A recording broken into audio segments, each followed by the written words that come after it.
अस्सलाम वालेकुम AI दुनिया में खुशामद। आज हम कैनवा के बारे में पावरफुल डिज़ाइन प्लेटफॉर्म है।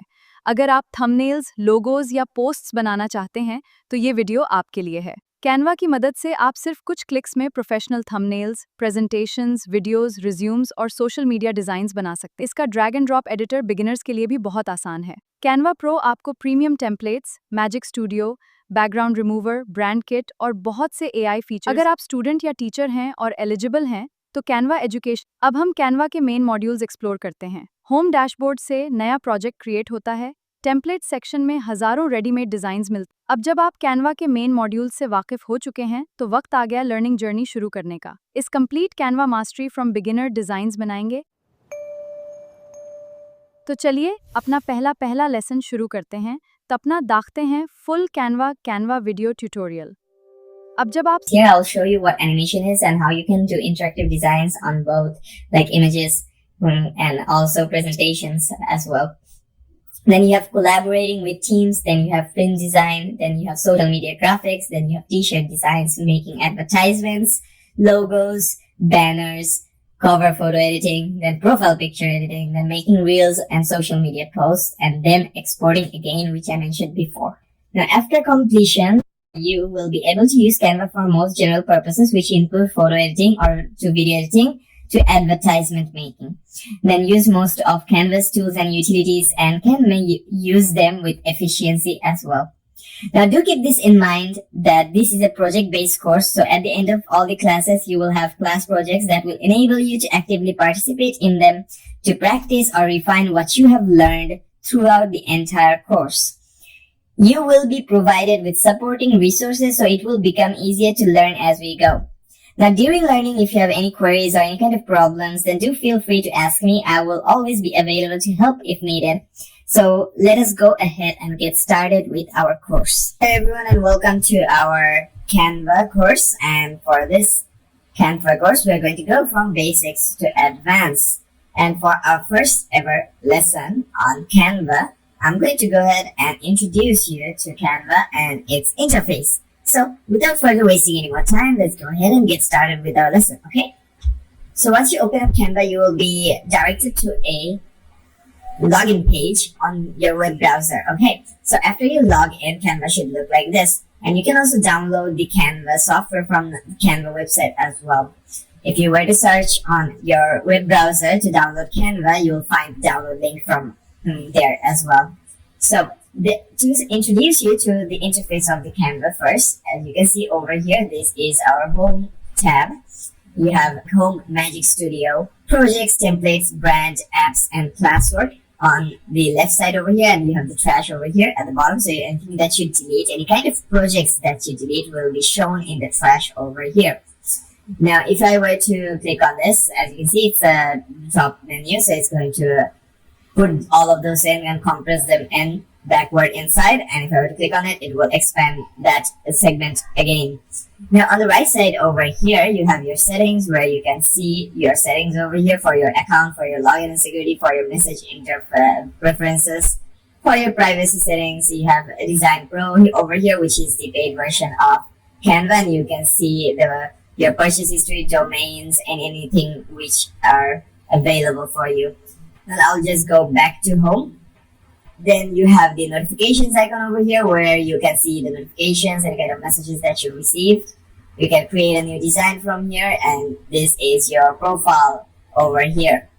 And in the middle part over here, as you can see, what will you design today? You can go ahead and click here. You can search templates, search your previous projects, or create new project as well. And as you can see, there will be some shortcuts as well. Control, Alt, or Shift plus right to switch to projects, as you can see. Now, you can also have a custom size project open up. You can also upload a project as well if you have ever saved a project locally. Then you have For You page over here, where you will have some basic templates or segments or categories open for you. As you can see, presentation, Instagram post, poster, portrait with the size. You have document, resume, logo, document. Then you have video. Then you have your story. Then whiteboard, Instagram story, flyer for this size, infographic, desktop wallpaper, YouTube thumbnail. And in the below segment over here, as you can see, these are the recent design or projects. Then here you have your docs or documents. You have whiteboards here for whiteboard projects. You have presentations here. You have social media here where you'll find for Instagram, Facebook, or LinkedIn specifically, or you can also see it. Let's search from here as well for both portrait and landscape, for both photos and videos as well. And if you specifically want to work with videos, you'll find that the videos are over here. Then you have websites over here where you can design websites as well. Then underneath more category over here, as you can see there, you will find more types of like graphic design utilities, tools, or presets or templates for like any kind of project that you want to make. Now, to further explain how the interface works, I will dive right into like classes and other lessons where I'll show you, like, for example, how you can create posts, how you can create videos, and how you can circumnavigate through the interface while making those projects as well. And here you, on the left side over here, as you can see, this is your projects tab where you will find your previous projects. You have the templates over here where you'll find like pre-made templates by other creators or Canva itself. You have for business, social media, education, video, marketing, print products, cards, and invitation as well. For these are for like the templates over here. You have specific templates for photos. You have specific templates for icons as well. And if I were to go back and click on templates over here, as you can see, underneath your content over here, you have creators you follow. So once you log in, if you follow any creator, you find their work underneath this tab. You have brand templates, which will allow you to, let's say you created a brand. Okay, you created a brand which is not yet out there yet. Let's say you're a startup, right? So now you have specific elements for designing how your brand image, right? As those specific like images or graphics or media that you have, you can put them or categorize them underneath the brand template and create them here. So if I were to go to brand templates over here, as you can see, we have nothing here, right? So you can also click on the help question mark over here to go ahead, open up a help account or a help, as you can see, recommended for you. Then visit our help center, or you can ask the question over here and they'll try to figure out the question and they'll also try to help you as well. If you have any like issues on understanding what brand templates are. But I'll go ahead and I'll show you what brand templates are later on as we go as well. And you have brand kits as well. So as you can see, there's a brand kit over here. Go ahead and click it. You have logos, colors, title, subtitle, heading. You can set all of this here. Now, how does this help? So if you, let's say I grab a template out of Canva, the main page, and then I try to like implement this brand kit, right? Then everything here with the title, subtitle, heading, with all the sizes that you have customly put, they will all be applied. And once they are applied, you will have a fine-tuned, already preset being applied to our set design. So you rarely need to go ahead and change how the design looks like. Once you know that everything will fit inside the design after putting everything here underneath the brand kit. So without like further going to brand kit anymore, because I'll show it to you on a later lesson, I'll go to apps right now and show you like what apps here can do. So underneath apps here, you will find a lot of apps which can be like put together and used while using Canva. So underneath apps here over here, as you can see, flower artist. So create elegant flower style images. Then you have neon art. These are like AI based, so generate non-style art from a text description, as you can see. Then if you have also a specific AI powered apps here, you have productivity apps over here, you have design essentials over here, you have share and publish over here, where you can go ahead and share them through these apps. Then you have content planner over here, as you can see. So this is your content planner where you can go ahead, go through the dates and times of your projects. Let's say you have a submission date, right? Now you can like mark it there on your planner, and you can like organize your work depending on that as well. And then you have mockups over here. As you can see over here, and in the mockups, you'll find various formats over here where you can go ahead and use your design. Let's say you want to make a t-shirt design, right? You can let's say use this mockup, and your t-shirt will come up on top of this over here, design in the middle on the t-shirt. So that's one way of using the mockups here as well for any kind of photos, images, or any kind of like products which are you will be trying to advertise as well. Because mockups are mostly used for showcasing designs or advertising designs, right? So you have for print, you have for packaging, you have for apparel, and you have for home and living. So as you can see, there are product photos over here. So what is product photos, which is a beta option here? So magically bulk edit photos to get your products ready for sale. So this will help you bulk edit your images. Simply upload photos or folders, select the style, and we'll perfect them for you. As you can see, self-explanatory, right? So that is basically all on how the normal UI of the menu over here on Canva works. And as we go on, as we progress through our lessons, I'm going to go ahead and show you how the interface looks like and how it works as we are editing or as we are creating a project. So I'm going to go ahead and end the lesson here because this is only for the interface and introduction to Canva. And from our next lesson, I'm going to also show you how the UI interface works with specific types of projects that we work and move forward from there. So thank you for your time and have a good day. Hello everyone, and welcome back to our Canva from basic to advanced course. And this will be chapter 2 or lesson 2, where I will be showing you the basic design elements that are available in Canva for use. So without further wasting any more time, let's go ahead and dive right into our chapter or lesson and see what this is all about, okay? So as you can see, I have opened up Canva over here. Now, in our previous lesson, it's already self-explanatory on how I introduce you to the entire user interface, right? What does what and how you can circumnavigate throughout the entire interface, right? So I'm going to just go ahead, like open up a new project, any project over here, and then I'll show you how the interface of that looks like, and also how you can use graphic elements as well, or basic graphics elements as well. So I'm going to go ahead and create an Instagram post square over here. Then you can make this as it's a post for Instagram, it will be in square, as you do 1000 pixels by 1000 pixels. And also you can make it so that it can be a video or it can be a still image as well.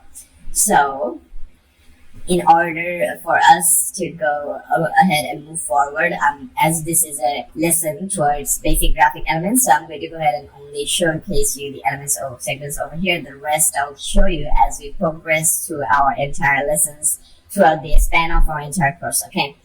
So at first over here, as you can see, a new tab opened up over here. Now, this tab represents the project that I have opened right now. And as you can see, you have resize and magic switch. This is a utility and option over here that you can click and you can edit, you can transform, and you can resize to some presets over here. You can also see all.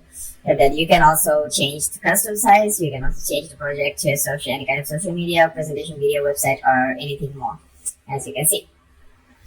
Now you have templates over here, you have styles over here. So the styles will change the color palettes, as you can see. So in design that I make over here, if I were to, let's say, click on this, these colors will be applied throughout the design. Okay. Now, as this is a course on basic to advanced, I'm also going to be having a color theory lesson in the middle. So I'll also explain to you what color theory is and how you can use color to further more enhance your design in Canva, in both cases for both photos, in cases for both graphic designing and video editing as well.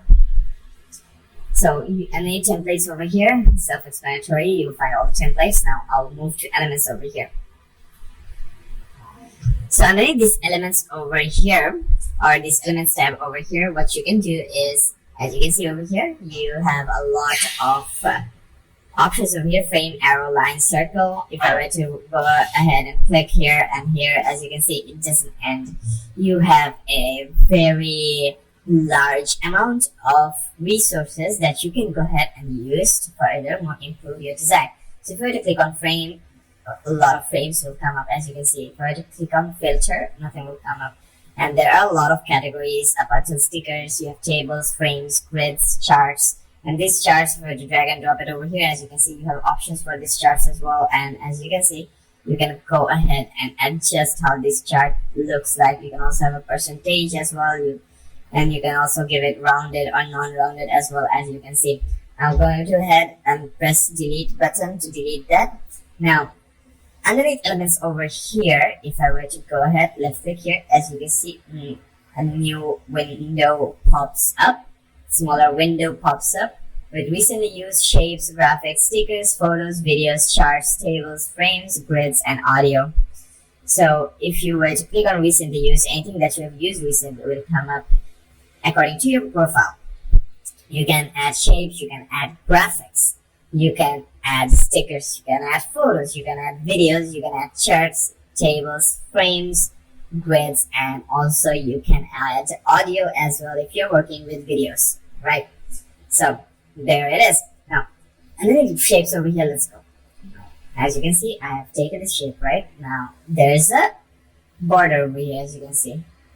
Now, this is the standard border in Instagram, where you keep a margin and keep your design within this margin to make it look much more neat and clean. So what I'm going to do is I'm just going to go ahead and place two designs over here, two elements over here, as you can see. I can go ahead and right click this, go to layer over here, center back. There you go. Change this one's color to, let's say, black. Change this one's color to, let's say, white, but keep the transparency of it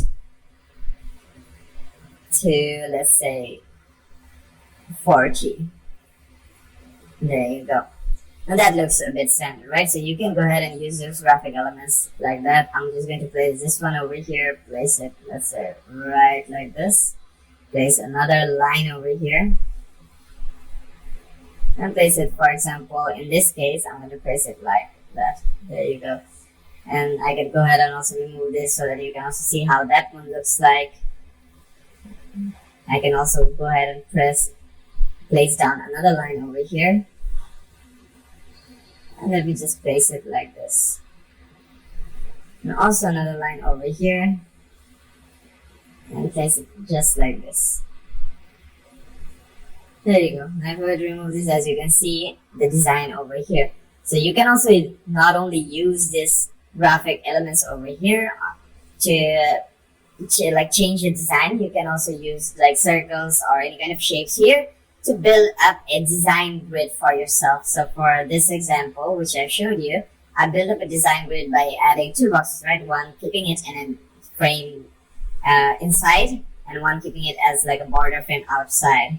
And then using that, I use the shape lines, or the lines from the shape category, and use those lines to create a unique square here with some designs or with some lines going outside or giving it the effect of the outside. And if you were to move your shapes outside of your frame, then they will automatically be deleted. Not like in any other softwares like Illustrator where you normally do graphics designing, right? So you have to understand this, that anything that you were to drag outside. So for example, if I put this square in, as you can see, this square is available here, but if I drag it and drop it outside, there you go, I cannot select it anymore. It's not there anymore because it got deleted. So that is what I'm trying to say.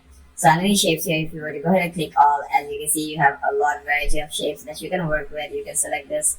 As you can see, you can go ahead and change the scale of it. If you want to change the scale uniformly, let's say I want to change it uniformly, I can just drag it like this. If I want to change the shape uniformly from the center, then I have to press and hold left alter and then drag it, as you can see, from the center. Now you can also change it like this as well if you want to, as you can see. So I'm just going to go ahead and keep this at the middle over here. There you go. Now I'm going to go ahead and change this color to red because this gives like a flag, right? This gives like a flag effect or bookmark effect, right? Then I'm going to go ahead and change its opacity to, let's say, 20%. 20% is still too low. before that, let me just go ahead change this one's to like full red, and also copy this, paste this again on top of here. There you go. That one, now it looks like a flag over here, right? So there you go. Now I have a flag over here, or a bookmark over here. And I can also go ahead and move this towards the middle top, and also select this and move this towards the middle top over here. But as you can see, it's going through my white line over here. So what I can do is I can go ahead and go to layer and send backward, or control third bracket beginning. So I'm going to go ahead and use that. Deselect it, select this again, then go to layer again, and bring backward again, and then again select this, then go to layer again, bring backward again. I'll also select this again, bring backward again. I'm going to keep on doing this until the white line goes on top of, as you can see, there you go.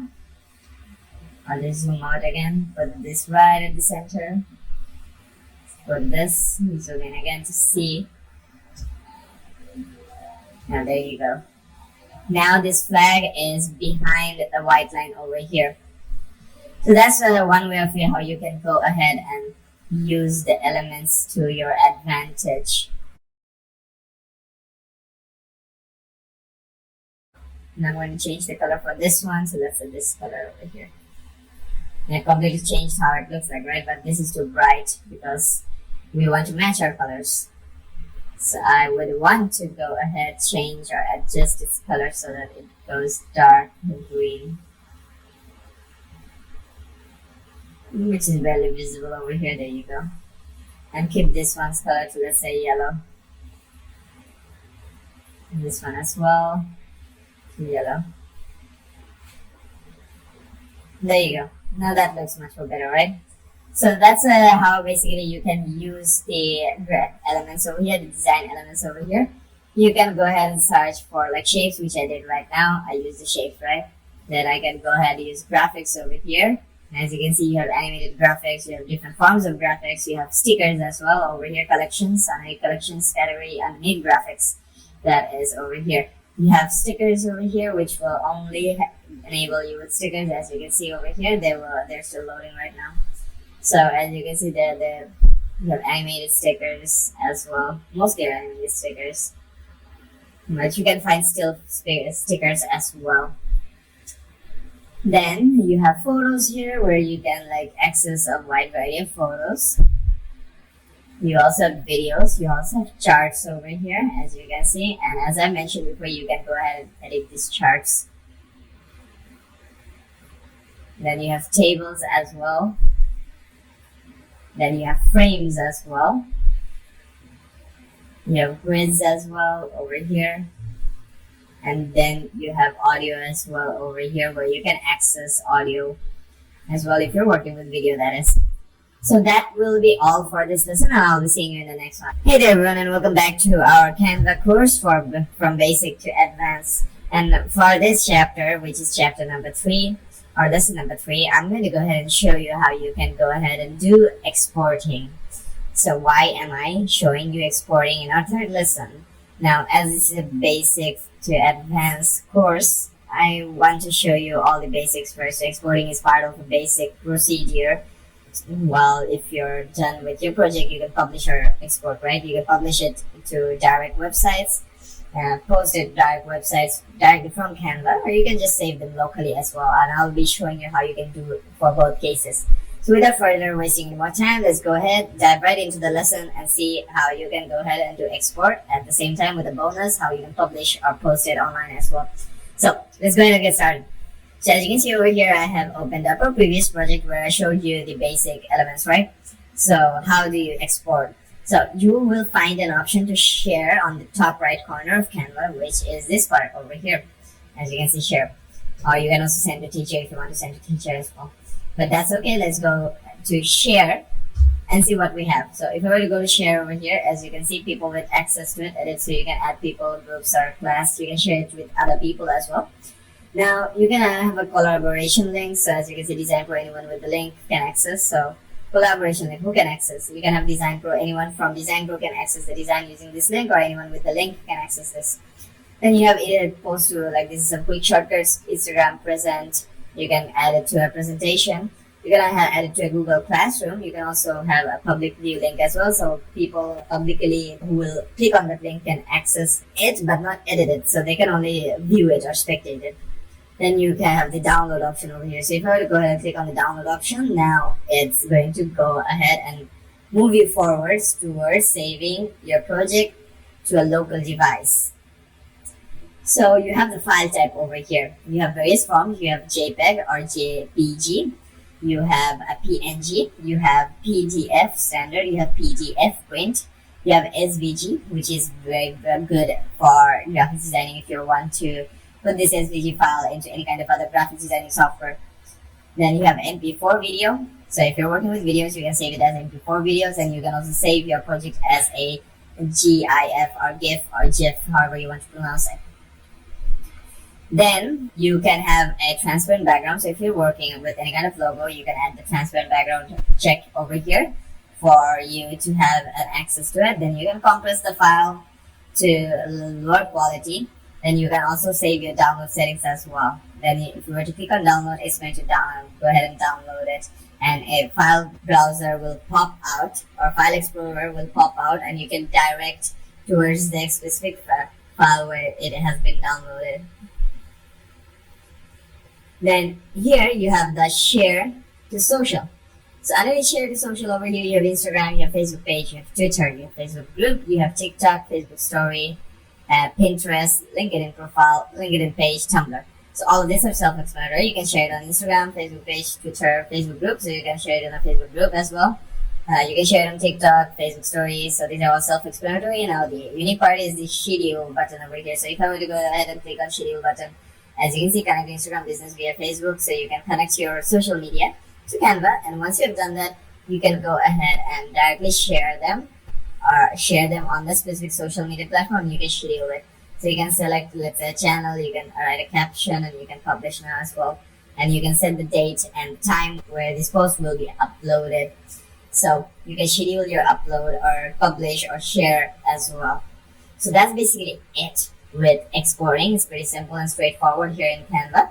And I'll be seeing you in the next lesson. Hello everyone, and welcome back to our Canva course from basic to advanced. And for this lesson, which is lesson number 4, we are going to go ahead and learn about templates, how you can use templates, when you should use templates, why you should use templates, and also how you can customize your templates to your own custom way, or how you can create your own templates as well. So we'll be covering a lot today for this lesson. So without further wasting any more time, let's go ahead and get started with templates.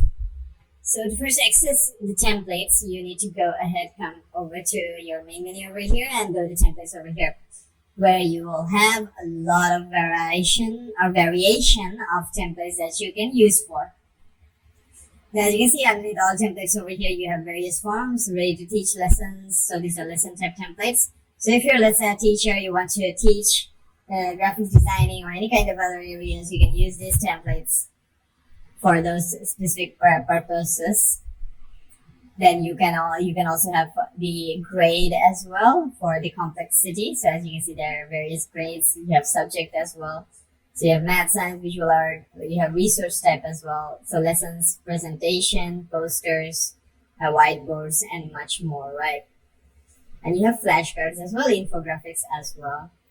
Then you may also like, these are like suggestions from Canva to you, depending on what kind of projects that you usually work with. So if you work with mostly, let's say, social media, in the case for advertisement, then you will be seeing a lot of advertisement type suggestions from Canva here. Then inspired by your last design. So in my last design, I went for a pirate treasure map type of design, which I worked on previously before this lessons, which I'm teaching you. So that's why inspired by your last design. And here they are giving me some designs which look similar to that design. Then trending near you. So these are the designs which people who are basically using Canva near my geolocation, that is, which Canva takes in. The new in Canva, these are the new designs in Canva. As you can see, then educational presentations, you have educational videos as well. You have infographics as well. You have classroom posters as well. So there are a lot of variety of things that you can do with all these templates. So like there are a lot of information here, there are a lot of templates here on Canva, so you might get confused, let's say like on what to choose to make or what to choose for a template for a first project, right? So let's just go ahead, select a theme for our template or select a category for our template, and then we go ahead and I'll start ahead from that point and show you. So infographics are very much simple. So infographics are very simple. So I'm going to start with infographics. Come to infographic over here. And as you can see, we have 2,307 templates here that we can work with. So that's a lot. As you can see, that number is a lot. Now moving forward, as we're doing infographic, or now as we're going to use infographic as a template, let's go ahead and let's say we take this. Benefits of reading, right? Let's go ahead and use this template. And as you can see, you can have suggestions over here for a lot more designs that you can use. Now, let's say this is the topic, benefits of reading. Let's go ahead and press on customize this template, and this will pop up, as you can see. And you can interact with all the elements over here to see how this are configured or how this is actually designed. Now this is very unique in case for Canva. Why? Because if you were to go ahead and design or start designing and use a template, it will give you that boost in creativity and that boost in knowledge on how you can set up your own designs. Like for example, let's say you do not know anything about designing and you open up this template. Then you will have a rough idea or one idea of how one type of design is done. So headline is here, or the caption or the title is here. Then you have a nice graphic over here which compromises of the title. Then you have a few other designs like this star over here, which gives like a shining effect. Then you have other two designs here, just add-ons. Then you have a background over here, as you can see. Now, another thing is 4 points here. So you have improved comprehension, enhanced vocabulary, stress education or stress reductions. Then you have increased knowledge and a small paragraph that goes along with this headings over here. And then you also have, let's say, these characters over here just as a unique design, matching with the color, with the background, with also so improve comprehension. As you can see, this character is going through the book or reading, and then he points at his head. So improve comprehension, which goes well with this image over here. It gives you a similarity with the heading over here. Then enhance vocabulary, thinking over here, also reading the book, and also pointing towards or near the cheek, which is near the mouth. So enhanced vocabulary goes well with that. Then you have stress reduction over here, which also get like here reading the book and drinking coffee. So coffee reduces down your stress level a bit because of the caffeine. So that's why it goes well with this one. Then increased knowledge. As you can see, this person over here or this cartoon character over here is very happy. The eyes are very big, brightened up skin. So which gives like an illumination type of vibe to it. So it goes well with the increased knowledge over here. And then at the end for this entire template, you see it's really greatsite.com, which is the creator, where the creator is located at, and they gave this website link so that anyone who uses this template can go to their website and know more about them or see if there are any more other templates like this or any more other graphics like this available on their website or not. So that's also a good form of marketing from this creator as well on Canva. So templates are basically like that. Now if I were to go to styles over here, you'll find that this color combinations, right? As I mentioned before, if you were to say have a template opened up and change your color palettes, it will change the color, right? So let me go ahead and select it, and as you can see, it's changed the color palette over here. Now, if I were to select anything, as you can see, this will all change the design now. When I selected this, as you can see, the design changed, but it still looks good, right? So you can mismatch, change the design, customize it however you want, and see what goes well with your overall design for your project or for whatever you're doing on Canva. Now, if you want, you can also use video templates as well. To give you an example, I'll just go ahead and close this. And I don't also need it from my recent designs, so I'm going to move it to trash, and you can find it at trash over here. So now I'm going to go for a presentation, for example. Now, as you can see under the designs over here, under the templates over here, you have a lot of templates here as well. So if I were to, let's say, click on this and apply, as you can see, this is now used as a template over here. So you can basically use templates for anything that you want. So let me go ahead and go, that is for presentation. You can also do it for a poster, document, resume, logo, a job, video as well. So let me just go ahead and go for a video. And the templates over here, as you can see, if I were to go ahead and click on this, and let's say I play it now. And as you can see, this is a template being used right now. So you can go ahead and use any kind of templates from anywhere over here, and you can customize the elements accordingly. And I'll also show you how you can do your video editing with templates and every other editing with any kind of templates that you want as we go through our lessons.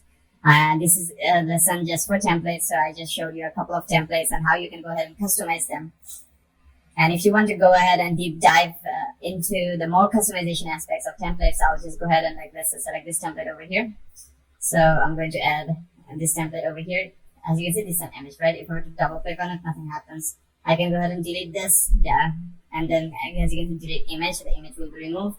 Then you can go to your uploads over here.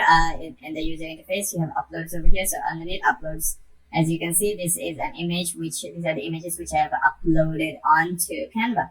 So you can go ahead and let's say open up File Explorer, you click and drag on an image and put it right here. Doesn't matter where you put it, you just put it here, or you can put it in the empty section over here. Once you put it, it's going to go ahead and upload. Then you can just drag it and drop it over here. And as you can see, it looks now good, right? Now I can go ahead and select this, change the text. I can also go ahead and select this, move it around, or add in a new icon. You can also upload videos. You can also upload audios as well. So it's very straightforward on how to use Canva, how to use the templates, how you can customize the templates as well. Going back to design over here, as you can see, this is the design. Then you can have the styles. You can also go ahead and change the styles for this entire thing, as you can see. Now I have, as you can see, changed the style which matches the dress color of this beautiful lady over here. So that is how you can go ahead and change and customize your templates in both cases for videos and audios, not specifically audios, but videos, presentations, or images, or any kind of post or social media post that you want to create.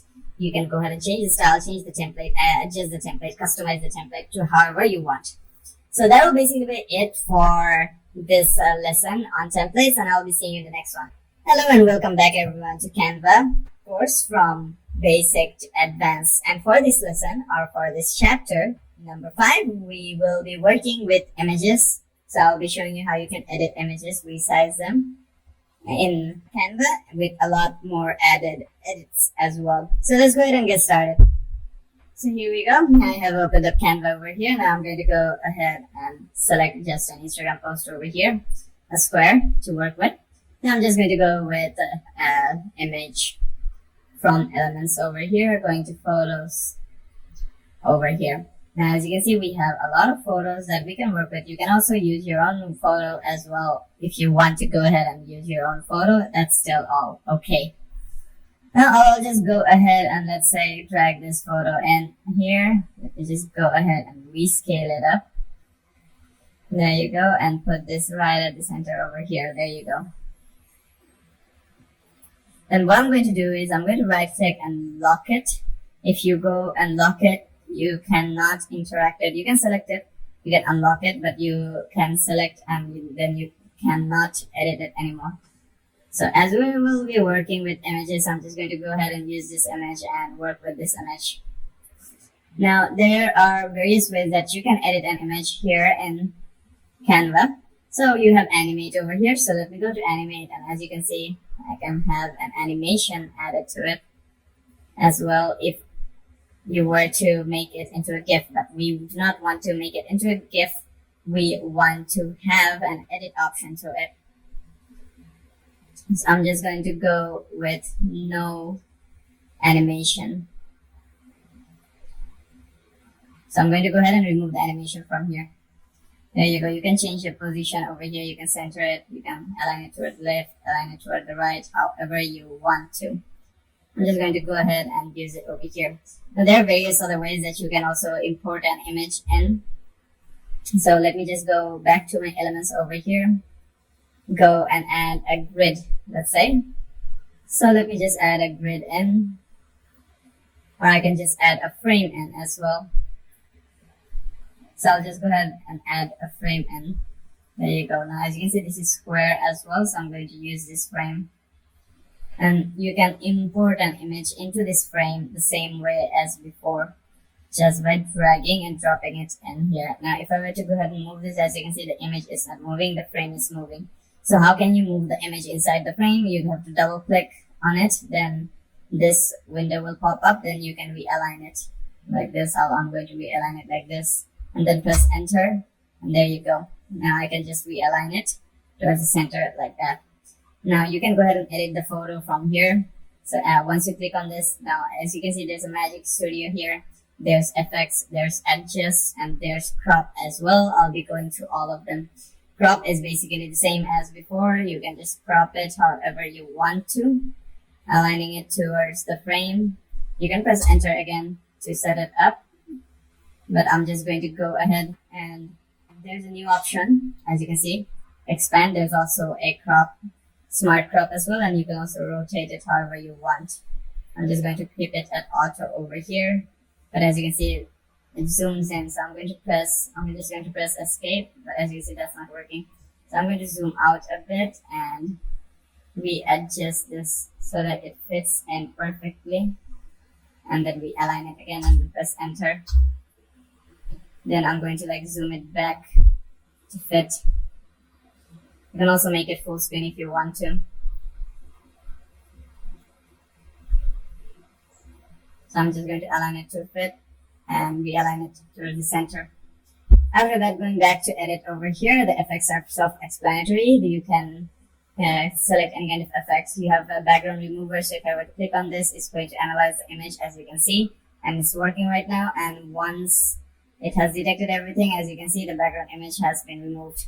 You can use the brush tool over here to adjust the lines of adjustment to remove any kind of background before. And you also have the restore option where you can restore the backgrounds like this, as you can see. I'm going to press undo to remove that. You can also adjust the brush size, and when I click on done, the background now has been removed. So you can remove backgrounds from images using Canva as well, using the BG remover underneath Magic Studio. Then you have Magic Eraser tool over here. So if I were to go ahead and, let's say, click on this, this is basically works as same as a healing brush tool in Photoshop, if you've ever used Photoshop. But if you have never used Photoshop, what this brush basically does is it. Now let me go ahead and reset tools. So reset everything.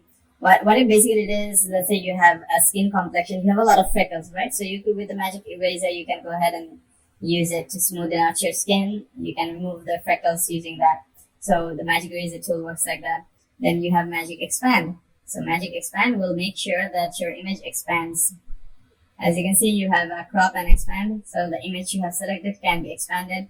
Currently, images that are locked, rotated, flipped, or in frames aren't supported by Magic Expand, as you can see. So if my image is not inside a frame, but I cannot use that because it is inside a frame. So there you go.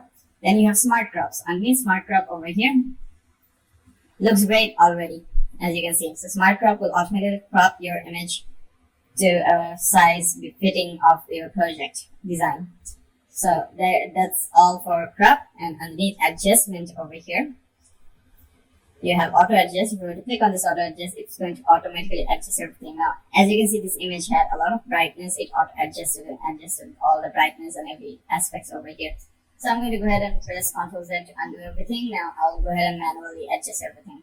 Now, as you can see, it's very bright. It's a very cool format as well. So I can go ahead and increase the warmth temperature of this image. As you can see, I'll just keep it at 40. There you go. Now you have the tint. The tint is like an overlay filter.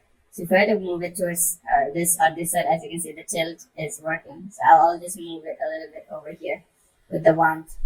Now the brightness will affect how bright your image is. I'm just going to lower it down. I think this is perfect. I'll keep it at 35, minus 35. And you have contrast over here. Contrast, if I were to decrease it or increase it, as you can see the difference. I'm just going to lower down the contrast so our image looks much more sharper. Then you have the highlights, which will increase the whiteness. I will increase it towards the max side. Then you have shadows. If I would decrease it, the darker parts of the shadows will be much more darker. But if I were to increase it like this, as you can see, the shadows are almost non-existent or non-existent. I'll just keep it at 50 instead of 100. There you go. The whites and the blacks are self-explanatory. The whites will increase the whiteness and the white spots or the high tones of your image, as you can see. And the blacks will increase or decrease the black spots of your image, as you can see. I'll keep them as they are, and default 0 to 0. Then you have color. So underneath color over here, you have vibrance and you have saturation. So if I were to increase the vibrance, it's going to make the pixels of near each other, the color pixels near each other, much more similar to each other to create a much more vibrant look. Now the saturation will increase the pungency of the colors. As you can see, if I were to decrease it, it's going to make it black and white. Now underneath the color editor over here, if I would go here, I can go ahead and manually change the color of my image over here for those specific colors. As you can see, there's red, there's this color, and there's pale sky blue over here, and there's pale yellow over here. So if I were to go to yellow over here and change the color, as you can see, the color changes. So I want this phone not to be yellow. I want this to be matching this color, right? So I'm going to go ahead and match it accordingly to this color over here.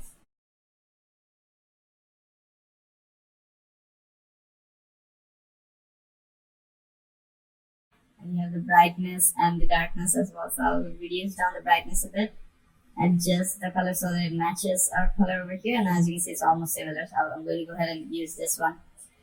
Then underneath texture over here, you have sharpness, clarity, and vignette. Okay, so sharpness, if we were to increase it, as you can see, the image will become much more sharper.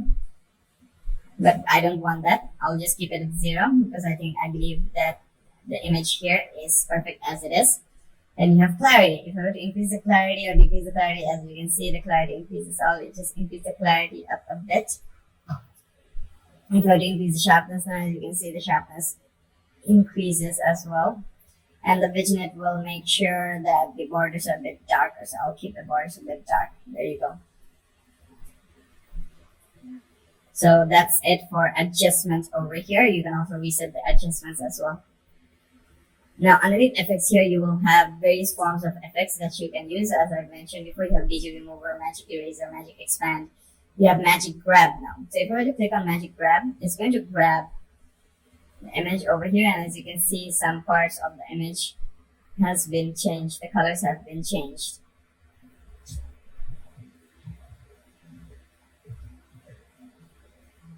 I mistakenly moved the image outside and it got deleted. I'm going to go ahead and re-enable it again. Going back to our edit for the adjustment, I'll just auto adjust for now. This is going to take time to adjust them towards the settings, which I already set beforehand. So go ahead and select the magic grab. As you can see, it grabbed my image right now. And as you can see, I only have the background. The characters are not here. It's because I grabbed them, right? So you can use the magic grab tool to make it like that. Then you have grab text. So magic grab grabs objects from the images from the background, like separates objects from each other. Or the grab text, for example, you have a text in your image, right? You can go ahead and use the grab text here to grab that text and edit that text. Now underneath filters over here, if underneath effects you have filters. If you were to click on select see all, you'll see all the available filters here that you can go ahead and apply on. So as you can see, the natural, if I apply it, as you can see, the effect or the filter changes how my image looks, right? I can also increase or decrease the intensity. So I'll keep this one in, so this one looks good. Then you have effects over here. So underneath effects, you have shadows, duotone, blur, autofocus, face retouch. So I'm going to go ahead and select face retouch, where it's going to go and detect this face of the objects. I already detect the face of the people inside the image over here. And then you have smooth skin. So I can, if I were to increase this, it will make sure that the skin of my characters over here are very smooth. And as you can see the difference. If I were to turn it to 0, as you can see, complexity and the images and the roughness of the skin tone are now noticeable. If I were to increase it, now as you can see, it has been decreased. So you can use the face retouch for this. And you have autofocus. Autofocus will focus on the faces. As you can see, it's focusing on the face over here, but as you can see, it's not that much perfect. So there will be some lines. So you have blur intensity over here. As you see, the blur intensity is focusing on the face only, and the background is being blurred, right? So I'll go ahead and decrease it. I think this looks good. And focus position, as you can see, you can focus the position. So I'm just going to go ahead and focus this position over here and increase the blur intensity. As you can see, the blur intensity increased. If we were to select that, it will invert. If we were to select this, as you can see, this will make sure that the background is blurred now. So I'll keep the blur intensity to a somewhat minimum. Now I'm just going to go back, but as you can see, there's some lines that you can see over here, which does not look good. So I'm just going to go ahead and remove the autofocus. Then you have normal blur over here. So with the normal blur, you will have a brush, so you can manually add the blur in now, as you can see over here. I can go ahead and add a blur to however I want. I can adjust the brush size, as you can see, and the intensity as well. And I can go ahead and use the remove tool to remove the blur and add the blur again over here, as you can see. And the intensity, let me keep it at 10 for now. 10 is still too much. We'll go ahead and decrease it down to 10.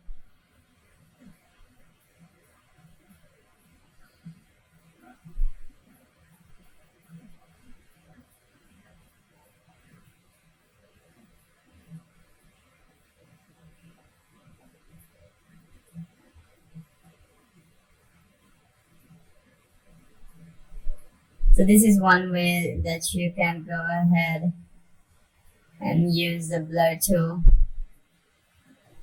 over here underneath like photo editing. Then I can go ahead and go back over here, and as you can see, the blur has now been placed. Then you have duotone. So in duotone, you have a lot of like filter like effects. You have this filter, you have this filter, as you can see. You have highlights and shadows, right? So let me go ahead and use a neon color as a highlight. There you go. And for the shadows, let me just go for black. There you go. So it's going to go, you can customize the duotone however you want as well. And then it's edit photo over here. And then it effects, then you have shadows as well. So you can have like this shadow which surrounds your frame or image. But we do not need shadows for this one. Then underneath the apps, you have a lot of utilities that you can use. So if you were to use Pixify over here, this is created by Yomu Labs, as you can see. And as you can see, you also have the permissions. When this app is open in a design, it can read and change the other contents of the design, access your uploaded media in Canva, and upload new media on your behalf. So anything that you can create with this will be uploaded, or this app will have the permission to upload it on your behalf. So it will seem like that you have uploaded or shared this.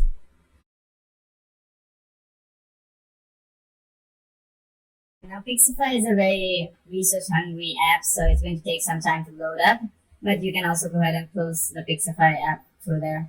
I'm just going to go to edit photo again, and underneath apps you also have mockups. As you can see, if I were to open any kind of mockup, it's going to load up over here. As you can see, the mockups have loaded up. So let me just go ahead and use this mockup for example. As you can see, this mockup has been selected right now. I can go ahead and put this image or save this image. I can right click on this, detach the image, there you go, and put this right on the mockup if I want to. So it's now loading into the mockup. As you can see, it's saying insert your image, right? Let me just put this image right over here, okay? And over here, I'm just going to go ahead, just keep this image right over here for now. I'm going to go ahead and delete that, put this image right over here. And upload over here, I can go ahead and drag and drop this image over here, but as you can see, it's not working. So you have to save this image as a separate file, okay, and then you have to go ahead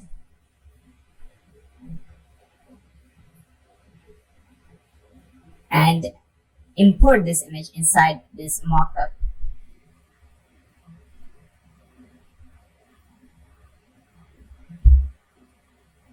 But for now, I'm just going to press undo. Now, why I undid it? Because if I were to go ahead and select this mockup, for example, as you can see underneath the uploads over here, or underneath design over here, or underneath elements over here, let me just go ahead and open up an image and just drag it and drop it onto this mockup. But as you can see, as I've already used this image inside this mockup, as you can see, it has already been placed on this mockup. So that's basically how you can also put images onto mockups to see if your edited image works perfectly or looks perfectly inside any kind of mockup or on top of any kind of mockup.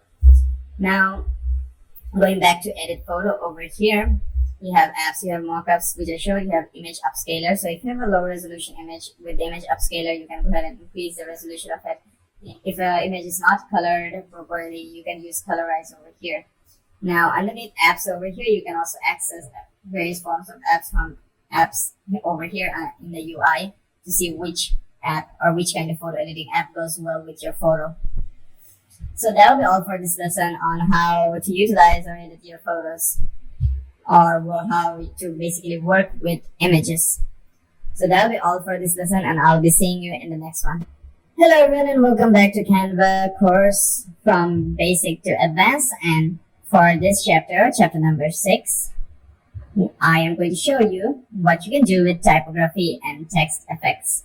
So in this lesson, I'm going to teach you what typography is, how you can use the text tool, and how you can use text effects to make your design look much more neater, much more organized, and also much more innovative and creative at the same time. So let's go ahead and get started with our lesson without further wasting any more time. So as you can see over here, I have opened up Canva, and what I'm going to do is go to our text category on the left panel over here in the UI. Now here you will be able to access all the kinds of text available to use on Canva. Now these are the templates for the text, as you can see over here. And you can also manually create text with your heading, subheading, and body of text. Now you will find brand kits. If you were to add brand kits, you will find them underneath the brand kit over here. But as there's nothing, or as I have not set up a brand kit, it's because of that nothing is showing.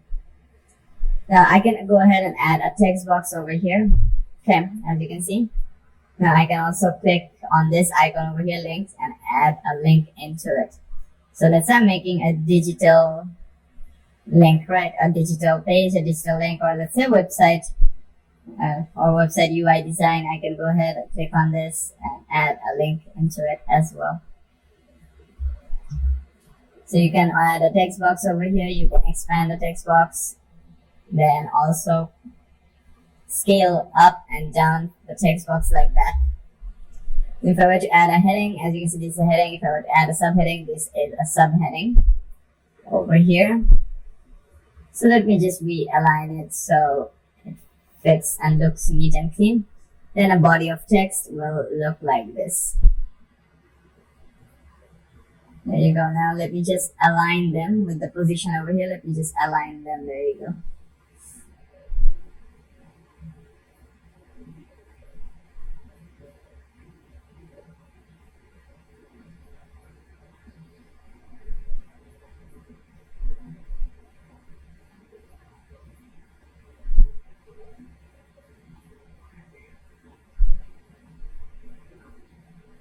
There you go. Now that looks neat and clean.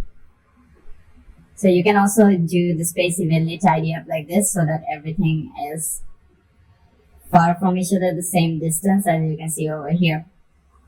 So those are like the organization parts of text where you can select this, arrange them, and you can also go ahead and layer them like underneath layers over here in the text and the positions. You can see overlapping. As you can see, there's no overlapping layer. You have the background layer and the normal layer as well. So you can add a heading. As you can see, that's the heading over here. You can go ahead and edit that heading however you want. You can also put this below. You can change and realign the layers accordingly. So add a heading. I want this to be at front, at the top. And our subtitle, little body of text, will be at the bottom. There you go.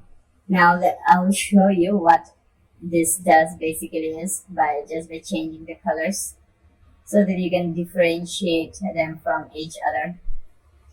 There you go. Right now, if I were to go ahead and select all of this, go to position, go to layers over here, as you can see, these are the layers, right? If I were to move this, as you can see, it's behind that layer, and this one is behind the cyan text layer as well. So with these layers are overlapping over here, or you can also have these layers and change how the layers work through the position, going to position and going to layers over here. Now going to arrange over here, as I've showed you before, you can arrange it according to your artboard. You can select multiple objects, tidy them up horizontally or vertically, however you want. You can also, underneath the advanced here, you can change the width, the height, and you can rotate it as well, and you can change the position using the XY values over here as well. Now going back to our text over here. So these are the text templates. Now I will just go ahead, go to this text over here and delete them. And I'm just going to left click on this text. Now once I left click on that text, it's going to then import that text inside, or import that text template inside our artboard over here. Now as you can see, this insert context over here, this is not one line of text. There are two text boxes inside. They're grouped together to form a template. Now, if I were to go ahead and select this, if I were to go ahead, right click on this, and you will see the ungroup option over here. You can also use the shortcut, which is Control Shift and G. So first hold Control, then hold Shift, then press G, then it's going to go ahead and ungroup. You can ungroup it from here, or you can go ahead and use the shortcut to ungroup. So once I've ungrouped them, now as you can see, these are two different texts.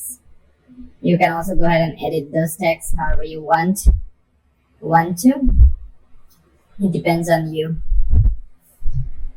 So that way you can go ahead and import any kind of text inside. You can also change how those texts behave as well. You can also add effects to text as well. So I'll just go ahead and create a custom text right now. So I'll just add a heading over here. And on top of over here, you have effects, you have animation as well, you have position, which I've showed you before. And you have the text color over here, which I've showed you how you change as well by selecting here and selecting this color. Now it's black. I can go ahead and edit this black and adjust it to however I want. And you have the brand kit color over here. So any kind of color that you use in your brand, or have you created in your brand kit, will show up here. Afterwards, you can also change the font. So as you can see, I gave an impact font right now. So this is the impact font. Then I can change, lower down, or increase the font size, as you can see from there. I can set the text color. This is to make the text much more bolder. Now impact is bold, so and straight, so you cannot go ahead and change it to much more bold or make it italic or make it italics as well. Then you have underline. You can add the underline to impact. You can also have a middle cross as well. You can also make sure that everything's uppercase or lowercase through that. You can align the text towards the left side, towards the middle, or towards the right side as well, or to spread them out evenly. And what do you mean by spread them out evenly? So if I were to increase my text box like this accordingly, if I were to go ahead and select the left side, as you can see, the left is selected. If I were to go and spread out in the middle, it will spread out toward the middle. Then if I were to go ahead and set it to the right side, it's going to go towards the right, but I'll just set it as centered right now. Then you have a list format over here where you can add a list format, as you can see. Then you also have a spacing as well, where you can go ahead and adjust the letter spacing like this. You can also have a line spacing between lines or paragraphs as well. So I'll just keep everything to 0 right now. Here it's 0.0.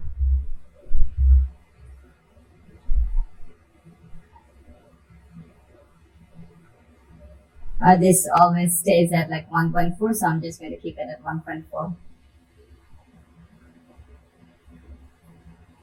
Then you have anchor text box. It's at the bottom. You can add it to the middle or you can add it to the top, however you want.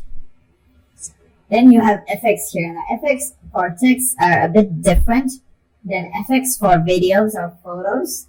So if I were to click on effects over here, all the effects which are available for text will pop up over here. So let us go to this effects one by one. But before that, I would want to change the color of my fonts to something else. So there you go. I'm going to effects over here. We have the drop shadow. So as you can see, I can go ahead and change the color of my drop shadow. I'll just make it dark or black. As you can see. Then I'll just give the transparency and make it 100 so that you can see. And I'll just zoom in a bit. Then I can adjust the blur to make the shadow softer, or I can decrease the blur to make the shadow sharper. I'll just keep it at 20 because I believe that that is the number where you will have a good looking shadow. Then you can adjust the direction as well. You can also adjust the offset as well, which basically means if a shadow is much more farther away or much more closer.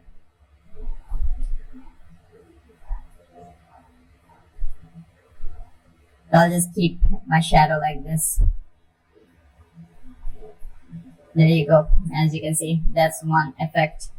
Then you have lift effect as well, and you can increase or decrease the transparency. Now the lift effect, what it does is basically makes like it's almost the same as shadow, but it makes it so that the text looks like it's above anything else or directly above an object. So if you have any kind of layers or objects below your text, it will look like that the text is a some amount of distance above that layer. Now going back to the effects panel over here, you have hollow, which will make the fill of the text transparent, and it's going to have a border on the outside, and you can also adjust or decrease the thickness of it. Then you have spice. Now spice is a mixture between a shadow and a hollow. That's the perfect way to explain it. Now you can change the color to however you want. So as you can see, this is the shadow color, and you can change it to whatever you want, as you can see over here. So I'll just keep it at purple right now. There you go. And then you have the offset as well, as you can see, and you also have the thickness for the border outline, and you also have the direction as well. There you go. Then you have outline. Outline is basically an outer line outlined border, and you can adjust the thickness. It's pretty simple, straightforward. Then you have echo. Now I will just zoom in so that you can understand what echo does over here. As you can see, it's like a multiple layer of shadows beneath your text. So as you can see, I can increase or decrease the offset, and I can also change the direction. But you will only have like 2 transparent ones in the background, and I can also change the color like this as well.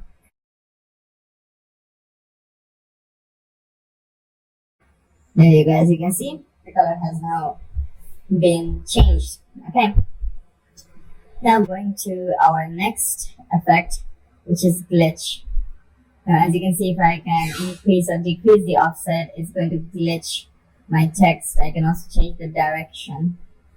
As you can see, it makes my text look like it's glitching. Now neon over here makes it so that your text looks like it's a neon light.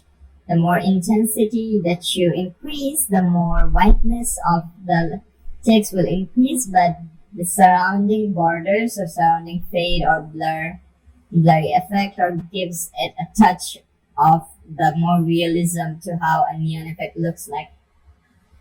Then you have background, self-explanatory. It will just give a background to your text. So as you can see, this is the background over here. I can adjust the roundness, I can adjust the spread, I can adjust the transparency, as you can see over here.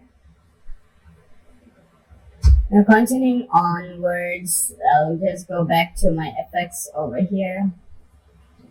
The background, and as you can see, this is transparency. I can also change the background color as well. And also change the transparency of that. As you can see, that looks good. So those are one of the effects. And then you have shape as well. So you can add a curve shape. You can have a curve shape towards your text. You can also go ahead and increase or decrease the amount of curve your text is following by. And the effects and the changes or the custom changes that you're making is not specifically limited to this kind of manual text. You can also apply them on the preset templates as well. So what I mean is, if I were to go ahead and delete this, I'll just go to I'll just import this game over text over here. I'm going to realign it towards the center. And going back to effects, I can also add the shadows in for this. I can also add the lift. I can add most of the effects over here. I can also have this if you want. That is, you can also add this. So that's going to be all for this lesson, and I will be seeing you in the next one. Hey there everyone, and welcome back to Canva course from basic to advanced. And for this lesson, or for this chapter number 7, I'm going to show you what you can do with graphics and icons. So I'm going to be using elements, the graphic elements and icons, to give some examples of some different designs and show you how you can improve your designs, make some unique, cool and creative looking designs. So let's go ahead and get started. So now, as you can see, I have opened up Canva. I have opened up a new project over here, and I'm going to go to elements and show you what you can do with your graphics and icons. So, but before that, let me just go ahead and select a template over here and search for, let's say,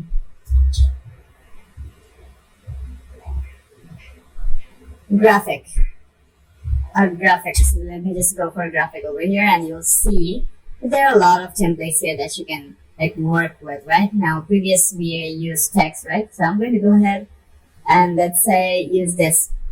So this is a very good example of graphic design. I'm going to add a new page in over here.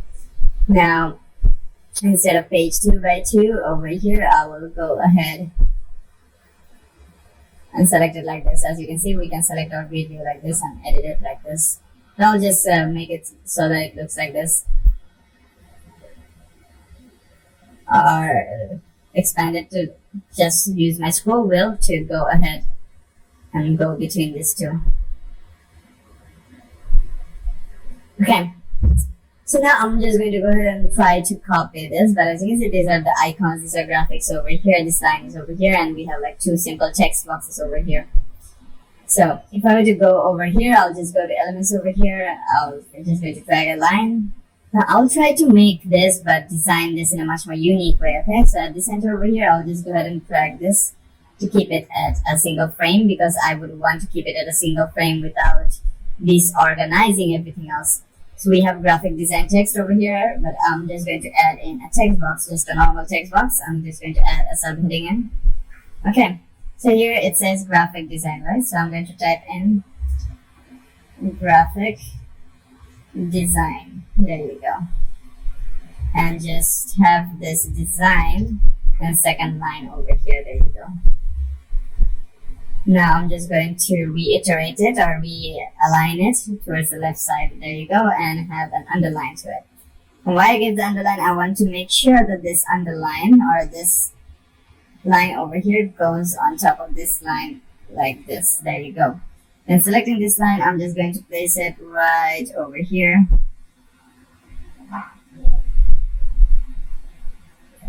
There you go, and then place this right over here. Now this line is a bit more thinner than this line, so I'm just going to go ahead and increase the thickness to it to, let's say, 5. I think 5 would do. Yes, 5 would do. Perfect. There you go. Now I have a cool design over here, as you can see, right? Graphic design.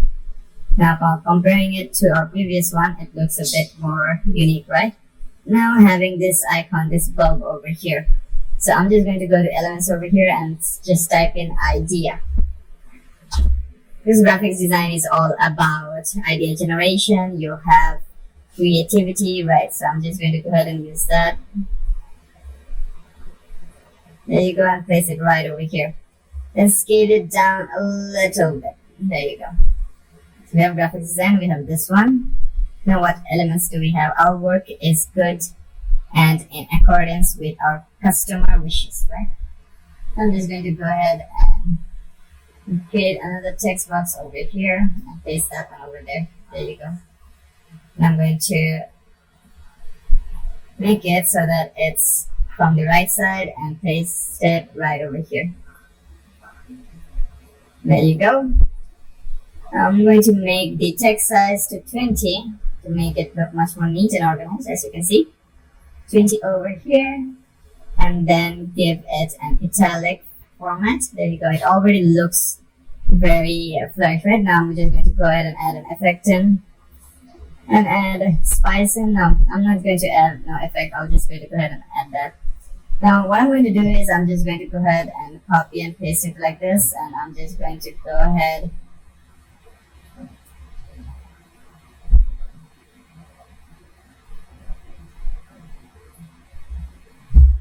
and delete this. I don't need this, so I'm going to go ahead and delete that. There you go. As I have done doing that, now I'm just going to go to some stickers and add some stickers in. Going to elements over here, we added the idea sticker, right? Now let's go for a brain sticker. Okay.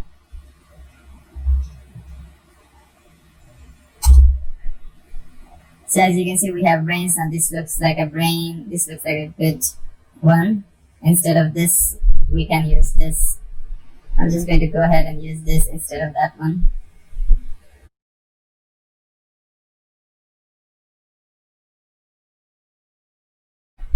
There you go. That looks wonderful, right? Now I'm just going to add some more elements or shapes into it to have a unique effect. So I'm going to go to shapes over here. Just going to go ahead and select a triangle over here. Place it, let's say, over into my grid over here, and paste this one as well and paste it right over here. There you go. Now here's the differentiation part. I can create a rhombus like this, group them up together. Paste this, let's say, right over here, right? I can also like paste it right over here to have giving it a design, you know. Then I'll go ahead, press Ctrl and second bracket beginning to place this like behind my other objects for layers. Any positions here on the list here, you can see this. You can also adjust it and move it accordingly here as well.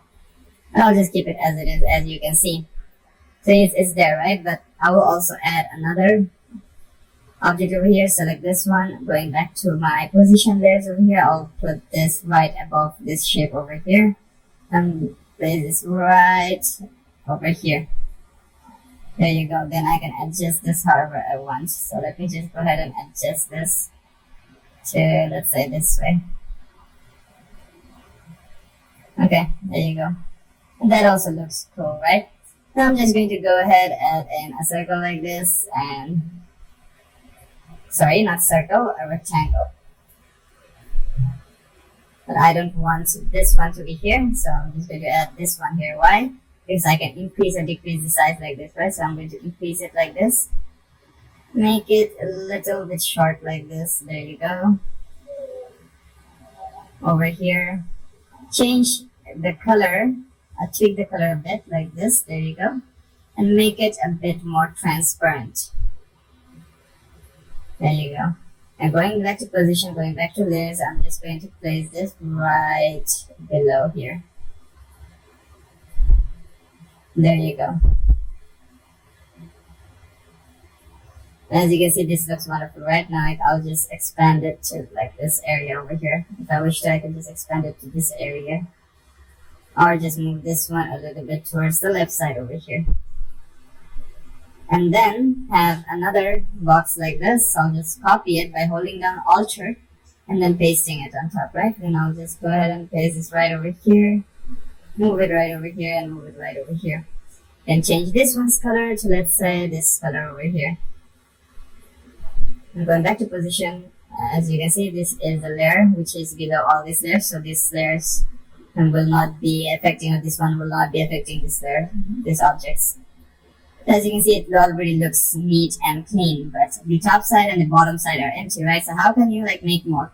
So you can see like you have like, this is graphic design, so you need a computer design, right? You need a computer design and all the other rest of the things, right? So you can also do that as well if you want. But I'm just going to add in another circle like this. I mean rectangle like this. Place this right over here. Rotate this to about 45-degree angle. Place this right over here. Move this like that. Move this like here. Again, rotate it so that it fills our graphics design segment, our text in, and then again move it so it fills up like that. Okay, right now going back to our position over here, I'm just going to go ahead and move it below this part so that it falls up there. There you go. Now I'm going to add another rectangle here and make it so it fits this area. There you go. Again, copy another version of it. Make it so another one falls upon this area.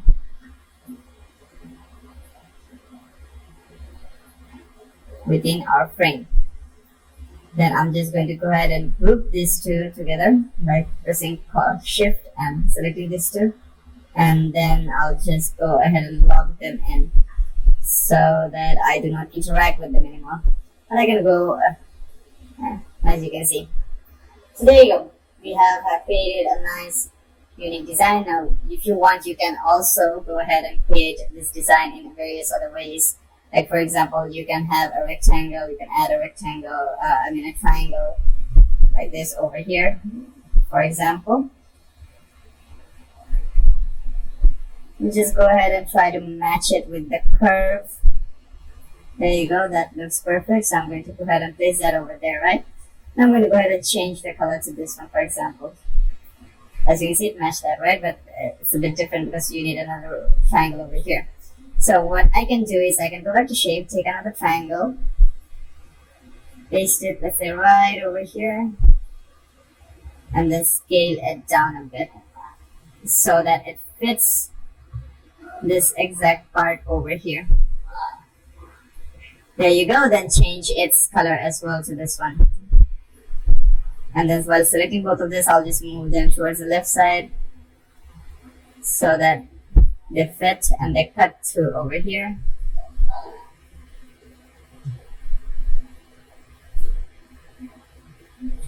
There you go. Now I'll zoom out a bit, and there you go. So you can use stickers, you can use elements, graphic elements, and everything else the way that I have shown you as an example to create your own unique designs. You can, if I want to, I could add more elements to the bottom side, towards the top side over here, add in a frame or add in several like borders and create a custom frame and so make it look much more prettier, neater and cleaner. But at the end of the day, it depends on you how creative you are and how inspired you can be. Like for example, I just built this from scratch, right? And I only got like inspired from this design, and I like brainstormed a bit on creativity and how I can like be more creative and use the other elements which are not on that spot or on that page, on page number 1. So that'll be all for this lesson on graphic elements and stickers. I'll be seeing you in the next one. Hey there everyone, and welcome back to our Canva course for basic to beginner. And for this lesson, or for this chapter number 8, I'm going to go through some advanced tips, and I'll also show you how you can apply those tips inside your projects as well. So let's go ahead and get started without further wasting any more time. So as you can see over here, I've opened up Canva. I'm just going to open up an Instagram square box over here. Now the first tip that I am going to go ahead and teach you is to filter, is to use filter while searching. So for example, let's say I go to elements over here. Let's say I go to like photos, right? Let's say I go to photos. As you can see, I have all these things over here. Now I can go back to my photos over here. So as you can see, photos. So let's say search photo. There you go. Now as you can see, the photos have been coming in. Now as you can see, I have selected my filter over here. Now let me just going to go ahead and select yellow over here. I want the orientation to be square, the animation to be static, the price to be any, and cutouts. So I'll just keep it as it is. Then I'm going to go ahead and clear all over here. Clear all the settings you have done here for the filter. So I'm going to go ahead and select all of them again. There you go. And here you can see that you have every kind of photos related towards your search filter. So let's say you're working on an image, right, or working on any kind of post on Canva. You can use these filters to further much more make your work flow more efficient. So that's tip number 1. So next up we have how to add hyperlinks to text for PDFs presentation. So let us go ahead and get started, and I'll show you how you can also go ahead and do that. So how do you go ahead and add hyperlinks to your designs? So you can go ahead and, let's say I put this photo over here. Let's say I want to add a hyperlink to it, right? But before that, let me go ahead and use a text. So as you can see, we have text fonts over here. I'm just going to go ahead and place it over here. And then we organize it like that. There you go. Now let's say I want to add a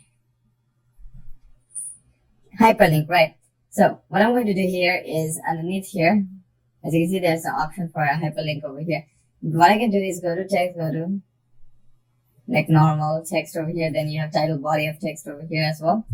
So as you can see in the normal body text over here, you have this link option. So you can paste your link over here. For example, https www.youtube.com. Now that's a hyperlink, right? That is a link. So I'm going to go ahead and select this, select all of this and link them together. And then you can add your custom link through this window afterwards. So that's basically our tip number 2. Next, the more advanced tip is to have some animation combinations in. But before anything else, I would want to go ahead create a new project, which is an Instagram story instead of, let me go ahead and move this to trash. There you go, this one as well. So I'm going to go with Instagram story over here, and then I'm going to go ahead and select a project or any kind of template, and then I'll show you what I mean. animation combination. So I'll just keep it blank for now. So for example, let me go ahead and select, let's say this as our Instagram story. Okay. Now over here, as you can see, there are a lot of elements over here. So you can go to animate over here and you'll find combinations over here, as you can see. So if I were to click on this, as you can see, if I were to click on this, if I were to click on this, click on this, or if I were to hover on this, as you can see, you can have the combination over here. Now these are the basic animations over here. You have also exaggerate over here as well. But the combinations over here are basically animations which come in like single-handedly. Like for example, I select this one, this only, then let's say I give a rise, there you go. And then I select this one, go to animate, I also select rise for that one.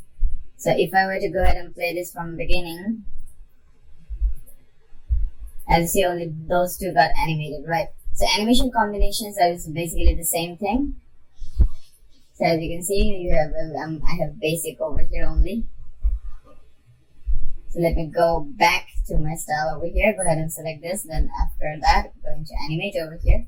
As you can see, we have the combination. So I'm going to set for animating for both in and out. So if I were to play it now, it's going to come in and come out. So there you go, it came in. There you go, it disappeared out. So that's basically animation combination. And if you were to use animation combination, it will give that edge of look for like a more creative or for more innovative, or how can I say, more appealing towards the eyes if you were to use this. So this is one of those advanced tips. Now I'll just go ahead and move on to our second tip, our next step. So the next step which I'll be sharing with you is attached lines to elements. So to simply show it to you, I'll just go ahead and show it to you so that you can see it in its simplest form. So I'm going to go ahead and remove everything over here. And once that is done, I'm just going to go to elements over here and just select a square or shape over here. I'll go ahead and select 3 of this, right? Now what I'm going to do is I'm going to select a line tool, line, and drag and drop it over here. Now once I click on any part over here and try to move it near a square, as you can see, you will see some dots appear. So these dots basically represent the anchor points. If I were to click on this anchor point now, if I were to move it, as you can see, my box is now combined with this line. So I can also go ahead and move it and place it like that, and then also move this one and place it like this. Now if I were to move any one of this, as you can see, the lines still stay attached. So that's one other advanced tip that normally beginners need to know in order to make things much more simpler for them. For example, if you want to manually create an infographic, you can go ahead and use this way to create some unique effects while you're doing it at the same time. Now on to moving to our second part. The next tip is to basically use Canva colors. So what I mean by Canva colors is to directly go to www.canva.com/color. So that website will have a color schematic for you, a color tool for you to use. So you have color palette generator, color palette ideas, color wheel, and color meanings. These are the first few things that you need to know before going into the color. So as you can see over here, I have opened up the Canva color website, and as you can see, we have it over here. You have color palette generator, color palette ideas, you have color palette wheel, you have color meanings as well. Then few more other things if you were to go ahead and scroll down. Now another lesson or another tip that I would like to share is the tidy up, but I already showed that in our previous text lesson, where you can go ahead and select multiple objects. You can go to alignment and you can align them accordingly. So there's that as well. So the next thing about colors which I would like you to know about is the color palette generator. This will save you a lot of time. Now what does this do? So as you can see, if you were to upload an image, it's going to scan the image in and take the solid colors from that image. As you can see, this is a preset for this image. Then you have different forms of color palettes as well. So basically you can go ahead and get your own types of designs. Now to show, just give you an example, I'll just try a demo image over here. As you can see, this is an image, and from this image, these 4 colors have been bought out. So now you can work on your project using the colors allocated to you naturally. So that's one way of putting it, and that will be all for this lesson on tips that might help you, and I'll be seeing you in our next lesson. Hello everyone, and welcome back to our Canva course, lesson number 9, animation and interactive designs. So in this lesson, I am going to go ahead and teach you how you can do some animations and interactive designs as well. So let's go ahead and get started. So here I am, I have opened up an account. I have opened up a project over here. And in this project, I'm just going to go to infographic right now. So I'll just go for an infograph template, or I'll just going to go ahead and search it. And as you can see, no results came, but that's still okay. I'll just go ahead and scroll through here to see if I can find an infograph over here. But as you can see, that it's not there. So I'm just going to go to templates over here, and my infograph should load up in this area. So I'm just going to go ahead and keep on searching for any kind of infograph.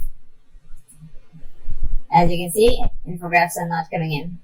So you can also use preschool or a grade 1, grade 2 or anything like this. Let's say you're a teacher, right? You're a teacher, you want to make things for preschool or kindergarten. As you can see, you have the ABCD training cards over here. So let me go ahead and customize this template over here. So if I were to go over here, if I were to go ahead and play it, nothing's happening, right? Nothing's happening because you cannot play anything over here. So there's another way that you can go ahead and make it so that everything has animations in it and everything plays in it perfectly, right?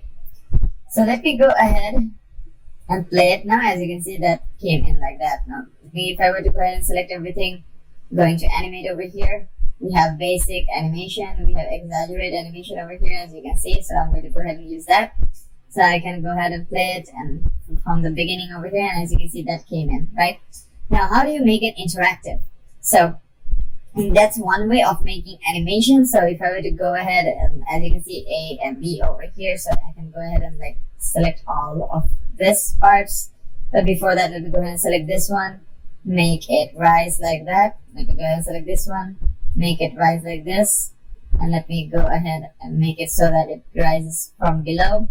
Then I'm going to go ahead and select these two, go to animation over here, and then I'm going to give a pop. And for this too as well, for animation, I'm also going to give it a pop. There you go. Now I'm just going to go ahead and play it. As you can see, A and B came in, right? Now let's say I want to make this interactive, right? How will I be able to make it interactive? So in order to make it interactive, there's 2 ways where you can go ahead and use it an interactive way. This is selecting it first, so then right click on it, and then as you can see that you'll find nothing here, but you can have a link to it right here. So what I would want to do is first select this one over here. As you can see, there's no link to it, but I can select this one over here, then select a link to it. And before that, coming back to our first page over here, let's say I want to click on this page, and it will interact and make me move towards the next page. So how will I be able to do that? So I'm going to go to elements over here. I'm going to go ahead and add in a shape. So I'm going to go ahead, add in a shape right at the border here. There you go. Now what I'm going to do is I'm going to remove it, and it's going to be our clickable area, right? So I'm going to go ahead and click on link, and as you can see, we have the second page over here. So I'm going to go ahead and click on that. So as you can see, it's now clicked on that. Now display mode is link over here. And I'm going to go ahead and press done. There you go. So now if I were to come over here, click on this, as you can, this page will come up. Now, how can you make it interactive on other pages, right? So while selecting this, I can go ahead, right click on it, and you should have an embed option. Okay. So you can go to share over here, go to more over here, and you will find an embed option.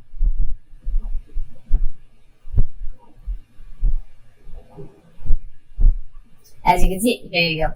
So if I were to click on embed option, 2 files will be popping up. So as you can see, embed your design or medium WordPress or your own website. It will always update automatically. So if I were to embed, you have 2 links over here, right? So if you were to go ahead, put it onto your own website or any kind of like blog post or any website other than Canva, then you can go ahead and copy this, and you have to put this inside that HTML code in order to embed it, so that anyone who interacts with that, like once you like paste this in, this page will pop up, okay? And once they click on it, this page will then move ahead and then go to this second page over here with all the animations. Then how will you be able to go ahead and copy it? So if I were to go to share over here again, if I were to go to embed again, as you can see, it's already embedded. So if I were to go ahead and copy this, for example, I'm going to go ahead and open up a browser. There you go. I've opened up Microsoft Edge over here. Then I'm going to go ahead and paste this link over here. So once this link has been pasted over here, it will then open up my interactive layer over here. And if I were to click on this, as you can see, this came up, right? Now I can right click to go right, I can left click to go left, as you can see. But I did not click on the left, right, I mean. So as you can see, the icon changed. So now I will be clicking on that square box which I placed, and if I were to click on that, it will move me towards this page over here. And if I were to go ahead and link it towards, let's say, the 12th page, it will go ahead and go towards the 12th page, so and so. So that's basically it on how you can make interactive graphic designs. But this is just a page transition. So how can you make like actual interactive designs? I'll go ahead and start showing you that now. So as you can see over here, I have created a new project over here. And with this project, what I have done is I created 2 heart shapes. Okay, so one is with this link. So if I were to click on that, as you can see, it's moving over here. So you can have it link it like this. You can also have text to link it like that. So if I were to go ahead and let's say this text over here, let me go ahead and have like add a text over here as well. So I'm going to go ahead and use this over here. Paste this over here. I'm also going to go ahead and paste this over here. Let me go and add next. There you go, and then paste it over here. Then I'm going to go over here and type in previous, right? So there you go. Now I've typed in previous. Now what I'm going to do is link this to my page number 1 over here, and as you can see, you have display mode, like link, as you can see. I can press done to fix that in. So I can move it over there. Then I can also go ahead, link this to our page number 2, and as you can see, link over here, and then done. So now if I were to go ahead and click on this, as you can see, I can now move between the 2 by just using this. So you have an interactive graphic over here set for you now. And you can do the same thing with presentations. So I'll just go with, like, let's say presentations.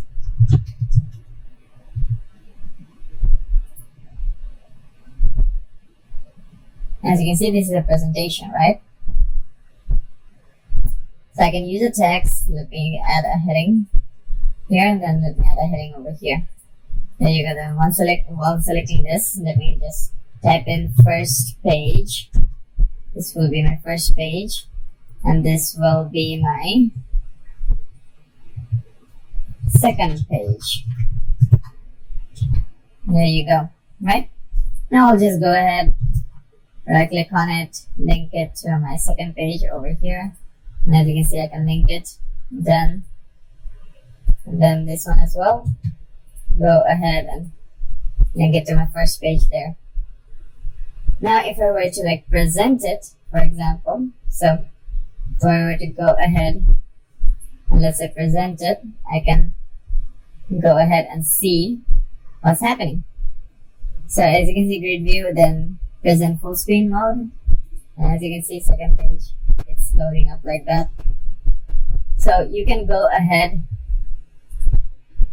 and as you can see, if I were to go ahead and click on that, it's going to also pop this up for the project as well, because the project is linked here.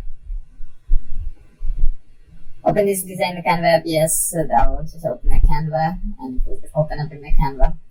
And the presentation over here, what I have done is linked it to this project over here. So as you can see now, it's moving between two projects.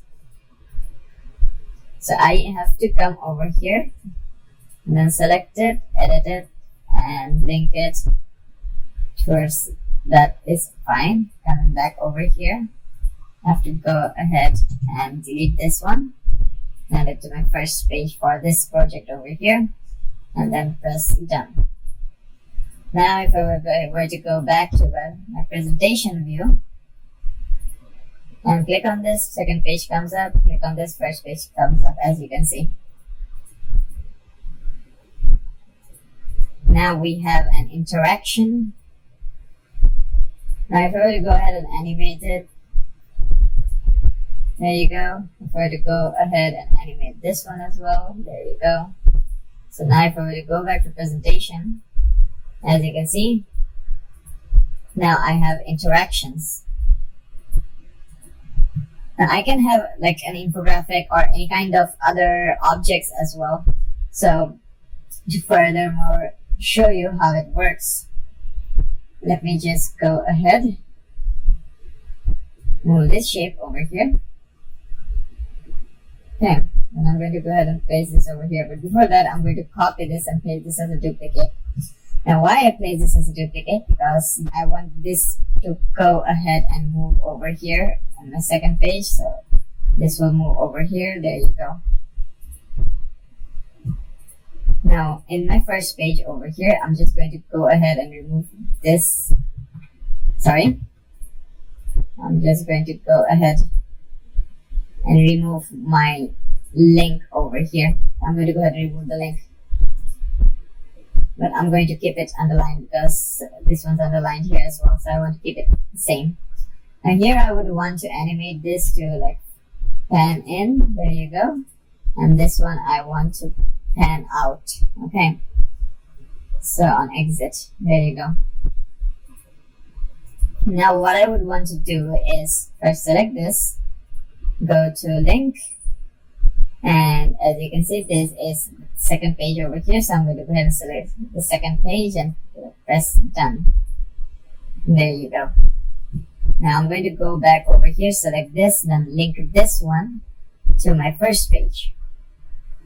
I'm making an entire interactive sequence over here. So now if I were to go back to my presentation, click on this, this will pop up over here. Click on this, this will pop up over here, as you can see.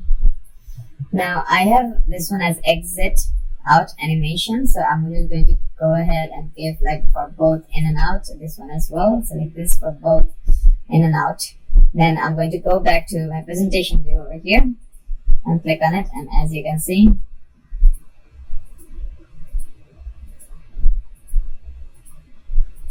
now I have an interactive page. If I were to go ahead and select this, the second page comes up, but first page comes up over here. Select this, select this. So now there you go. So you can have like microtransactions, but you need to make copies. Okay. So what I mean by microtransaction is I'll just keep this as they are. I'll create a new page and I'll edit the name of this page. Micro 1. Okay. That will be micro 1. Let me just put this heart shape over here at the center. There you go. Create a duplicate of it. There you go. I'm going to rename this as micro 2. I'm just renaming these things just for organizing purposes. So now what I'm going to do is I'm just going to move this one a bit towards the left side. There you go.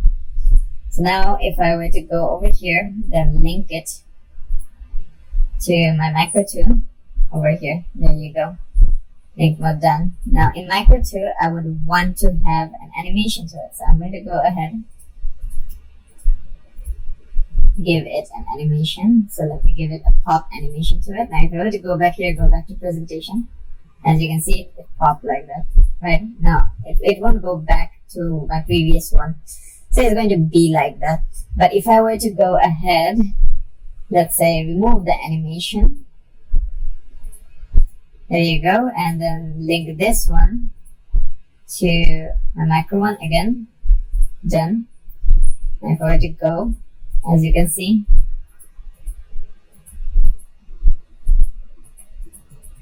we have a micro interaction, right? So it is similar to that. So that is how you can basically make a small interaction or micro interaction. It is very good with presentations in Canva. It is also very good on whiteboards as well. It's basically the same process where you can embed them to showcase them in different websites other than Canva. You can also share them to others as well. So that'll be all for this lesson on animation and micro animation, and also how you can animate graphics as well. So that's going to be all for this lesson, and I will be seeing you in the next one. Hello there everyone, and welcome back to our Canva course from basic to advanced, and this is lesson number 10. And lesson number 10 is all about collaborating with teams. So let us go ahead and get started. So how can you collaborate with any kind of team in Canva? So you need to go to projects over here, as you can see, and you can add new project if you want, folder or upload or import from app as you want. So let's go ahead and first open up one of our previous projects over here, as you can see. Now once this project has been opened up, I'm just going to go ahead and you can send this to your teacher or send this to anyone that you added on Canva. Or you can also give access to other people as well. So once you do that, you can add a comment in if you want. So let me go ahead and let's say add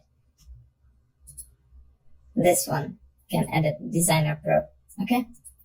So now as I've added that one, if I were to go ahead and comment, if I were to go ahead and press @Designer Pro, now as you can see Design Pro over here, if I were to go ahead and mention him, now as he will be added, he will be getting a notification in Canva. So if I were to go back to home and in the notification here, he will get that notification and then he can directly come into this project and he can then help and collab with me as well.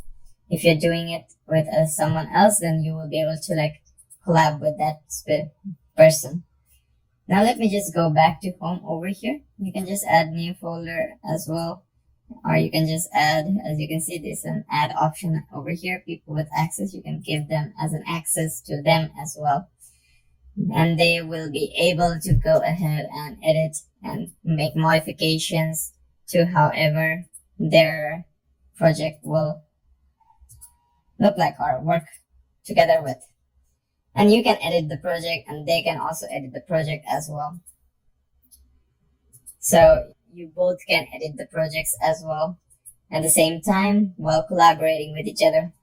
So that's very, very simple. It's very straightforward on how you can do the collab thing here in Canva. And that will be all for this lesson, and I'll be seeing you in the next lesson.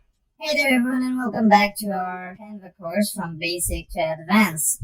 And for this lesson, lesson number 11, we'll be moving on to lessons now. And for lesson number 11, I'm going to go ahead and show you print designs, how you can create print designs as well, and all the templates to also nudge your creativity and innovation while creating designs related to print. So let's go ahead and get started with our lesson without any more wasting time. So as you can see over here, I have launched Canva. So under the templates over here, I'm just going to search print and see if we have any kind of template. And as you can see, print templates over here. Now we have the filters over here.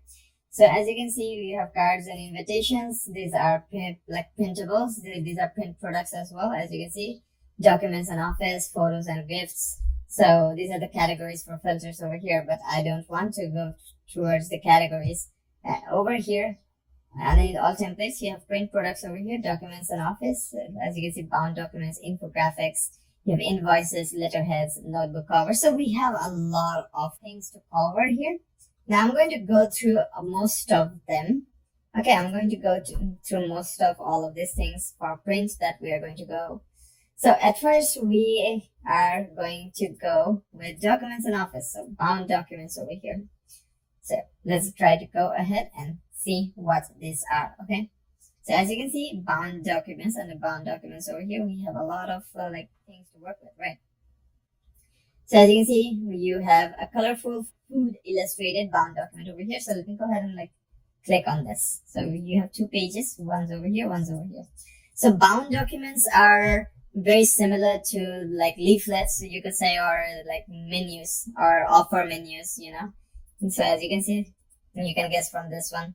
Now there are a lot more over here, like this fashion project over here, as you can see, bound documents. So this is like the cover. Okay, so bound documents are like covers of books, right? So these are like the covers of this magazine, for example, Liceria & Co. It's a colorful modern, as you can see, holographic fashion project bound document. And then underneath infographics over here, we go and show you some as well. So underneath infographics over here, let me go ahead and select this over here. So as you can see, this is only one colorful retro student PSL walkthrough template infographic. So you can also go ahead and print infographic things as well. So these for print, mostly you will find infographic type of printables are for people who like to keep their space of work or their workspace or their own personal private space and where they live. For example, for example, let's say you're an employee, you're working at a company. Now you want to make your office look much more creative, colorful, You can go ahead and use infographics here, and you can go ahead and print a lot of infographics here. Let's say a to-do list, okay? To-do list for, let's say, the first week of your work. Then you printed out 7 different things, and you printed out those infographics on those specific 7 things, and with some brief description of them as well of what you're going to do. And then you just hung them or pasted them on the wall or in your office.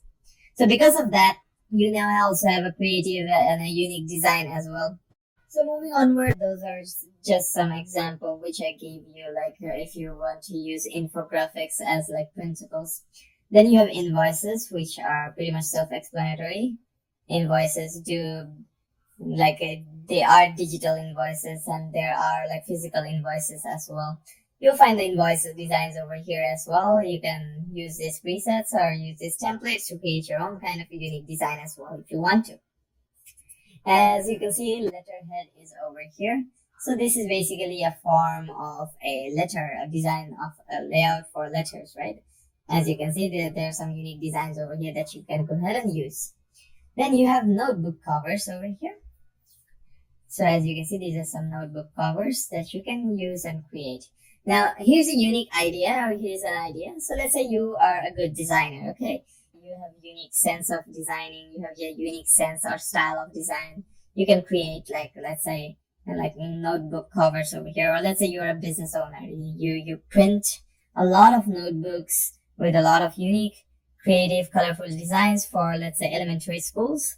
And you supply them with elementary schools. You can use Canva here to create these kinds of designs and then send them up to your printer, company, associate for them to print out, and then you can go ahead and sell. That's just an example which I gave you. So everything relies on Canva here, because Canva is the main software here which you're using, our main website tool over here that you're using to create these designs. So yes, you can find all the kinds of templates over here in Canva, in case for notebooks, notepads, planners, resumes, the bound documents, infographics, invoices, letterheads, and much more.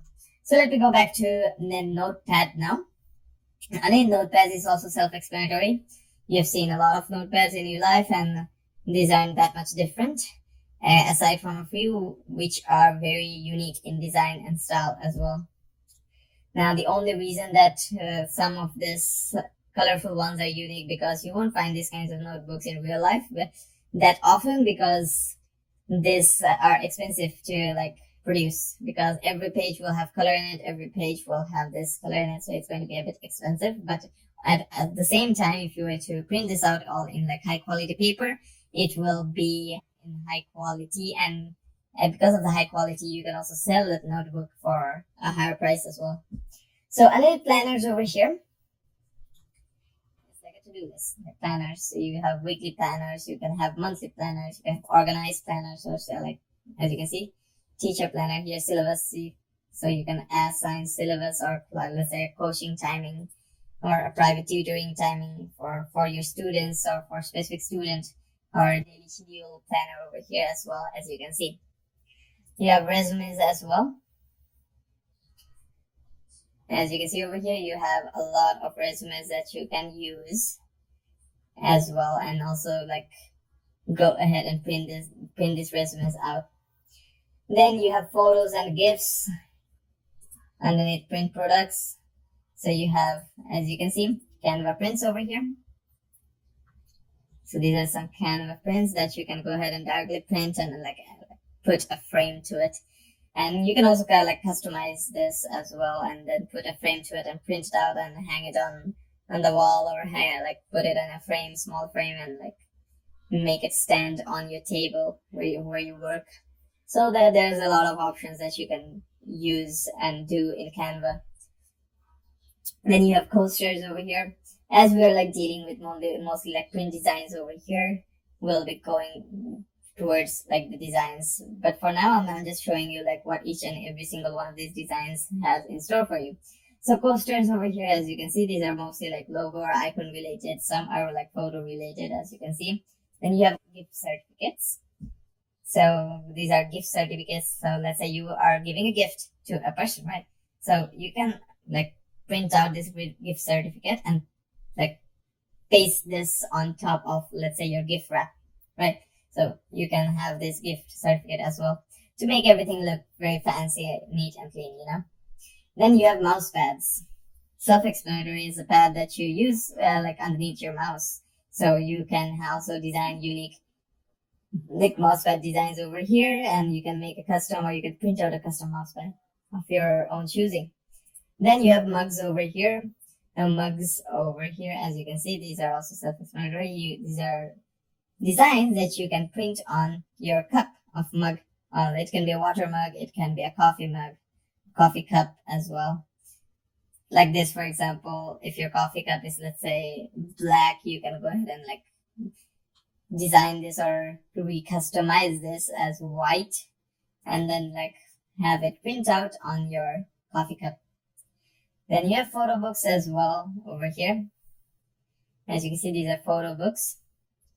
So you can make like, for example, let's say this one, you customize this one, right?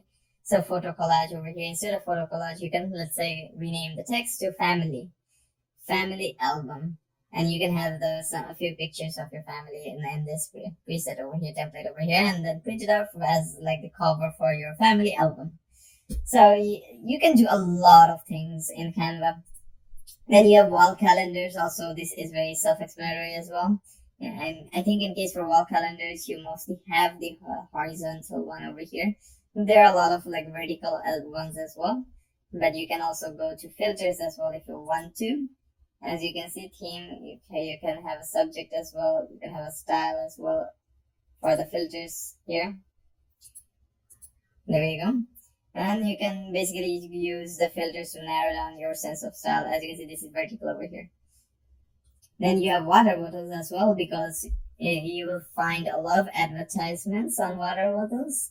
At the same time, it's a printable still. So you can go ahead and create, let's say you want to open up a new like company, but you sell water or you supply water with water bottles, right? So now you can have a wrap around that water bottle, and the wrap will have print on it, right? So now you can design that print over here and then send it on the water bottle wrap.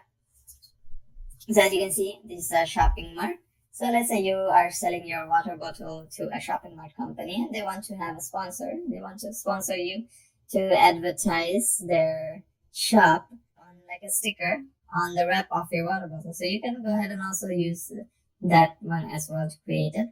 We will be moving on to class projects by the end of this course, and then I'll be showing you how you can do a few class projects like on printables as well. So next, moving onwards, we have marketing materials here. Now, marketing materials are the professional segment. Now, you have banners, you have brochure, you have business cards, you have flyers, you have posters, you have rack cards, you have retractable banners, and yard signs as well.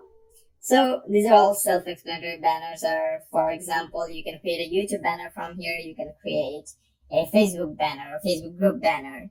You can also create various other forms of banners like Twitter banner as well. Then you have brochures or leaflets, and well, self-explanatory what brochures are. You can go ahead and design your own brochure as well. You have business cards as well, which you can like design. As you can see, there are a lot of standard business cards here in Canva that you can go ahead and use. Then you have flyers as well. As you can see, these are the flyers. Basically soft advertisement on flyers like this. As you can see, there's a hair salon type themed advertisement here, which is well made. You can go ahead and use this one if you want, but change the text and change the theme, and be sure that the theme matches with the images which you have changed later on. Then you have posters, then you have rack cards, then retractable banners, yard signs as well. So as you can see, posters are also good. You can create your own poster by taking one of this and like customizing it as well. So let's go to rack cards now and see what is this. So rack cards are like the smaller versions of brochures. I think you have seen some of this while going to a cafe or a fast food joint where you have seen like on the table there's a small piece of paper, right? You open the paper up and it's like a mini brochure, but with like a notepad, and you're just like flipping through the pages. So you could say that those are like rack cards. Then you have a retractable banner over here as well. Banners over here.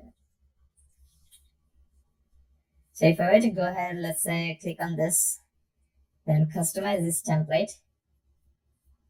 And this is a retractable banner. As you can see. Now, what is a retractable banner? So retractable banners are banners where you can basically retract the banner. So let's say you have a banner for a site which allows scrolling on the banner. Let's say Facebook has a scrolling banner, and you move your mouse on top of the banner and use your scroll wheel up and down, so that banner will scroll up and down, right? So it's very similar to that, but not exactly like that. So retractable banners are banners where like they're very, very horizontal, like vertical, but they can retract down as well. So those are like retractable banners. Now let's go back to home over here and see what other prints or printables we have, or printable designs we have. As you can see, we have yard signs here. As you can see, warning CCTV. I think everyone in their life has seen this type of sign in their life, whether you go to an office, whether you go to a public place. There are signs like this, warning CCTV, or you're under CCTV area. Something like that, something along those lines. Now, as you can see, house for rent over here, then is now receive package delivery. It's both for digital and for physical as well, these printables. So now you have cards and invites as well. So underneath cards here, I think it's generalized. You'll find a lot of type of cards over here, as you can see. Then you have envelopes here as well. Envelope designs. So you can have a card design from card over here, and I have an envelope design to create an envelope for that card. And then let's say it's your wedding, you are sending out invitation cards, right? So you can design your cards like that. You can also design the envelopes which the cards will go in from Canva as well. And then you have invitations over here as well. Invitation type designs. And as you can see, Canva here has a category here, highlighted category, invites that shine bright. Add some gold for a touch of refined sophistication. Then we have postcards here. As you can see, these are very neat looking postcards. Then you have tags as well over here. So these are like tags that you can use. Now these are very similar to like license plates on like vehicles. These are also like can be used on boxes for shipment. This can also be used on a product which you are selling to categorize that product into one specific sector, or give the serial number on that product as well. So tags can help with those kind of things. Then you have stickers and packaging. So you have bumper stickers over here. You have floor decals. So you have labels. As you can see, you have paper bags with handles. You have shipping envelopes. You have stickers. So prints have a lot of categories, as you can see over here. Then you have like clothing and accessories as well. You have hoodies, sweatshirts, t-shirts. As you can see, these are the things that you can go ahead and place on a t-shirt to see how that t-shirt looks like. So for example, let's take this tiger image for a. So let me go ahead and customize this template over here. So as you can see, I have this tiger image, right? I'm just going to go ahead, place this at the center over here. There you go. This is a tiger image. Now what I'm going to do is I'm going to go to apps over here, and then there should be a mockup app which I have used previously. As you can see, the mockup app is over here. So I'm going to go ahead and use this. And as you can see, we have a few options over here. So I would want to go for like t-shirt. So as you can see, we have print over here. We have apparel over here. So I'm going to go for see all over here and use this one. I use this image over here, as you can see. Now I'm just going to go ahead and drag this and drop this inside, and it's going to load. And as you can see, it has loaded into my mockup over there. And I can see the tiger perfectly on the t-shirt, and I can guess like how it will look like.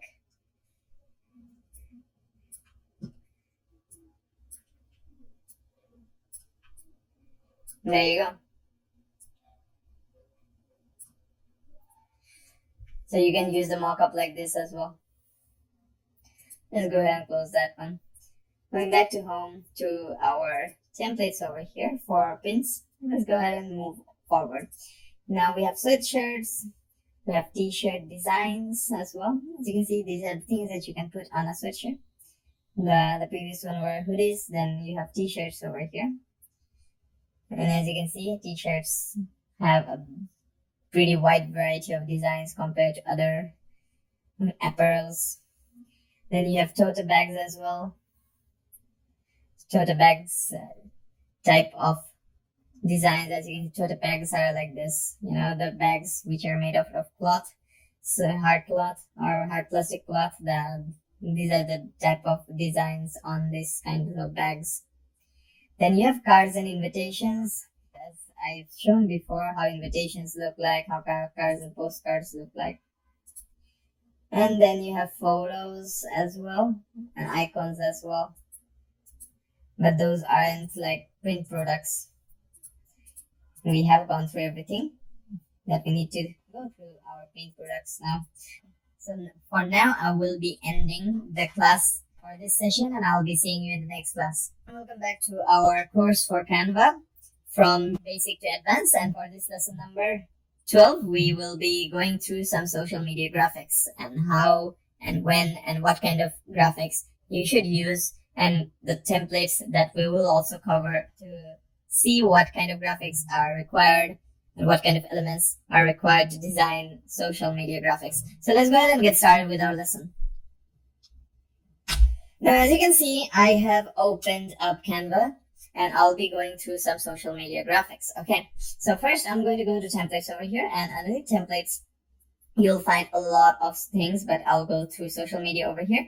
And as you can see, you have Instagram posts, you have Instagram posts for landscape, you have Instagram stories, you have WhatsApp statuses, you have Facebook covers, Instagram reels, TikTok videos, YouTube thumbnails, YouTube intros, a lot of things to work with. Now, I'm not going to touch any videos for now because I will be covering videos in a separate lesson nearing the end of our entire course. But for now, I'll be sticking with some basic stuff. Like for example, Instagram post where I'll start with this. Then I'll be showing you something from Facebook. Then I'll be showing you something for YouTube as well for banners or covers and profile pictures. So here, there are a lot of templates as you can see. There's video templates. There's normal still image templates or post like templates, as you can see over here. So I'll just go ahead, let's say use this one of gray photo collage, new arrivals, Instagram post. So I'm going to go ahead and customize this template. Now, all of the templates here will only be applicable for the type of social media post that you are going to be making. It can be related to a food, it can be related to images, it can be related to anything as long as it requires or it fulfills the need for the social media graphics. But here there's very much less graphics other than the framing and the pictures. So I'm going to go ahead and delete everything and start from scratch so that I can show you what you can do with graphics to furthermore enhance your social media post. Okay, so and in case for Instagram, let's go for, let's say, a quote type post where you, let's say you have a page where you send out or where you like on daily basis, like 24 hours intervals, you upload a post related to quotes. Now these quotes can be related to anything. It can be motivational quotes, it can be business related quotes, it can be anything, right? So let's go for something like a business standard quote. Okay, so let me go ahead and go to first elements over here, graphics. And in elements over here, we will be taking a shape first, okay? So I'll be taking, let's say, this shape first over here. Then I'll take two shapes first. So this will be underneath this layer. I'll be setting that up as a background and setting this up as a background, okay? So I'm going to go ahead and first color it, let's say, black. Okay, then I'm going to expand it like this. There you go. Then I'm going to right click on it and then I'm going to lock it. There you go. Now once that is locked, it won't move however I want it to move. Then I'm going to put this graphic over here and cover it up within the frame of our Instagram post, right? Then I'm going to go to the transparency and decrease it down to, let's say, 20. That looks standard. There you go. Now I can go ahead and make this green as well. So let's say I want to make this green.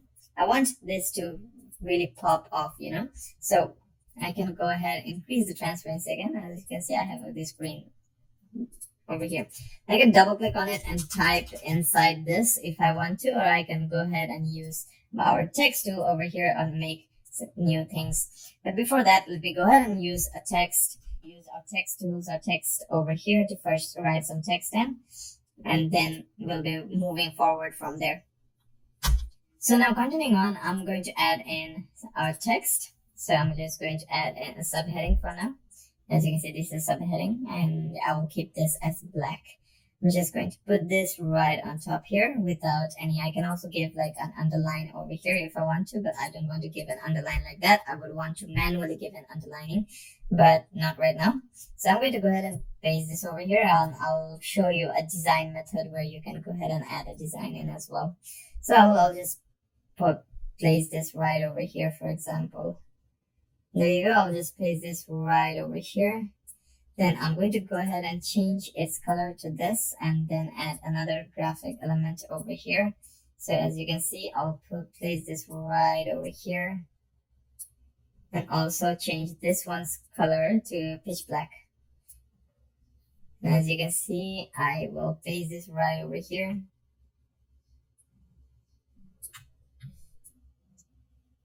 There you go. Now I'm going to go ahead, select this text, but before that I'll go to position, as you can see, and this one will be right above this. Yes, that's perfect. Now on this subheading, let me go ahead and first type in the heading of our quote, like quote. So what will be our quote, right? So I do not want to add the quote over here. Now what would I want to add, let's say, will be the name of our Instagram page. Okay, so let's say quotes of success. There you go, that fits perfectly there as well. Then I'm going to change it to impact.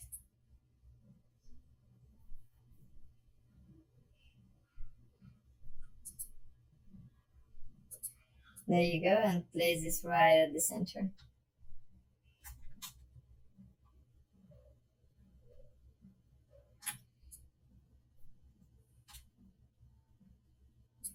There you go over here. Then I'm going to go ahead and reduce this down to over here. Now I can make it a much more like design friendly by adding in, let's say, a triangle over here. I'm going to paste the triangle right over here and we align it like that and paste it right over here. Change the format to black. There you go. I'm just going to zoom in a bit because this, to see if it matches or not perfectly. As you can see, it matches perfectly with our rectangle over there. There you go. Now, as you can see, it matches perfectly. I can also like have another rectangle like this. And paste this over here. There you go. And change this ones to black, pure black as well.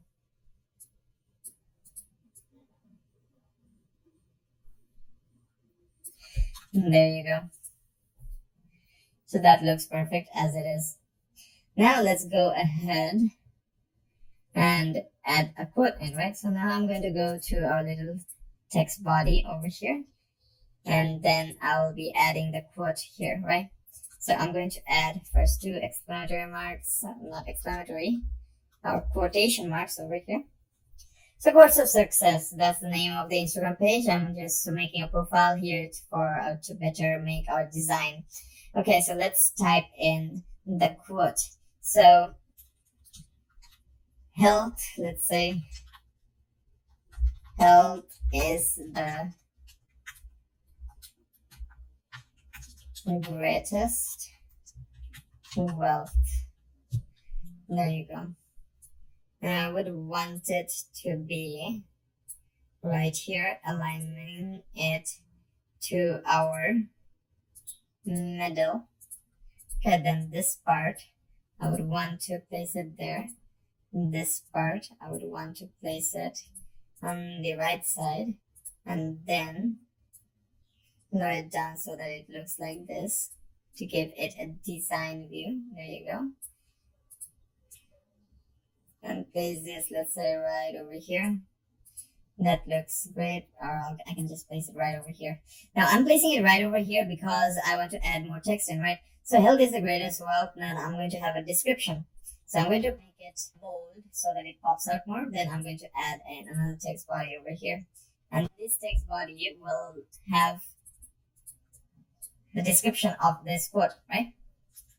So if you maintain your health, then you can work more towards your goal. Or I can just follow up with another quote as well. So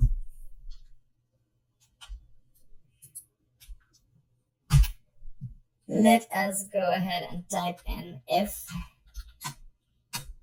you are ill, you won't be able to work hard enough.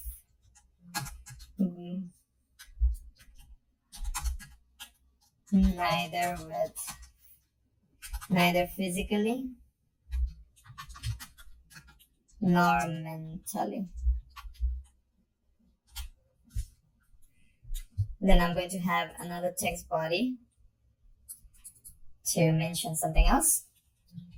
If you lose money, you don't lose anything. If you lose your family, you have lost something. But if you lose your health, then you have lost everything. There you go. I think that matches perfectly with our entire quote on top. There you go. Now to further on design this, so I'm going to go ahead and change to Anton. No, Anton is too much. I'm just going to keep it as it is. I'm just going to make it bold. Make this one bold as well. Also give a quotation mark start, quotation mark end here, quotation mark start here as well, quotation mark end here as well. But in case for these two over here, I'm just going to lower down to 20 over here. There you go. Then I will also go ahead and reduce it down to 3 lines, and this one will also be at 3 lines, just to make things look much more neater and cleaner. Now this one I would want to be on the left side over here. There you go. This one I would want to be on the right side over here.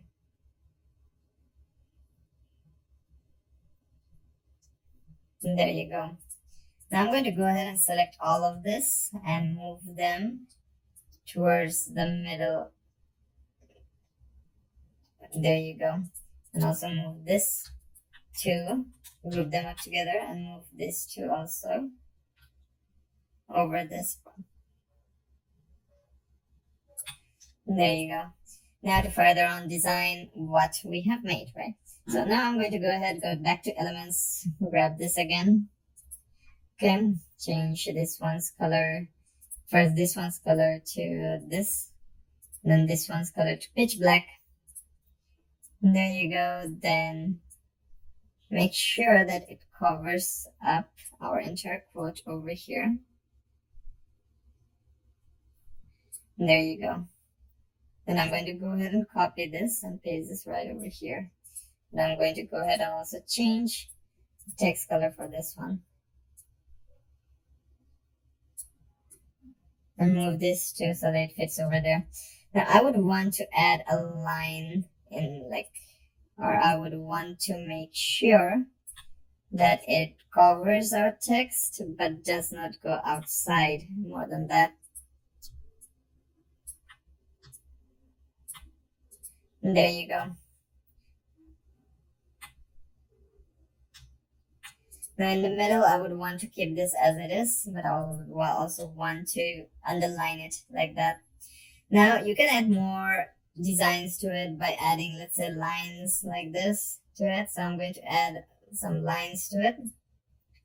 Okay.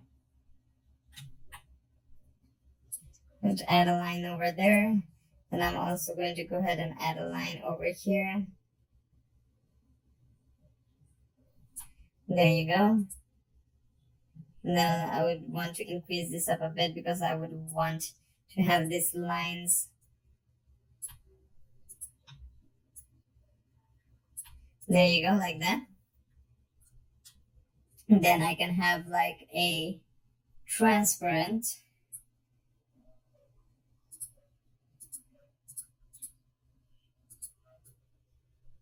That's a 20 over here, 20 transparency. Then I will just rotate it a bit, copy it, paste it over here, rotate this one a bit, and again paste this one over here, increase this one size,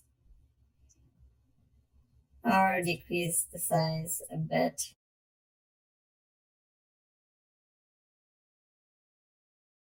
There you go.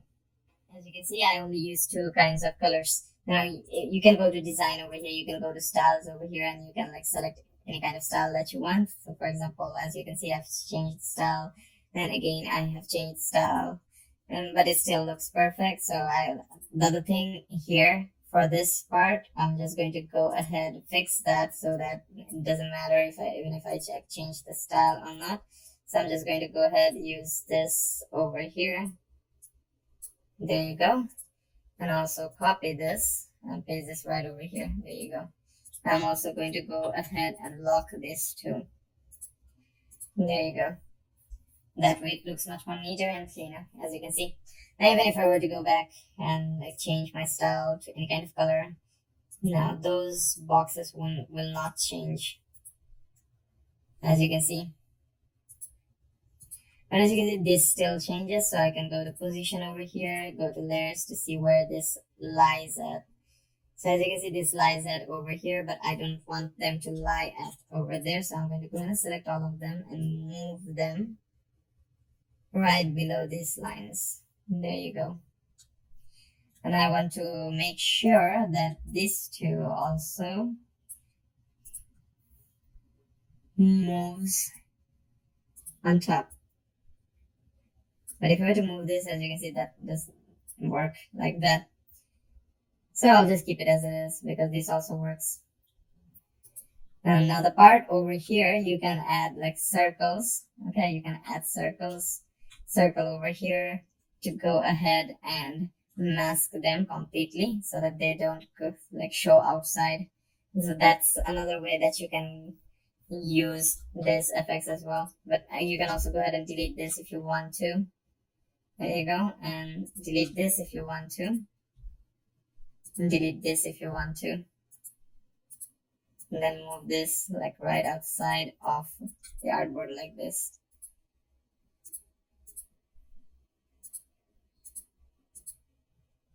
I'll change the text.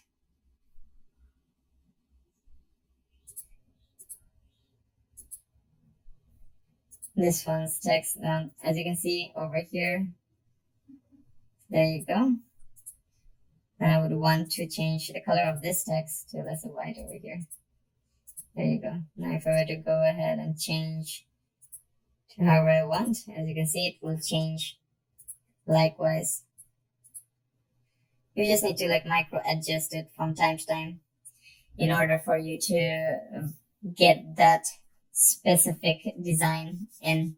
So you can use graphics for like to create a unique kind of posts like this. It's like at the end of the day, it matters on how creative you are and how innovative you are on like utilizing these elements of graphics to create cool looking posts like this. So I will show you another example. For this example, I'll be using just a picture. So let's say you want to upload a profile picture or a picture post on Instagram, right? So let's go ahead and like create a new project or use a new page here and create a profile picture, right? So I'm going to go ahead and delete this. Going back to elements over here, I'll go to photos. Okay, I'll just go to photos over here. There you go, and I'll just type in selfie. And let's say I'm going to take this one, for example, let's say, okay? And I will make it into a square. Or I can just go to filters over here and just search for square. So you can see there are a lot of selfies here that can be used. So let me go ahead and use this one, for example. This one looks cool. So then I'll just paste it right over here, and then I'm going to have a copy version of it. Okay, now this version, I'm just going to go ahead and increase its scale so that it matches our entire image over here. As you can see, it has a special effect to it, but not that much. But here in this effect, I'm just going to go to edit photo. I'm going to go to give it a blur, okay? So I'm going to go ahead and give it a blur like this. So whole image, I'm just going to give it a blur for whole image, and I'll just increase the intensity like this. I'll just keep it at 50%. There you go. And then I'm going to go back. As you can see, the image behind is blurred out, so it looks good as well. So now selecting this one, I can go to edit photo. Without edit photo, you can also do it like as it's like based on graphics, right? Social media graphics. So I'm going to go to elements over here. I can take this shape, for example. I'm just going to cover up this part and then increase it up a bit more.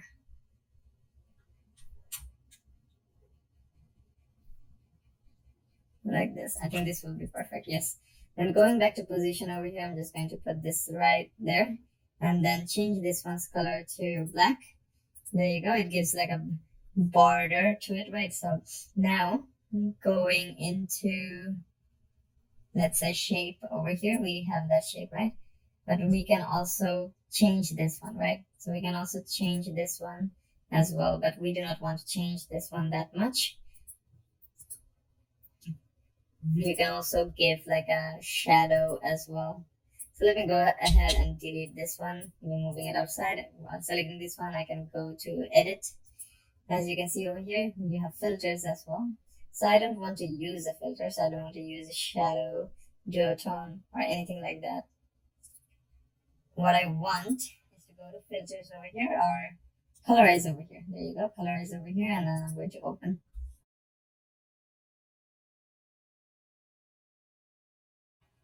So it's trying to colorize the image right now.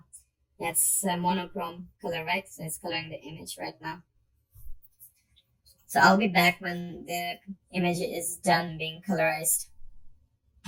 So as you can see, the image has now been colorized and it looks so good right now. So you can go ahead and use it like that if you want to.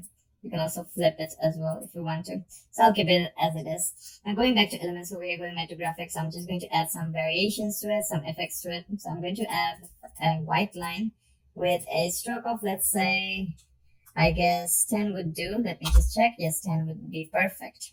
So I'm going to go ahead, move it like that.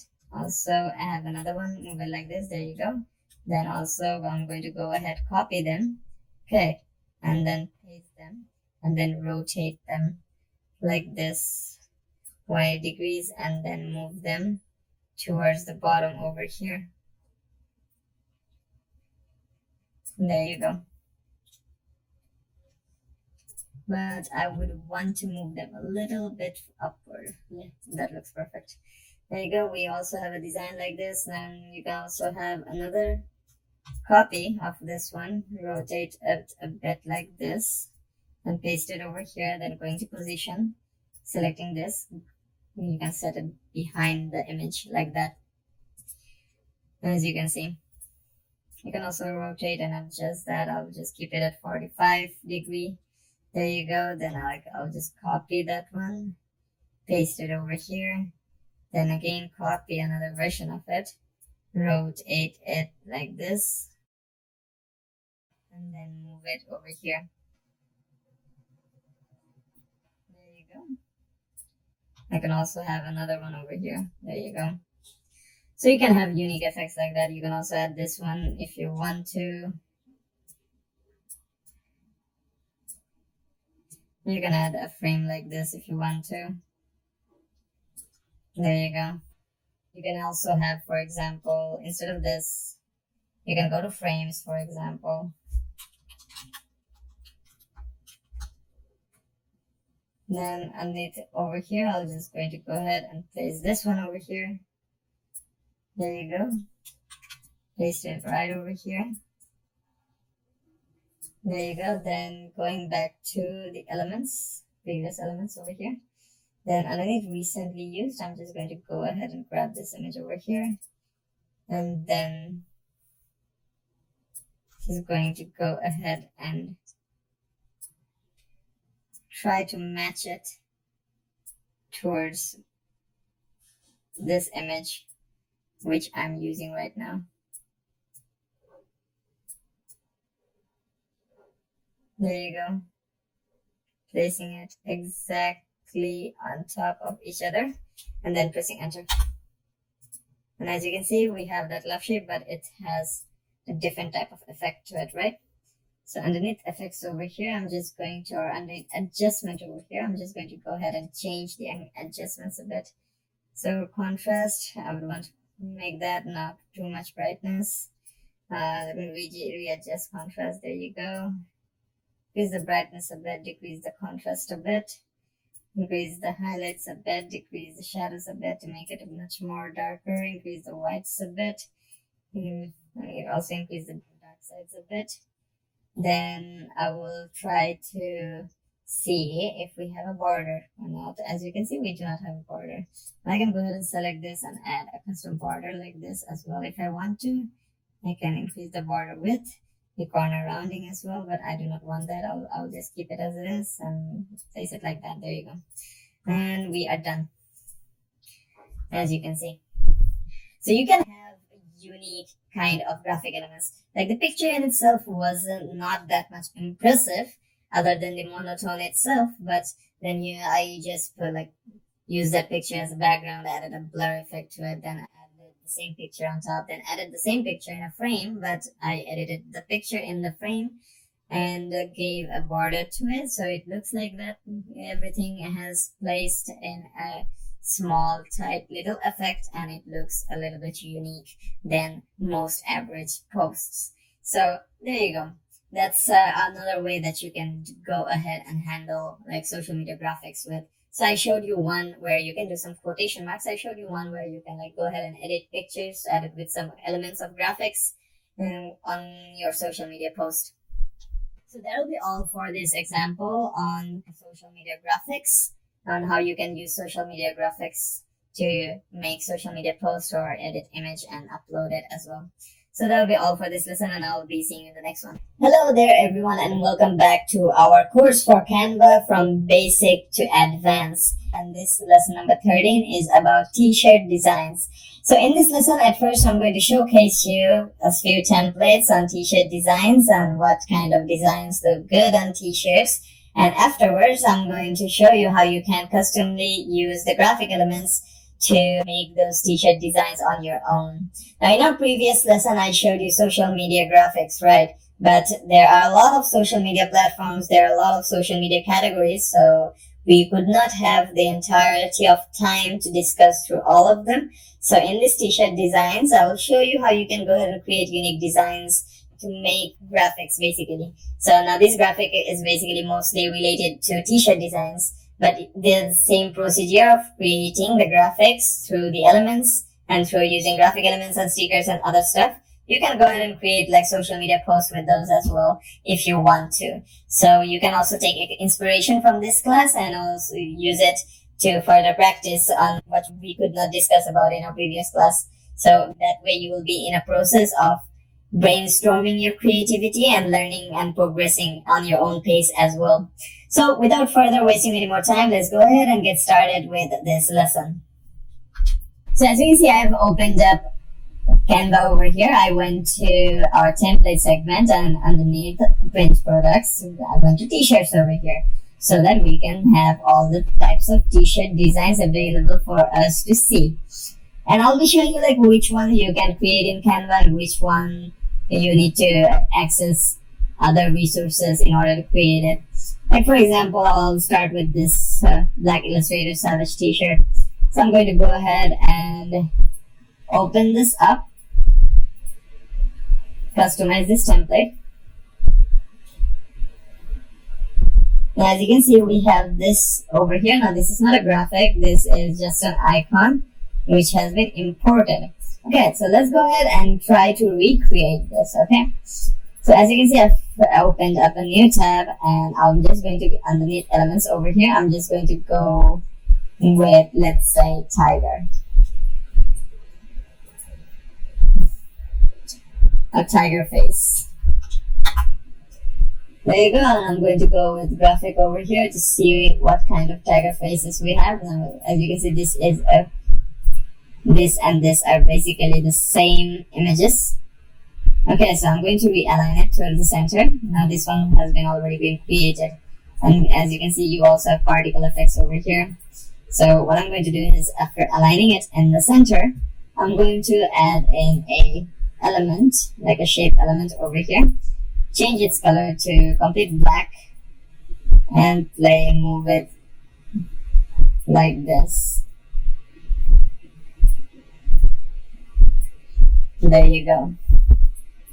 Now once that is done, I'm going to go ahead and group them up together. And once they're grouped up together, as you can see, this is the one over here. Or I could also do another thing is by selecting this, I can go ahead and crop this, okay? So what I can do is by selecting this, I can go to edit photo, right? And after edit photo, I can go ahead and crop this.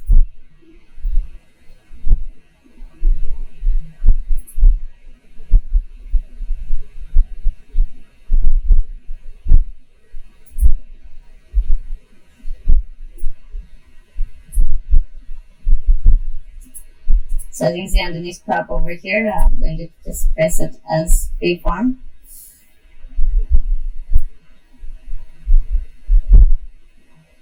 And then just select this part over here, then press enter. There you go. Now I have cut this perfectly in half. Now after doing that, I will go back over here and see our text. So we have savage over here, right? So I'm going to have to use my text over here, add a heading, and put SAVAGE, savage, all in caps. So I'm just going to have to move all in caps. Change the color to this. Once that is done, I'm going to rotate it anti-clockwise and minus 90 degrees. There you go. And then increase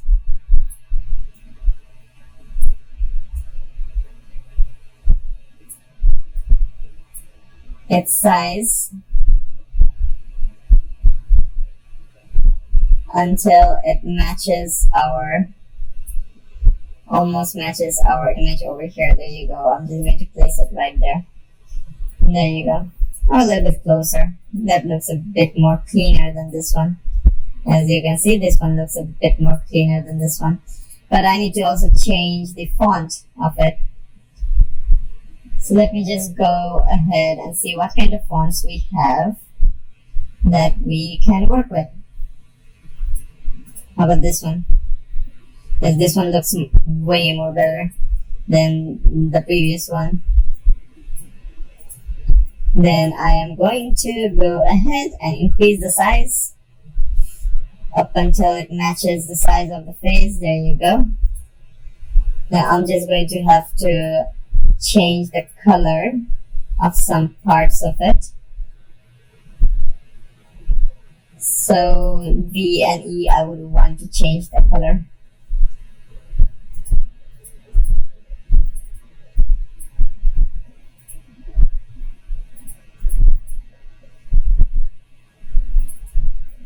A as well over here. This A as well over here. Yeah, I think that looks perfect. As you can see, it has all the colors of the tiger, almost similar as the tiger over here. Now once that is done, I'm just going to go to elements and type in particle. As you can see, we have particle effects over here. I'm going to go ahead and add this right over here. Copy this. Then rotate this. Let's say about minus 45 degrees. There you go. And then also place it again in the center. There you go. Now I would want to change the particle positions like below our objects. There you go.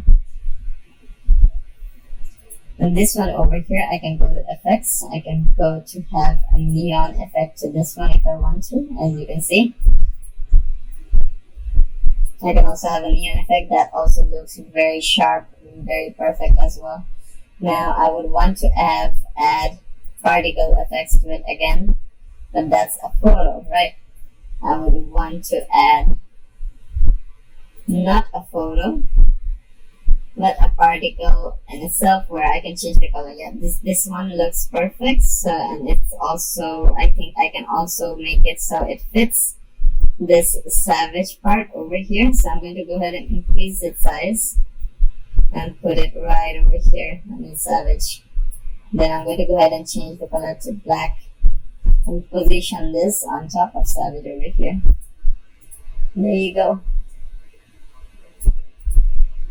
Now if we were to compare the two, as you can see, you have the variation is very different. So if we were to select everything over here, if I were to go to position, arrange, and tidy up, as you can see, everything's gonna get tidy up, but I don't want that happening. I like it the way it is right now. I'll just keep it as it is right now. So that's one way of how you can go ahead and create a t-shirt design, right? Then what I'm going to do is I'm going to export it. So I'm just going to go ahead and download it as a PNG or extra with transparent background, PNG with transparent background. So the background over here, I'm just going to go ahead and delete that. I'm just going to go ahead and delete this as well. So I don't want the background. Okay, so I don't want the background. So I'm just going to go ahead and download it. Not all pages. I want only page number 2. Okay, the one that I worked with. Okay. Now, this particle over here is black.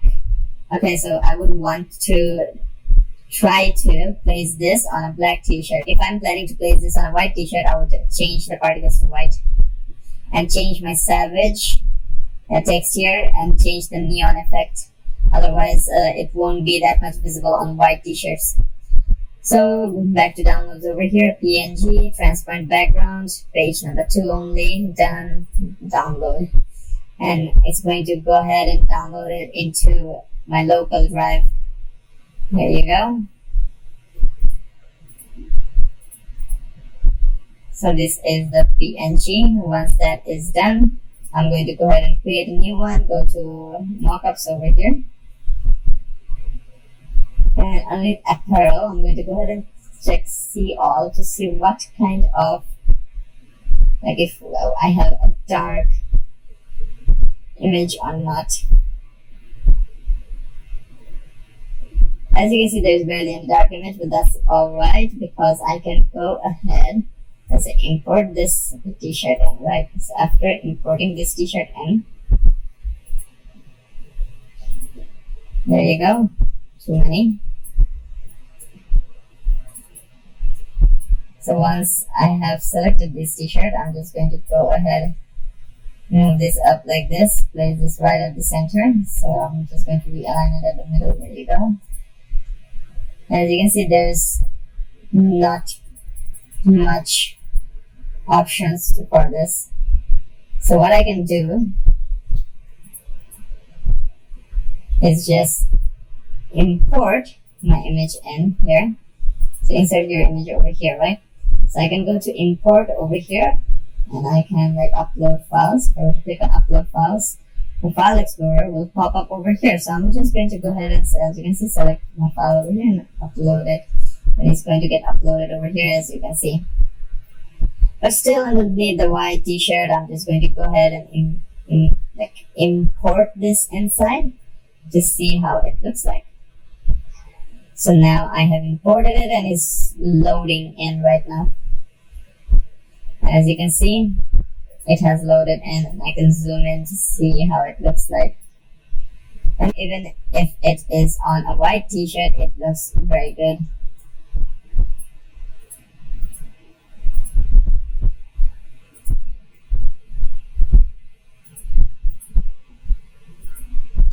So continuing onwards, just a small recap.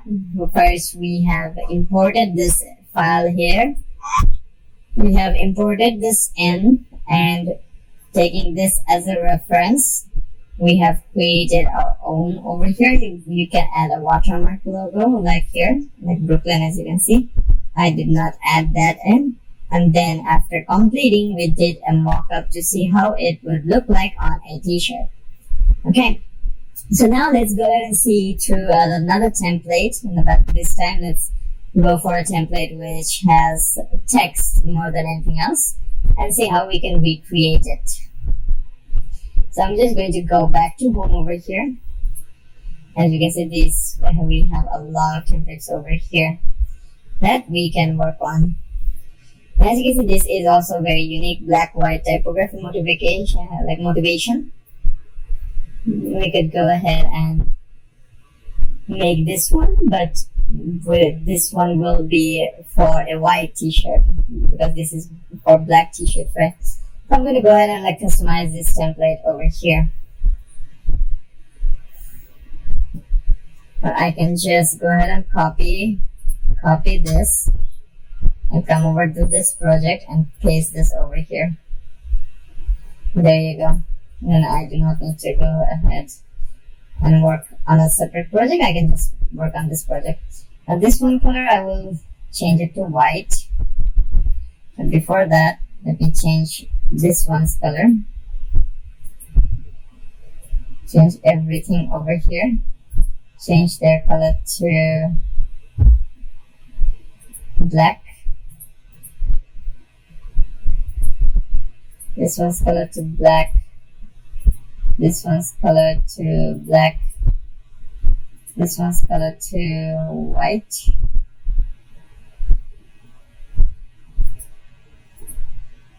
This one's color to black.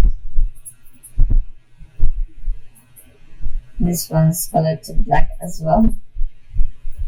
This one and this one and this one. I want to change these colors to black as well.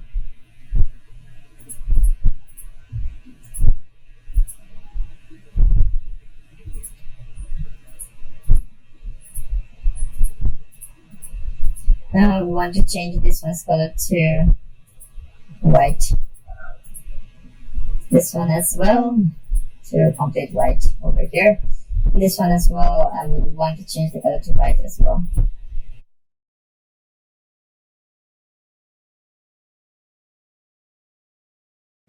As you can see, this looks pretty cool and neat, right? So now I have a basis for a type of typography, type of t-shirt design, right? So I'm going to go ahead and try to recreate it, but in my own way. So you have moving forward, I'll just use the same text but different style. So first text, heading, moving. Everything I'm going to put as capital, then let's try a font.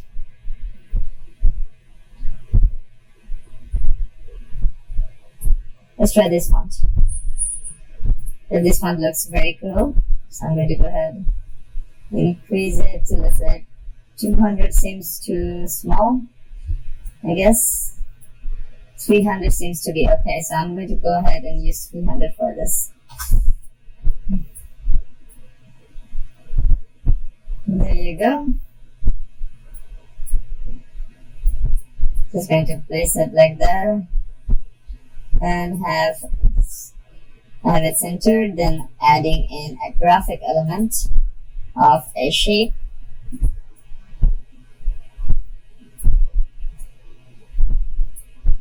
Placing it right here in the middle.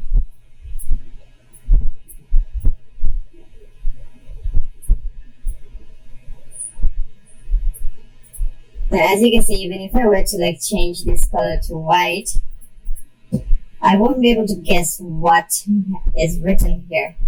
So that's a problem. I cannot guess this is spelled as moving. So I need to go ahead and change my font again. Now, this one looks better, but too big. So I would want to have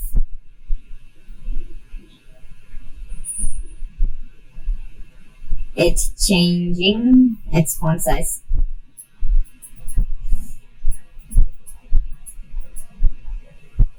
There you go, I think that is perfect. Placing it over here. Now as you can see, you can kind of guess what is being written over here. So I'm just going to go ahead, place both of them and align them towards the middle.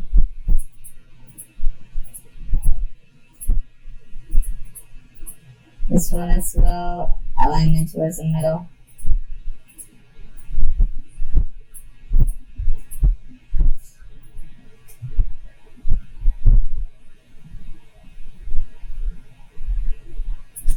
There you go. Now I'm going to add in the small text of forward. But here I would want to change the line spacing or the letter spacing. So I'm going to change it to this. There you go.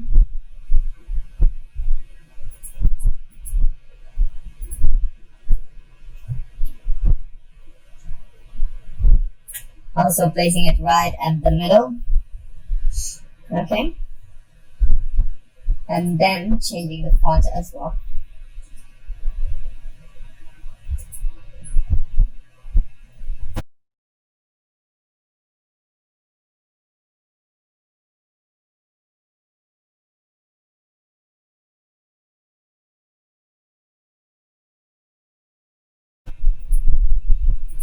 There you go. That looks perfect now.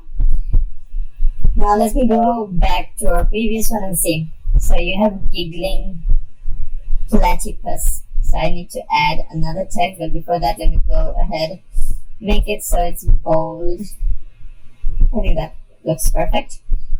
But I would want to zoom in a bit and change how this graphic works over here, not the forward. We just log this for now. There you go. Then I would want to select this and place it right here. There you go. I think that looks better. But here I would want to also change a little bit variation to it. So here I'm just going to go ahead, change the color back to white for the text and add in another element of shape. And this time I would want it to match over here to over here.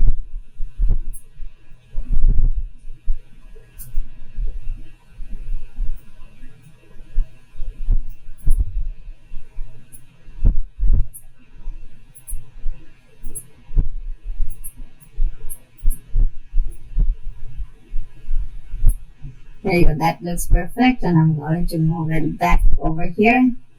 Now going back to position, going back to layers while selecting this, what I'm going to do is change its color back to black.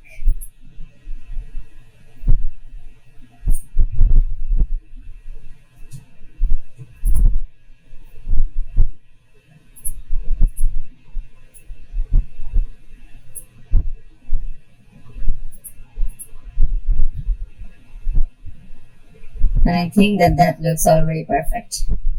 So moving forward, then you have giggling platypus. So new text time. Now I will type in giggling platypus, but I'm trying to see if I can find anything which already looks good. So nothing of that sort, so I'm going to add a subheading over here.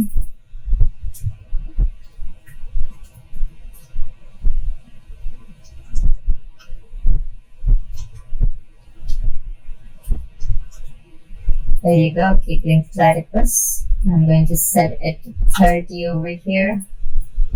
Place it right over here.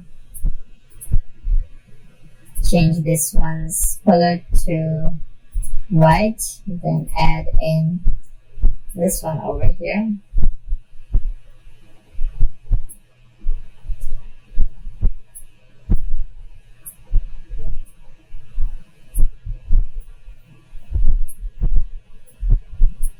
And then change the color to black. There you go, giggling platypus over here. I can go ahead and like move this up a bit as well, but I don't want to do that. I'm just going to go ahead and select these two, not those one coming over here. We have giggling and we have this one. So I'm going to group these two together. There you go. These two are now grouped together, so I can go ahead and align them towards the center. There you go. So now they're perfectly aligned towards the center. Now we have some star marks over here. So here we do not have star marks, so I'm just going to go ahead and add those star marks in.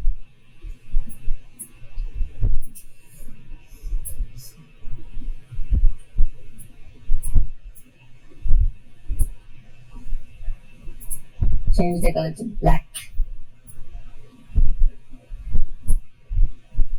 Then have a copy of it right over here.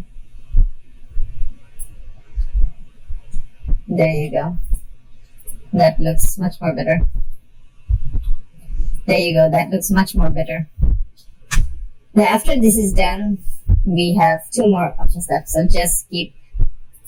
Okay. So now going back to text over here. I am going to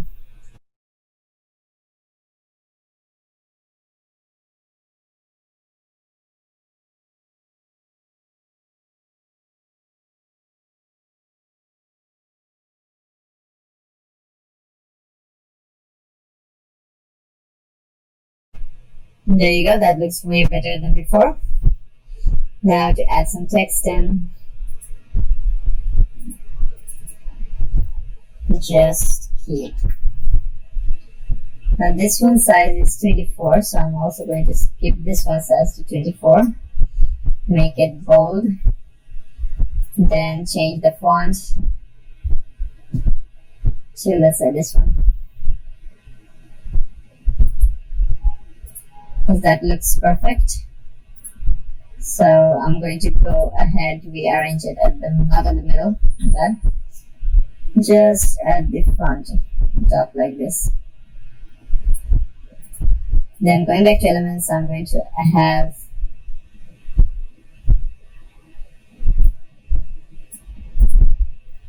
this one right over here, another one right over here.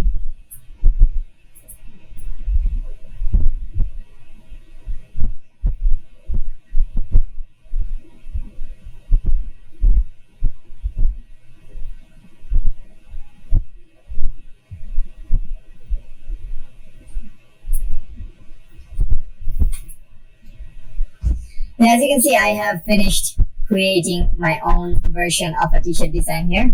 Nothing like that, but it's still a version of a t-shirt design. I can go ahead, let me just go ahead and first increase the scale of this one, but before that, I would want to first select this and group them up together. There you go, then I'm going to go ahead and increase their scale up a bit. There you go, once that is done, I'll place them at the center.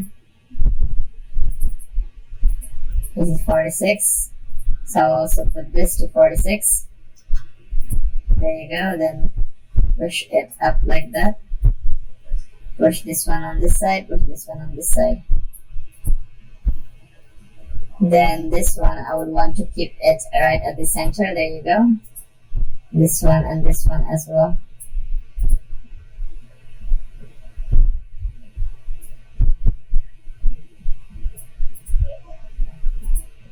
So now I'm just going to go save it, download it as a PNG with transparent background.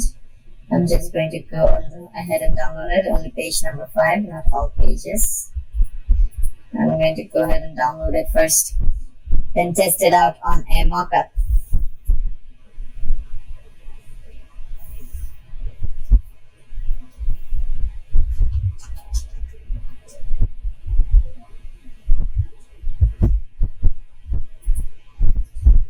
Now once that is done, I'm just going to go ahead and create a mockup file or a mockup zone over here.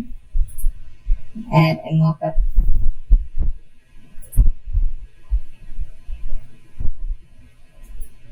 There you go. Now just zoom. I'll just zoom to fit. There you go.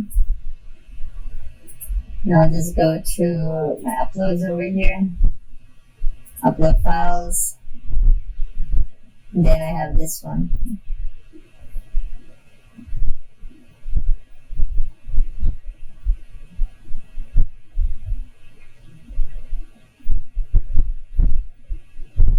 So now after it has been imported, I'm just going to go ahead and place it on top of this t-shirt or this shirt, sweatshirt over here. If we were to zoom in again now, as you can see, everything falls in place. So that way you can create and also use mockups over here to further test out how your t-shirt design or how any of your design looks like as we progress through our city, as we progress through our entire course. So that will be all for this t-shirt lesson, t-shirt design lesson, and I'll be seeing you in the next one. Hello everyone, and welcome back to our basic to advanced course for Canva. And for this lesson, which is lesson number 14, we will be going through making advertisements. Now I'll be showing you how you can create advertisements for specific things, for let's say Facebook or Instagram or any kind of social media post. So let's go ahead and dive right into our lesson. So as you can see, I've opened up Canva over here, and I'm going to go towards templates over here. Now, under the templates over here, I'll just go ahead and search for a beauty products. There you go. So we will be going ahead and advertising beauty products, as you can see. But before that, I'll go ahead and see what kind of templates we have. Now, as you can see, the first template over here, beauty product up to 50% off over here. As you can see, we already have a template. We also have this one as well, as you can see. So let me go ahead and customize this template.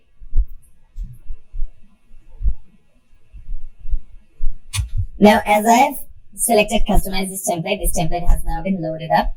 Let me just see what kind of we have, what kind of things we have.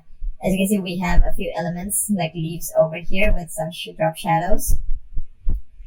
As you can see, this is edit photo under here. We only have like filters. As you can see, nothing over here. This leaf in itself is a leaf with just shadows underneath. This entire thing is a background image. Then we have small icons over here,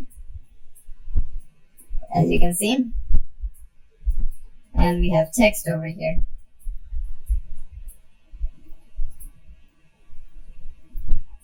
And we also have other kinds of templates over here, as you can see.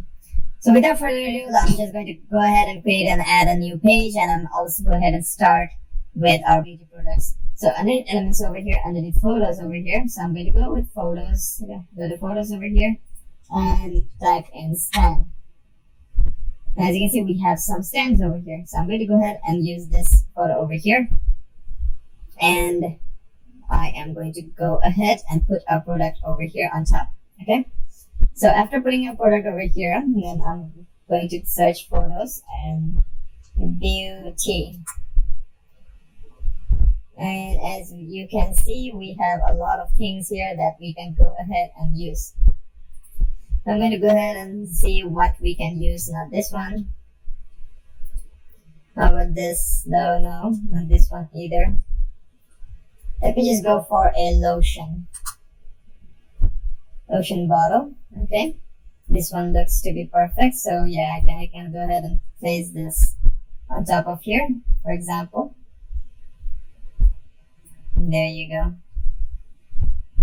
But as you can see, this does not appear to be that good. So I can go ahead and underneath edit photo over here, I can change how it looks like. Now this filter goes well with this background over here. So I'm going to go ahead and use this with this background. Or I can go ahead and delete this background, and with the lotion, I can just import in another background over here. And this one over here. And I'll just bring this one in front and then increase this background like this. There you go. I'll keep it right here in the center. Put it right here within our frame. And there you go. Now we have our product and background ready. Now let's see what we have over here. So we have some few leaves over here to make it look like that this is all natural, right?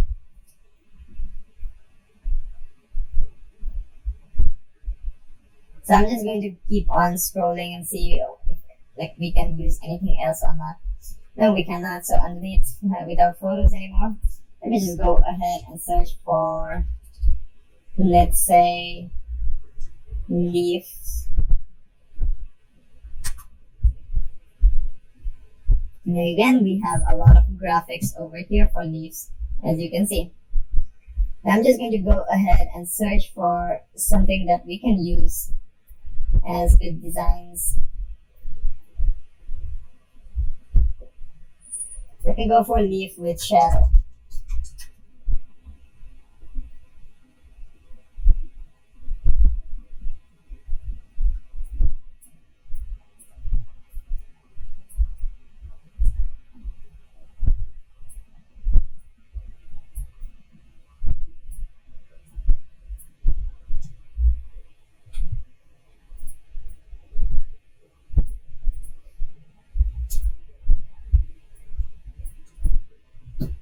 underneath leaf with shadow, we do not have any specific things. So I'm going to go ahead and cancel the filter. We have graphics, we have stickers, we have photos as well. Let me go ahead and search leaf again. So as you can see, we have graphics, we have photos. So let me go ahead and search underneath photos. Yes, we have underneath photos, we have like the leaf images over here. So I'm just going to go ahead and drop them in and rotate them and adjust them.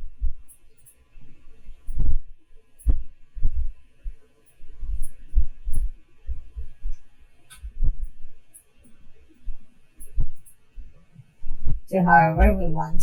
Now I'm just going to place this right over here because there's a shadowy part right below, so that will work perfect with our image over here. And I can also edit photo with this one. And then filters, let me go ahead and see all the filters over here, but I don't see anything else. I see an autofocus, face retouch. Let me go ahead and search for apps, but nothing is there. And that's okay. I'm just going to go back to our elements over here and then going back to leaves. Or just go ahead and search leaf again. Go to photos. As you can see, we have a lot of leaf type graphics over here, which we can use perfectly.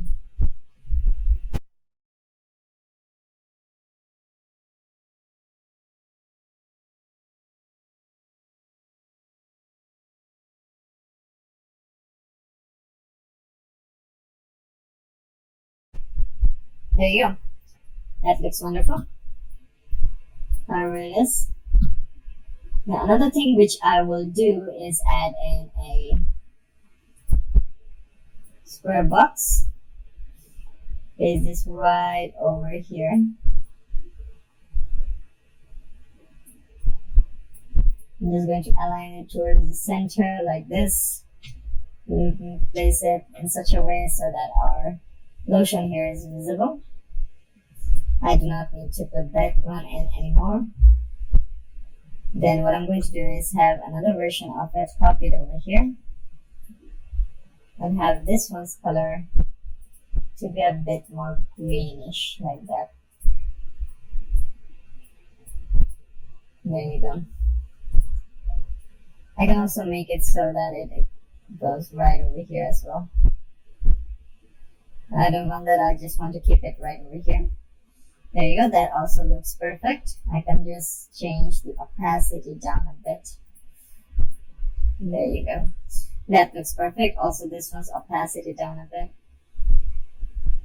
There you go. That looks perfect.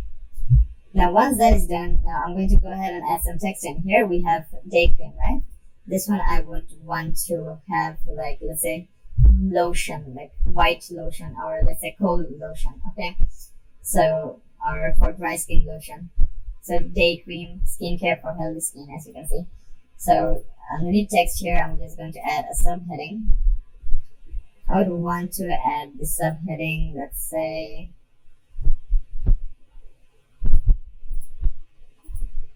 £30. There you go, or I'll keep it at £50 and add the sub area.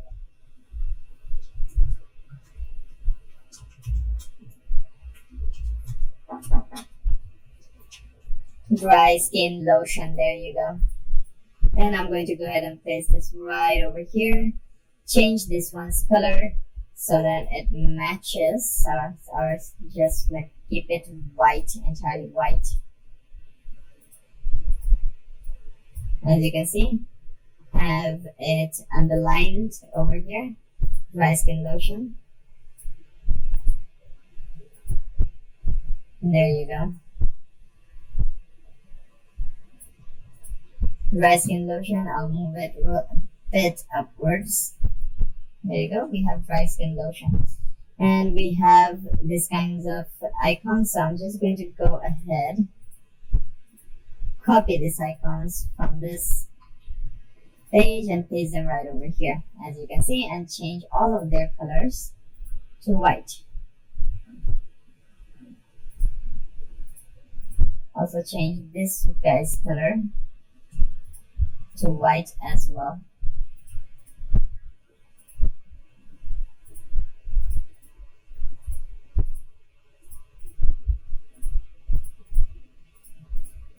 Now once that is done, I'm just going to go ahead and add the text in. So here, as you can see, I will just copy the text in here and paste it right over here. Now this one, the text from here, Control C to copy, and Control V to paste, and change this one's colors to white again, but this will be bold so that we can see them clearly.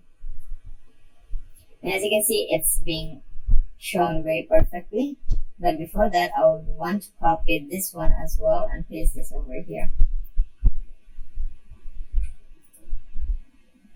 Now, underneath position over here, underneath layers, I would want to see where these lie at. So yes, this looks all good. And this one, I would want to change the filter a bit to make it look more greenish.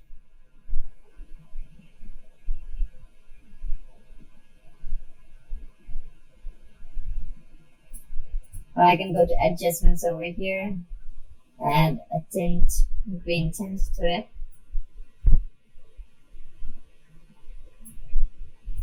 And there you go. So after making that green tint, it now looks much more better. Now I can go ahead, go towards the background image and make a like shade to make it look like there's a shadow. But yeah, I can go to elements over here and I can go for a shadow here as well. So as you can see, there are shadows here. So I can go ahead and drag it and drop it over here. I can just rescale it down over here, place the shadow over here if I want to, and then just lower down. There you go. Now that shadow has already been placed there. It looks much more better than before.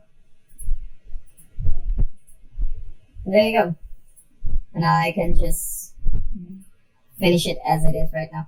But before that, as it's an advertisement, let me just add in a few more elements to make it look better. So then I'm just going to add in this white border over here and have a copy of it. Then paste it over here within our border.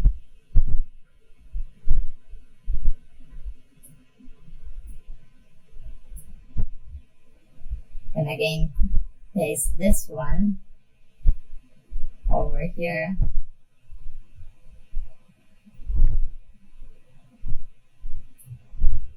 Then paste this one over here.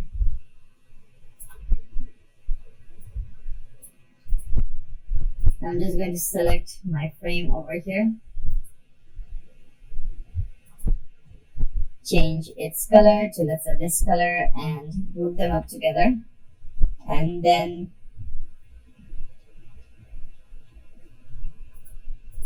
I'm just going to go ahead and then layer over here. I'm just going to keep on sending them to back first.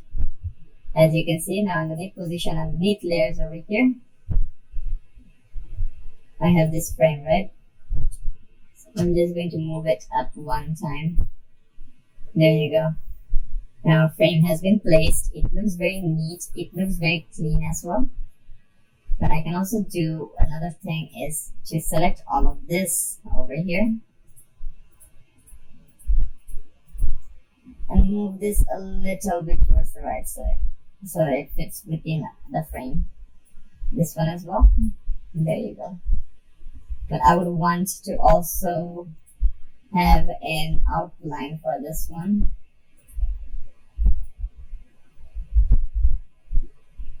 There you go, and remove the underline.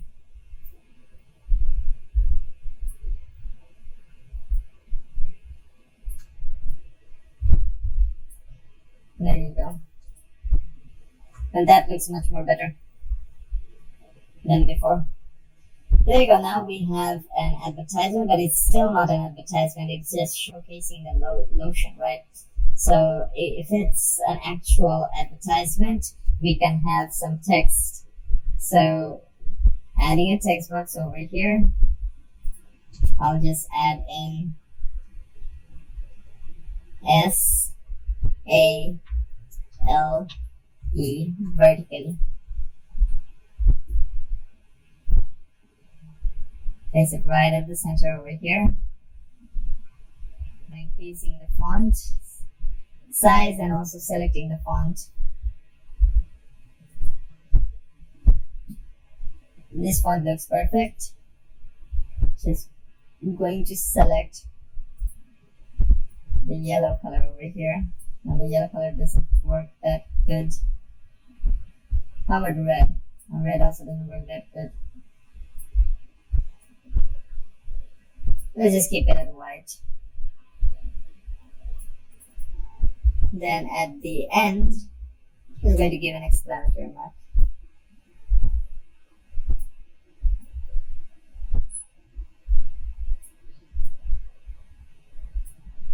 So, but now the font does not complement the size. This one not also.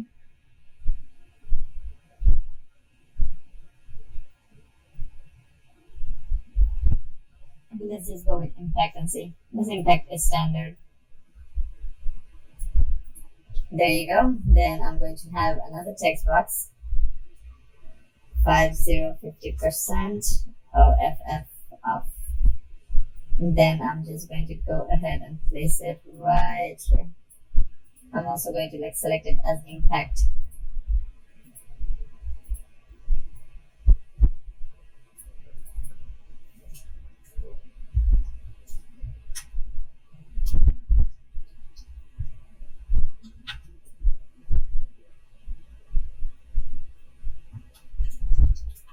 That looks perfect.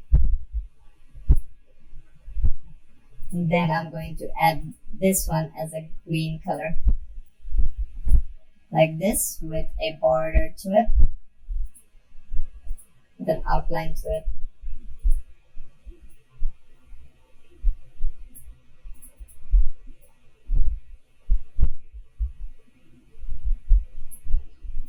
I also want to add an outline to sail over here. There you go. So now we have a proper advertisement over here. Now there's another way that you can make an advertisement, and it's going to be much more efficient with that way, is by adding an element over here. There you go. I'm just going to reduce it down, rotate it minus 45 degrees. There you go. Then I'm going to rotate it 45 degrees. Place it right over here. There you go. Or make it much more thinner. Like this over here. Just going to expand it like that. Once that is like that, I can go ahead and use my text over here as a subheading. 50% off. I'm going to go ahead, change the color to white, and then move it and rotate it so that it fits over here.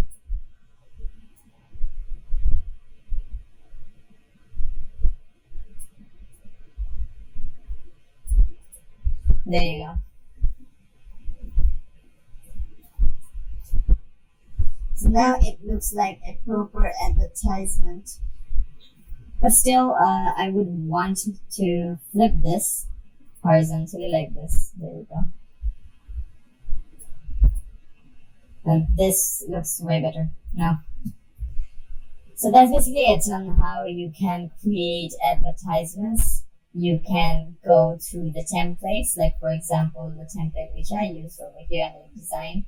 Or to select this, as you can see, you have way more designs to work with over here. So as you can see, this is also one way of doing it. Correct. This is also one way of having a advertisement. As you can see, these are written on top of here. So you can go ahead and advertise products. You can advertise events and stuff like that. Like for example, a concert event, right? There's a music concert, you can have guitars here. Like for example, guitar, electric, there you go. You can have an electric guitar over here. By the center, have another copy of it and flip it horizontally like this. Paste it on top of each other. So I'll just go ahead and position this in the center.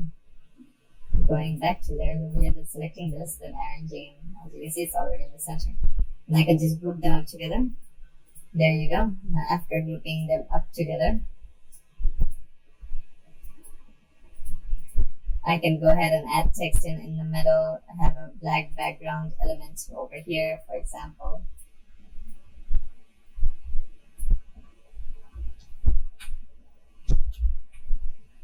And there you go. Then have shadow.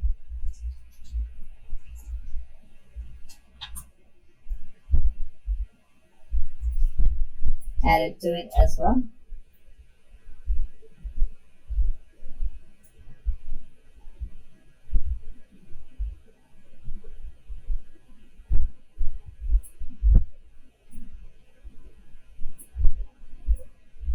As you can see, this is the shadow which has been applied, but I don't want that. I'll just go ahead and bring this one here.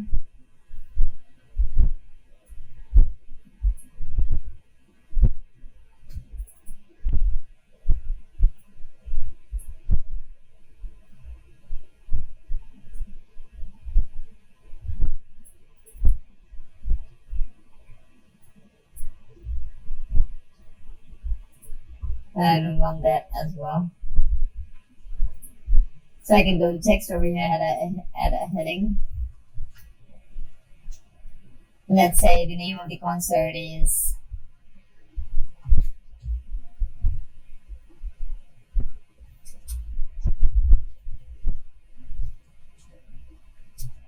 Coin Flip Concert.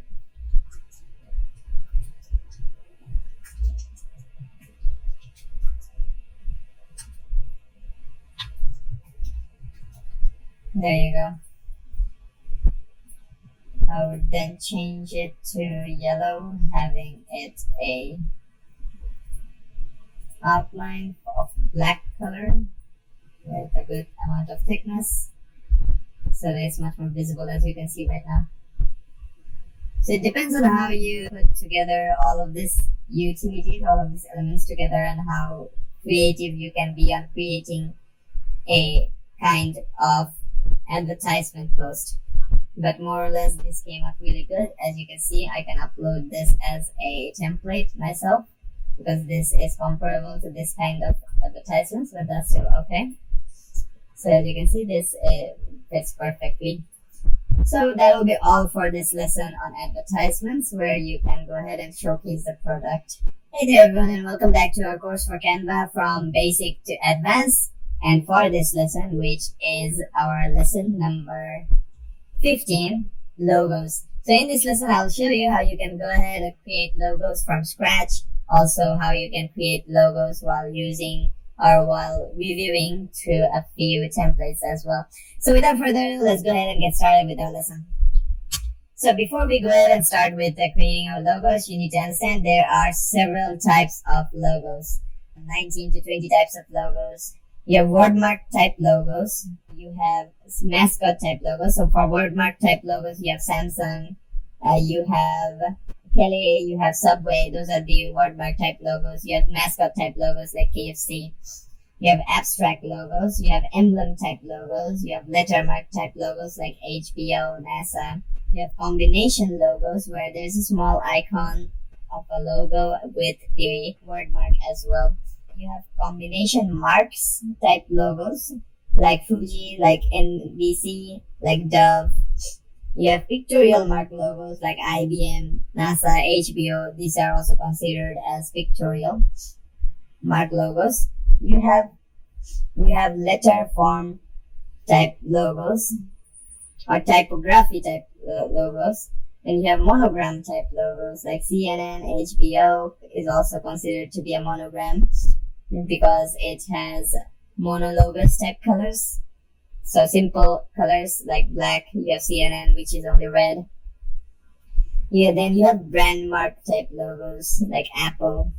You have dynamic logos. You have pictorial type logos. You have logo type logos like Coca-Cola, Google.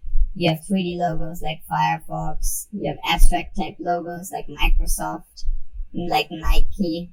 You have fonts inside a shape type logos like Levi's. You have slime type logos as well, like Nickelodeon, the old version of Nickelodeon, which had a splash on it. Then you have symbol type logos as well, like Twitter, Apple, so and so. So these are the types of logos that you can go ahead and create and make in Canva. But primarily, you need to only follow 7 types of logos: monogram, word mark, pictorial mark, abstract, mascot, combination mark, and the emblem type logo. These are the types of logos that you can use in Canva and make stunning designs out of them. So let's go ahead and go with an Instagram post square over here, but that's not a preset. It's going to only come with Instagram post over here. So I'm just going to go ahead and close that. What I'm just going to do is search for a logo over here. Okay, then just search. As you can see, nothing's coming up that much. So I can just go to or just create over here and search logo over here.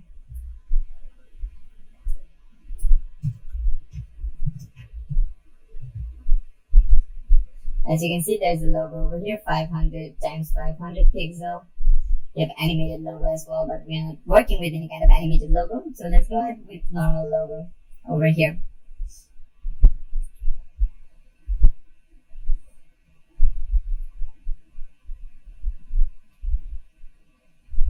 So now with the normal logo, as you can see, we have all the presets over here, all the tools and utilities and the templates over here that we can use as an inspiration, that we can use as a reference to create our own unique logo, right? So without further ado, I'll go ahead and first select this. So as you can see, this is a combination logo where you have the logo over here on top, HB, or our Hangover Fashion brand. So HFB over here, as you can see. So how can you create or recreate a logo like this? It's very, very simple. What I will do is have an H, copy it, have an F, and copy this F and have a B. There you go. Now, I'll just see the font is Roberto, so I'm just going to go ahead and type Roberto over here.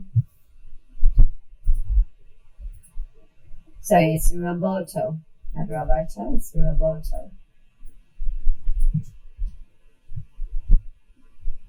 As you can see, Roboto over here.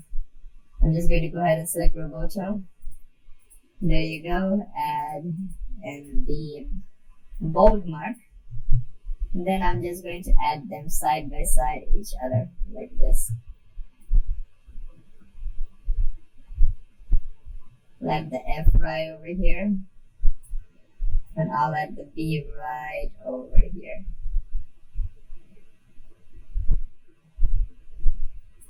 And there you go. Now I'm just going to go ahead, group them up together and align them for the center and middle.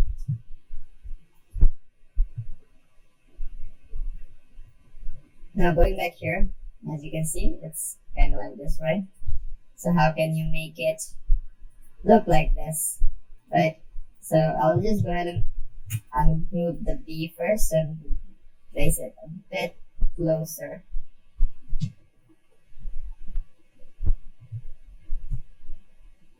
I guess over here should work. And then again, group them up together. And once that is done, I'm just going to go to elements over here, select this over here, change the color to white because we have a white background, and first and foremost of all, let me just go ahead, place it right over here, and change the line width to, let's say, 1. 1 is too small. I think 2 will be okay. Yes, 2 is okay. I'm just going to go ahead and move this accordingly over here.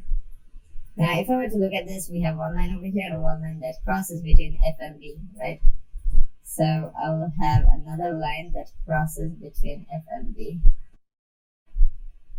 So I'm going to go ahead and place it over here, move it over here like this. As you can see. So I'm just going to have to move B a bit more towards the left. So I'm just going to ungroup it.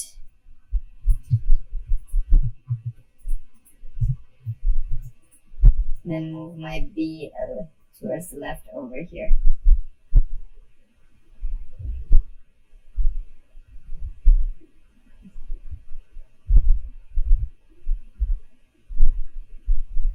There you go.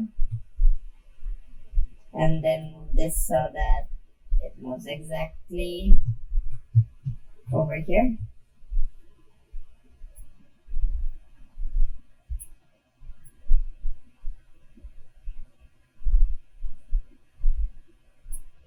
There you go. Now what I'm going to do is move this B over here, add in A.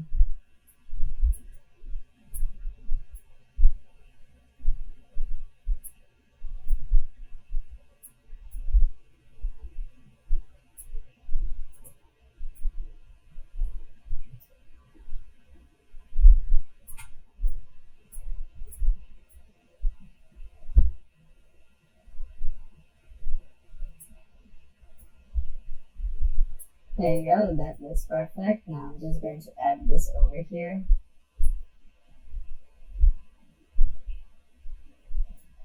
But before that, I would want to place this right below over here.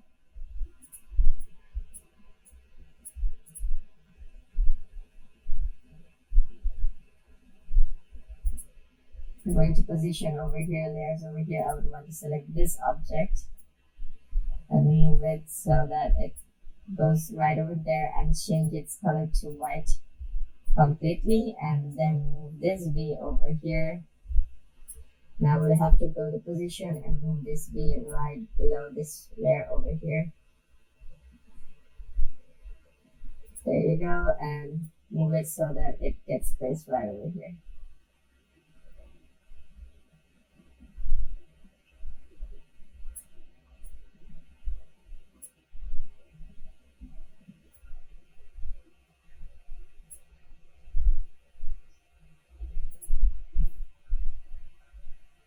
And there you go.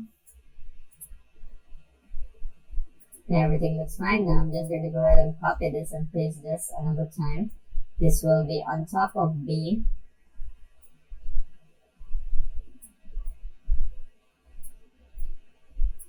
But with a little bit of transparency, like 20%. 20% is too low. Let's keep it at 40%. That looks perfect. As you can see, we almost have the same thing created over here.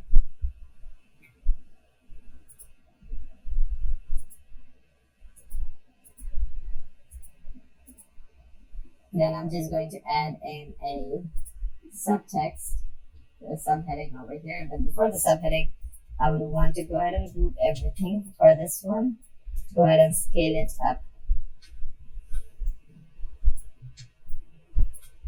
There you go. Then align it towards the center of our entire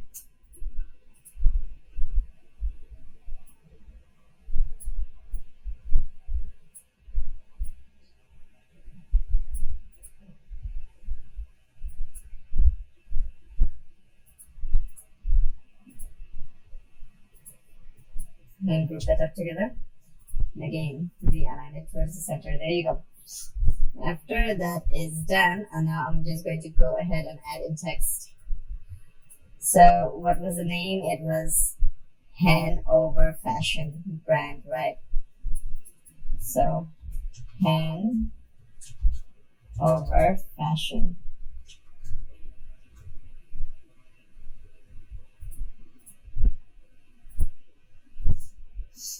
There you go. I'm just gonna place it right over here so that it looks like it's right at the center. There you go. And then copy this, paste this right over here, and type in brand. Then I'm just going to go ahead and group them all together so it looks better. So now taking this, I'm just going to go ahead, add in fonts. Now draw tool for here. Let me go and see what font is this using. So Sukar, as you can see. So I'm just going to go ahead and type the Sukar over here. And see, I'll just go ahead and apply that.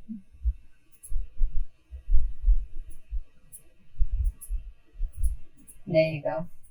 Now I noticed that it doesn't look quite right, but if I were to give like, as you see, that worked now. And this one is Sukar as well. So I'll go ahead and change this one to Sukar as well.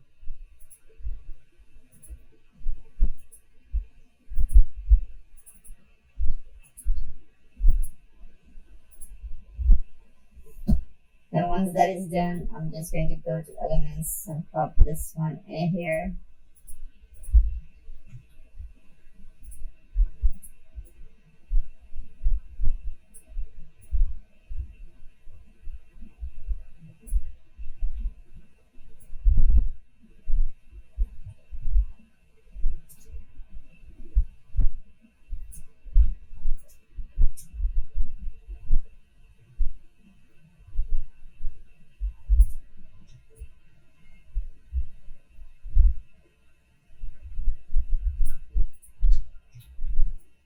And then group them up together. And I'm just going to align it towards the center. There you go. Now we are done with our logo, as you can see. And it looks almost exactly as this one, except I made it much more bigger. But this one's text is not that much, it's the same size as this text, because I made the HFB a bit more bigger than the text itself over here. But it still is the same, so that's how you can basically make any kind of logo. So in case for like mascot type logos, I'll just go ahead and create a new page over here. Going back to stickers over here, so if I were to go to, let's say, stickers over here, and you see there's a lot of stickers that you can go ahead and use from. I'll just search over here.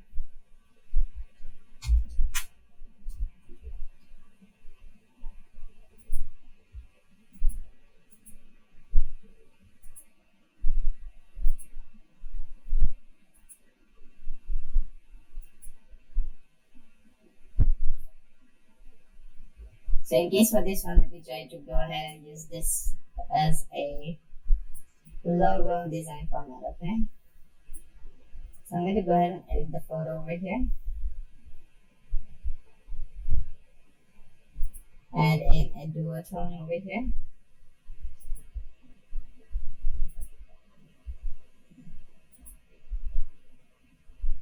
Or I could just also use this one if I want, because I can change the icon color of this one, as you can see over here.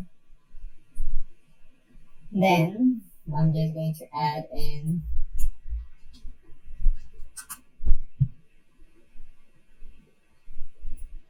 mountain.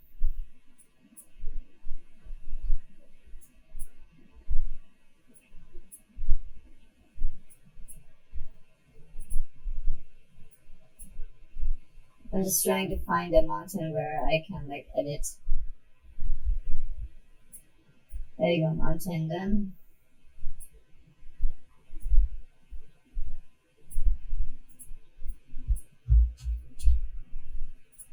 Now that the bear over here, but it's a logo. I'm not creating any kind of design, so it's a logo.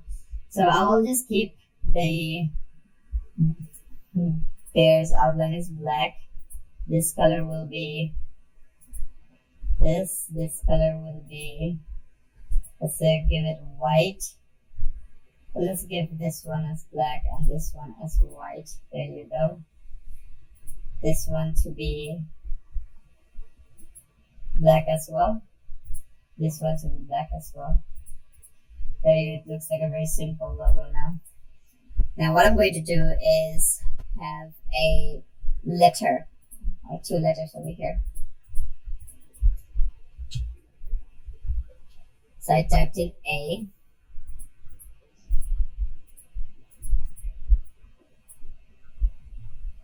Let me set it to 35 points. No, 35 points is still low, 30 points.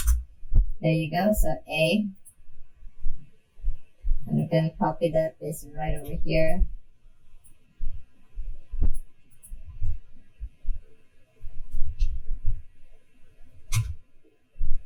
And this one will be R, AR for animal rescue.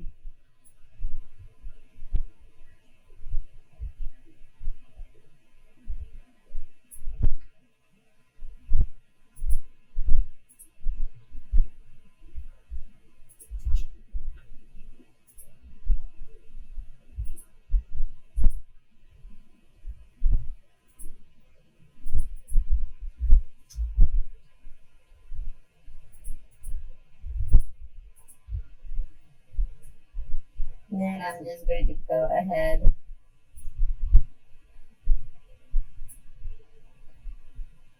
move these dots into the perfect space over here. But I don't want AR to be so close. They were already good when they were like side by side. There's AR animal rescue. So if I were to go for animal rescue over here, what will I find? As you can see, there's a heart shape, right? So I need a heart shape. There you go. The color is non-fill. There will be a border.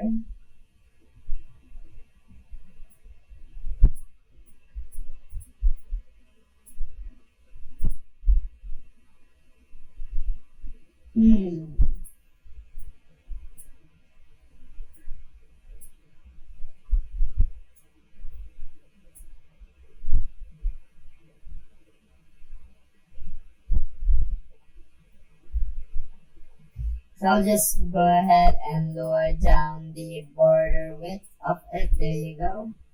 Increase the size of it and move it around a bit.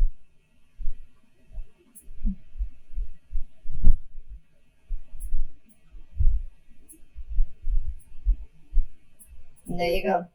Much more simplistic type logo has been made.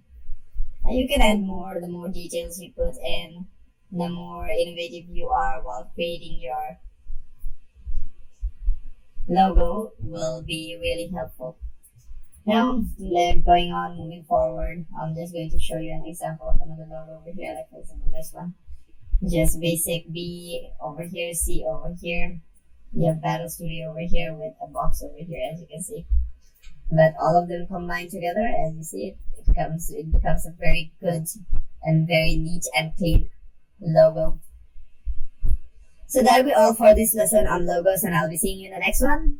Hey there everyone, and welcome back to our course of Canva for Basic to Advanced. Now for this lesson, number 16, we are going to go to banners. So I'm going to teach you on how you can create your own banner. It can be for Facebook, it can be for any kind of group, Facebook group. It can be for a Facebook page, it can be for your Twitter cover banner as well. It can be for your YouTube cover banner as well. So without further ado, let's not waste any more time and let's dive right into the class and see how it is done. Now, as you can see, I have opened up Canva over here. So I'm just going to go ahead and type in banner while opening up a new project. And as you can see, you have a normal banner for landscape. Then you have normal banner for portrait. You have blog banner. You have Canva banner. You have a canvas banner. You have classroom banner. You have dog banner, mobile banner ad. You have outdoor banners as well. You have Reddit banner, then retractable banner, and so and so. So I'll just go with the normal default banner landscape because this is overall, you can use this anywhere as a Facebook cover, Facebook page cover. So let's say you have a shop or you run a business of a clothing brand and you can you want to give a big sale. You can also make an advertisement banner for that as well. As you can see on the templates over here, this is one of those types of banners, as you can see. So I'm just going to go ahead and add a page. like this. So we can shift between those two. I'm just gonna go through some banners. As you can see, most of them like beauty products. Then you have fashion. Then you have like shoes as well.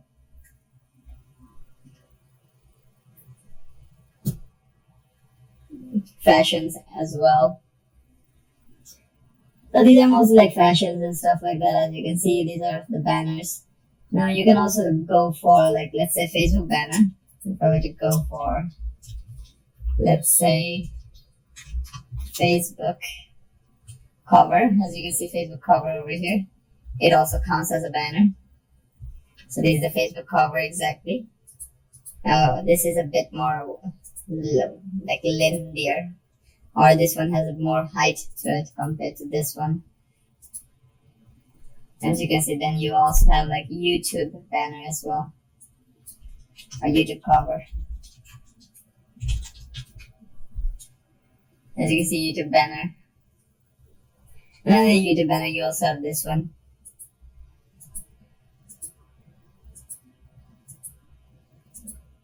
Which also has a more height than our normal banner over here, but also has less width at the same time.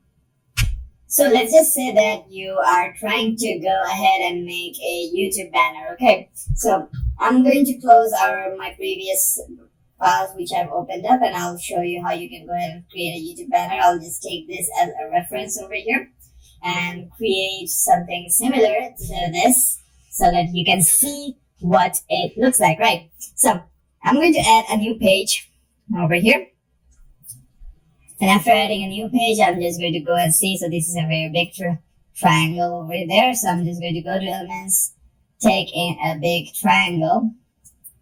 There you go. Rotate it 90 degrees like this. And then increase the size.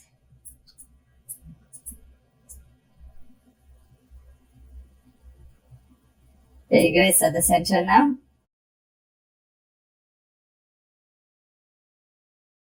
I think that should be enough. And I'm going to add a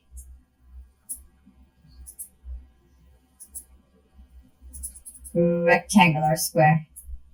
There you go. I'll place this right over here.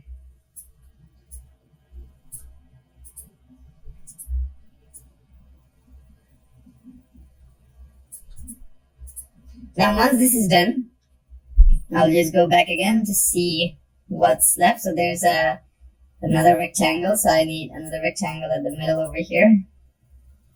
There you go. I'm just going to go ahead and increase the width a bit, remove the fill, and add a border to it with the color of white. There you go.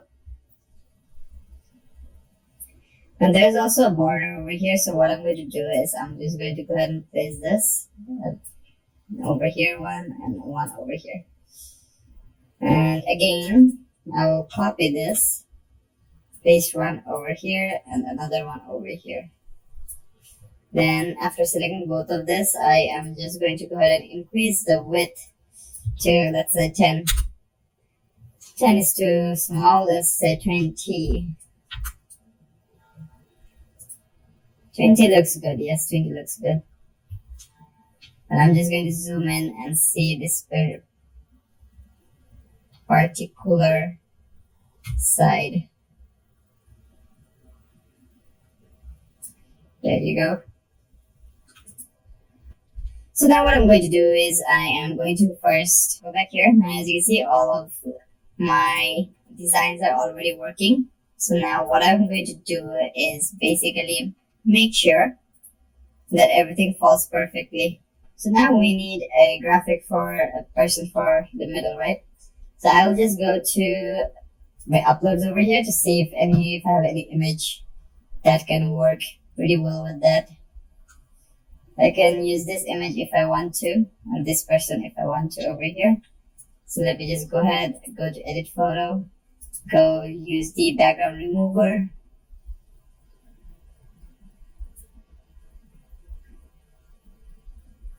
And just wait for the background remover to kick in. There you go. It's done. And I'm gonna press on done, and there you go. We have our character. I'm just going to place our character right here. There you go.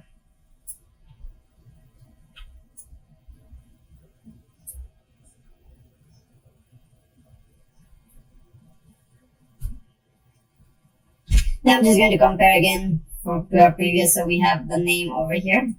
Now we don't have any name for this young lady over here. So what we're going to do, we're going to come up with a name. So I'm just going to add a subheading over here, change the font, like color to this over here. So let's just keep with Jada. Okay.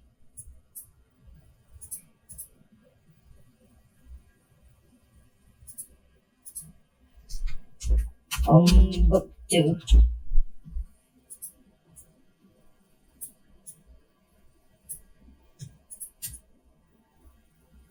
Let's give that one as a name for Miss Jada book 2 over here. Then you have to, it's a tech tip channel, so this will be a vlog channel. So I'm just going to go to elements, go and type vlog over here. And underneath graphics, I'm just going to click on see all to see which goes pretty well with my channel.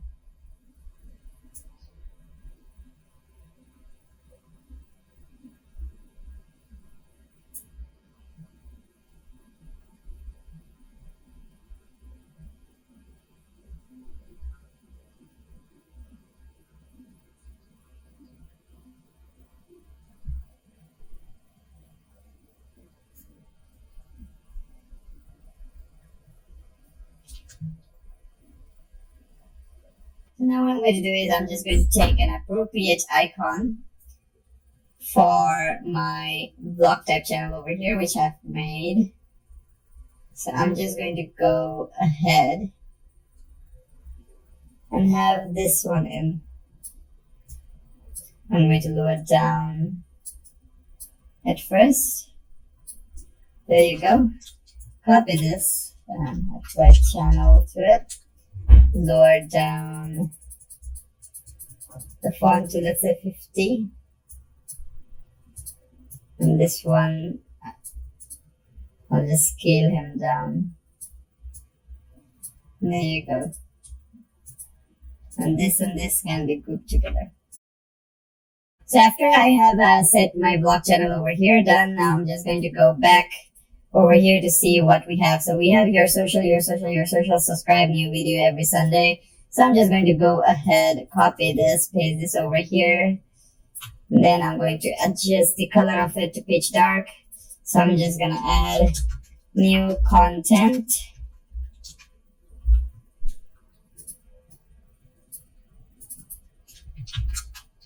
Every 3 days.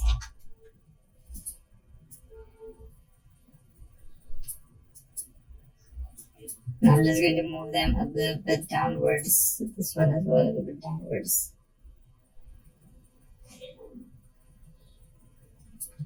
If I were to zoom out, as you can see,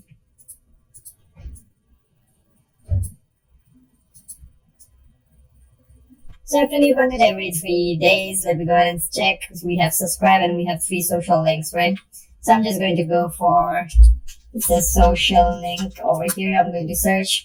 As you can see, social link over here. So I'm just going to go ahead and paste this over here.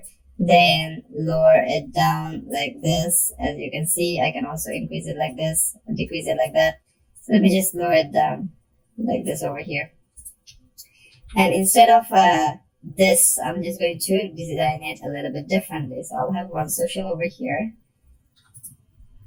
I'll have another social over here. I'll have another social over here. There you go. And over here you have the subscribe over there. So I'm just going to go for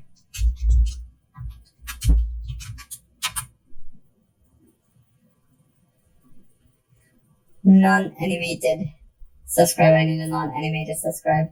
This looks okay, so I'm just going to go ahead and use this one.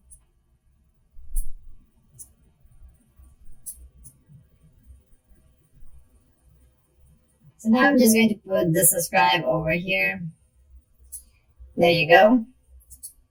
Or I can also put the subscribe over here and make my design a little varying compared to before. So what I mean by varying is basically taking, let's say, as I've showed before, a triangle over here, changing the color to the background color over here, and adjusting the color of the text here, and then having the triangle.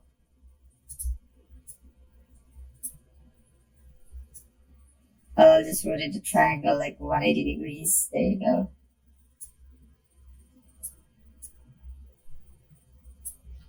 Then have a rectangle over here. Right at the center like this, and a rectangle like this. There you go.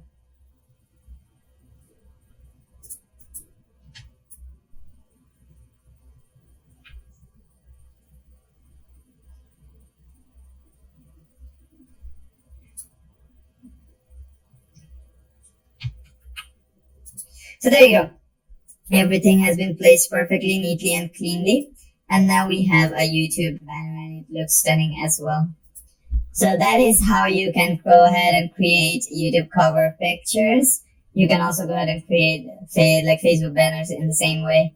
And the things that I taught you on Instagram posts are where you use the lines to create like a frame. You can use that for your Facebook profile pictures as well. You can also use that for cover banners as well, for YouTube as well. So everything which I've taught you, you can apply them in any kind of sector that you want, as long as it is trending, as long as it is still viable, then it will work. So that will be all for this lesson. I'll be seeing you in the next one. Hey there everyone, and welcome back to another lesson for Canva from basic to advanced. For this lesson, I'll be going ahead and teaching you about cover photo editing. This is lesson number 17. So let's go ahead and get started with our lesson. So to start off, I've opened up Canva over here and I opened up a Facebook cover photo image over here. So I'm just going to use this preset over here and load it up. Now this is for fashion. As you can see, you have the Wardiri Incorporated Fashion Sale up to 60% off book now. Instead of that, I'm just going to go to, let's say, elements over here, go to photos, and search a selfie. Or search for a suit, as you can see.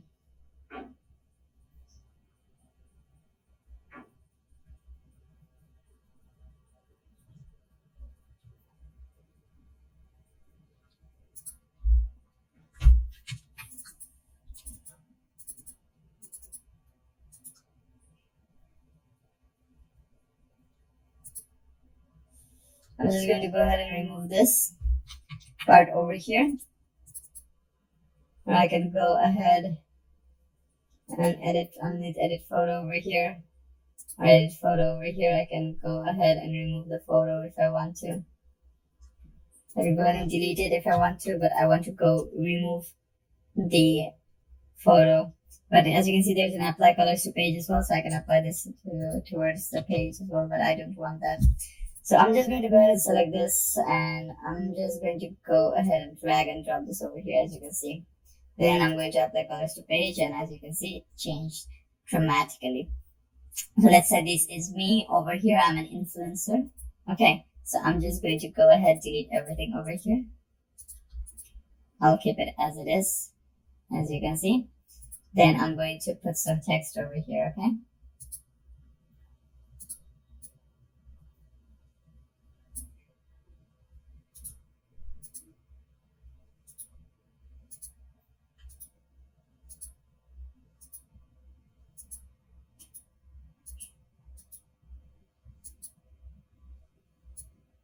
There you go. I alternated between everything.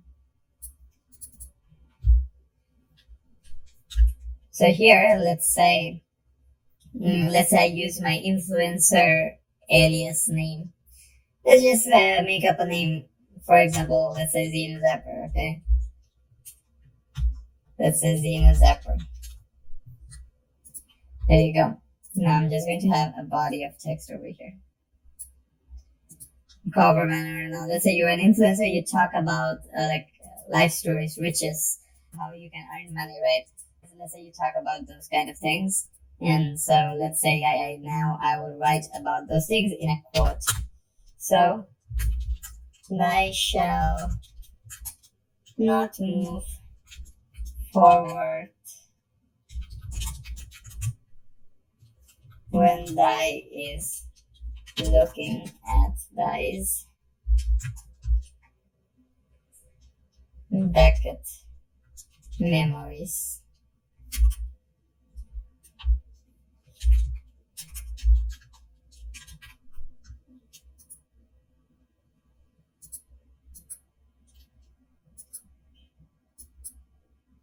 Or I can just make it much more simpler. You will never be able to move forward when you are still looking at your past.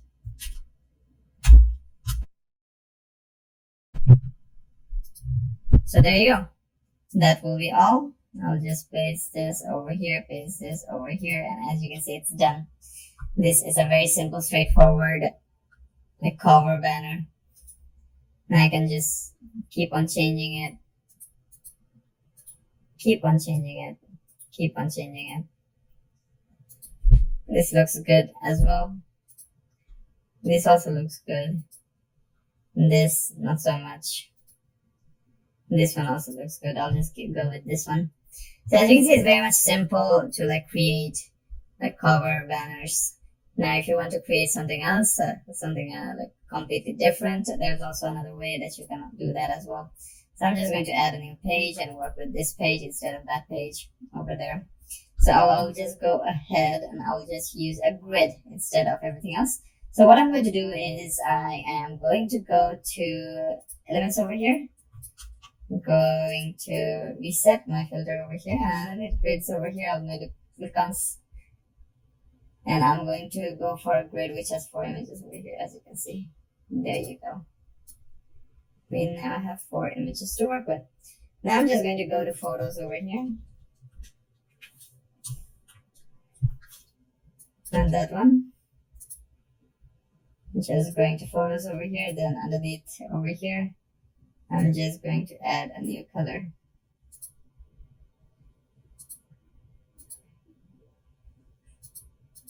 And this is the filter. So underneath photos over here, I'm just going to add a filter here. So I want all to be vertical, static. And I'll just select a black color for now. And as you can see, you'll see most of the pictures here to be a bit more darkish. And after selecting it, let's say I can now select my separate images, let's say like this.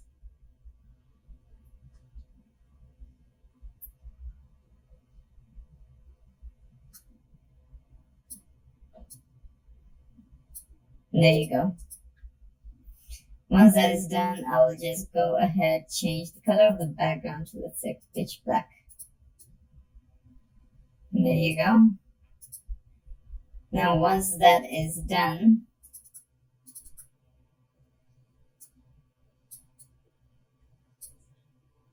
I am just going to be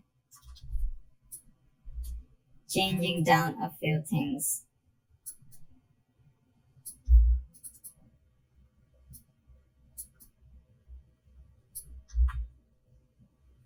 There you go. Now once these are done, as you can see, you can go ahead, add in more elements, add in more stuff, text, designs, look much more better. Over here, I'll just go to effects, I'll just go use the background remover, this one as well. I'll go to effects, I'll go to background remover, this one. And that works perfectly. I'm just going to click on done. This one as well, I'm just going to go to effects, go to background remover. Perfect. So as you can see, you can also create your banner, cover banner for your Facebook over here like this. You can also do the same for Twitter, Instagram, and many more. Like any kind of post, you can use grid system, you can use these systems to create unique banners and posts. So that will be all for this lesson, and I'll be seeing you in the next one. Hello everyone, and welcome back to our Canva course from basic to advanced. And for this lesson, lesson number 18, we are going to go through profile picture editing. So let's go ahead and get started. So I have opened up Canva over here, and in Canva, I'm just going to go with Instagram posts because profile pictures in most cases all around platforms are square shape. So I'm going to go ahead and use that. Now I'm just going to go ahead and import an image to work with. So I'm just gonna go to elements over here, go to photos over here. Then afterwards, I'm just going to search selfie. And as you can see, there are a lot of photos that I can work with. So let me just go ahead and use this photo, for example, over here. So as you can see, this photo, let's say this photo here is low resolution, right? So I'm going to go ahead and edit over here, image upscaler over here, then open. Then it's going to upscale this. So I'm just going to upscale it 2 times. So it's going to upscale my image right now. So for example, let's say you have an image which is a bit blurry, which is a bit low resolution. You can use this to upscale your image. So as you can see the before and after over here. So I'm just going to go ahead and replace. And as you see, this it looks much more clear and much more sharper than before. So then I'm just going to go to edit photo, go to do some adjustments to this photo, okay? I'm just going to go to edit photo and go to some adjustments, increase the warmth a bit, increase the brightness a bit,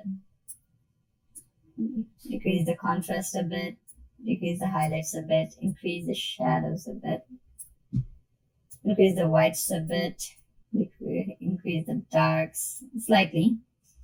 And for color, I would want to increase the vibrance, increase the saturation, or decrease the saturation a bit. There you go. Then for the sharpness, I'll keep it as it is. The clarity, I'll make it a bit more bloomy.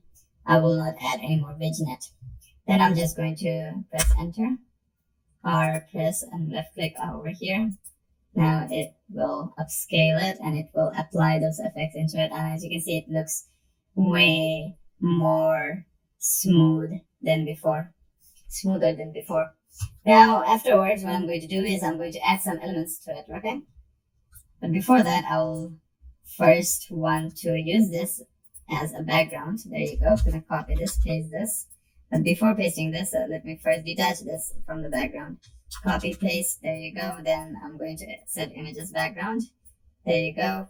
Put this in the center over here. Then I'm going to go ahead and crop this. So after this, I'm going to go to edit, go to crop over here, crop this image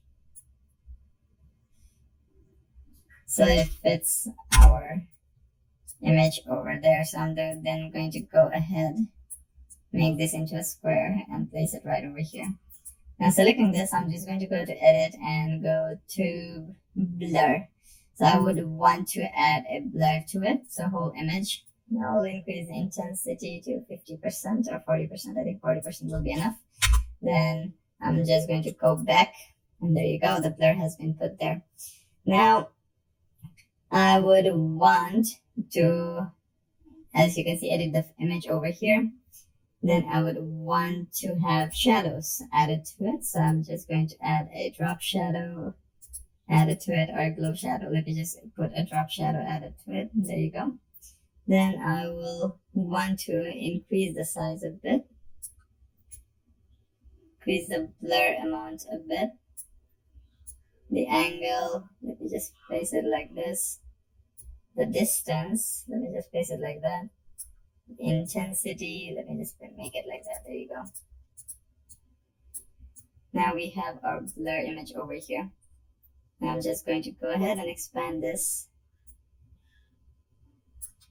so that it fits our screen over here. There you go.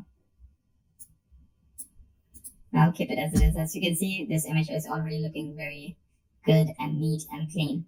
Now, if you want to have more extra effects to it, you can by because I've shown you an example, right, where you can add some like shapes with frames and then change the effects of how those shapes look like, right? So now I'm just going to go ahead and do that. So I'm just going to go ahead and do that. So what I'm going to do is come back to elements over here. I'm just going to go to frames over here, see all the shapes over here. And I will want to, let's say, have a blob. So let's use this blob. Okay, let's use this blob over here. I'm just going to rotate it so that half of his face will be shown over here. There you go. And I'm going to copy this and paste this over here. Paste this over here. There you go. Then I would want to rotate this image.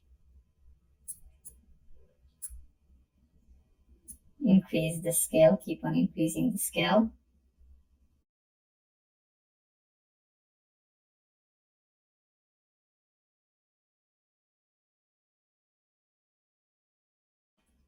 But before that, before I increase or decrease the scale, I would want to have the blob rotate back to its original shape. There you go. Then copy and paste this again and then place it over here. Then what I'm going to do is now increase, keeping on increasing the scale so that it fits our image perfectly.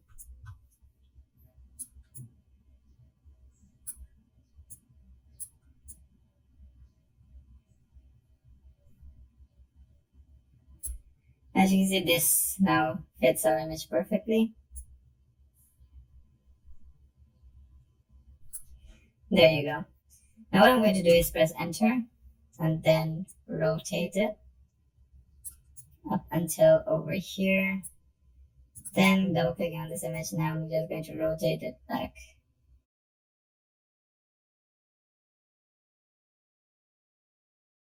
Just a little bit of fine-tune adjustment on placing. I think that is a perfect fit, so I'm just going to keep it like that. Now after placing it like that, I'm just going to go to edit photo over here. Let's go for a detone over here, okay? Let's go for mustard over here, or let's go for prominent over here. We can have classic over here, or mono over here. Let's go for classic, okay? And after the classic, as you can see that we have shadows. So I'll keep the shadows like that. And for the highlights, I would want to keep it at red over here. There you go. So as you can see, now we have a very wonderful effect over here, which goes over our character.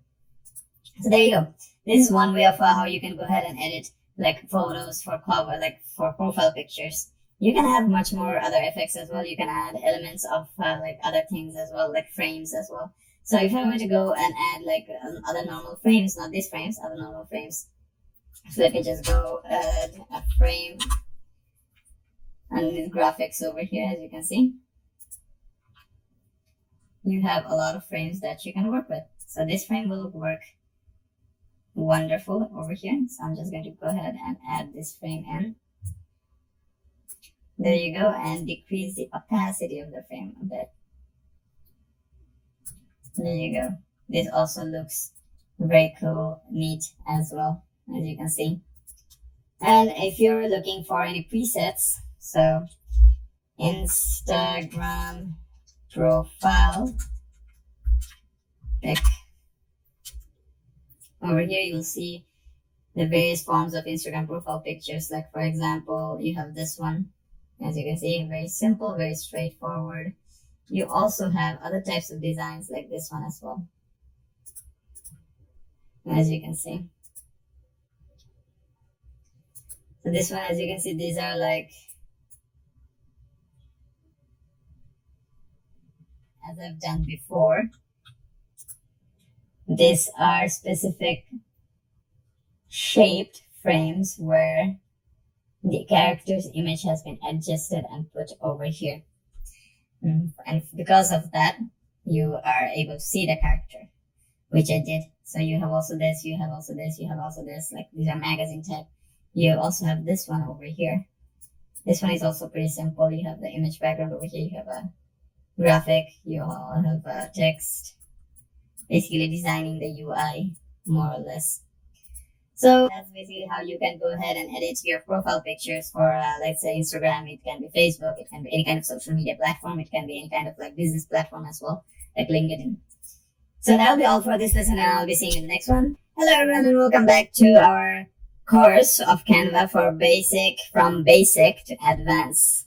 And this will be Canva's lesson number 19, making reels and social media posts. So this will be the first lesson that we will be going ahead and touching the video editing tools and utilities in Canva. So I'll be guiding you through as we go. So here I'm going to show you how you can like make a short reel and do some like basic transitions and stuff like that, and make some social media posts as well. So let's go ahead and get started. So here, as you can see, I've opened up Canva over here, and now I'm going to go ahead and click on this plus, and I'm just going to search for Instagram reel. There you go. We have Instagram reel over here. Then I'm going to go ahead and click on that, and it's going to open up our video there over here. Now, on the bottom side over here, you can see this is basically the conventional timeline where you can access your timeline and access everything inside your timeline. This is the play button where you can play, and anything that's any videos here you will be able to see them play. Now I'm going to go ahead and import some files in. So I'm going to go ahead and import some video files I have saved from my previous projects, which I used. So here you go. I have a MP3 file over here that I'm going to be using. So here's the audio for it. And then I have another audio file here, which I will be using as well. And I have some other video files here, but these are like vehicles, and these are like all horizontal, not like portraits. So I'm going to go ahead and import some like videos in. So I've already downloaded 3 videos, and then I'm going to upload them over here. So here, as you can see, I'm just going to go ahead to my file browser over here. And as you can see, I have a couple of videos downloaded. And so I'm just going to go ahead and import them in. As you can see, they're being uploaded right now, all 3 of this. So at first I would want to put this video in over here, and I would want to scale it up so that it matches my entire frame. There you go. Now this video is 30 seconds long.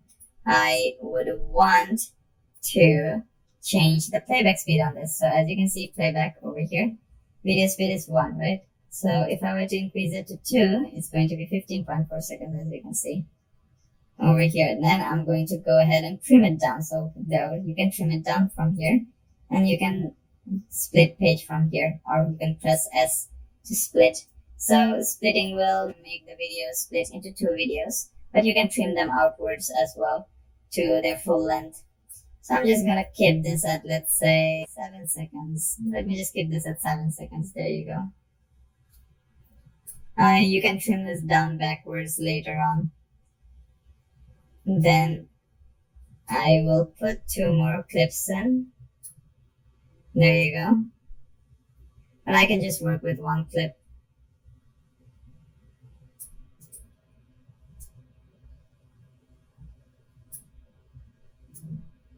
Now let's say you're making it for social media. You're making a video for social media, right? So the first step is to first know what the market is. So you'll get a lot of views by having like quotation type of videos. You can have a lot of like likes and shares through quotations, news. There are various kinds of sectors. So I'm going to only like show you the basics of how you can create a cool video.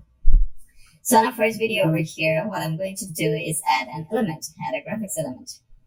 Okay, so I'm just going to go to element over here, add this shape over here. Then I'm going to go ahead and put this shape as within a frame.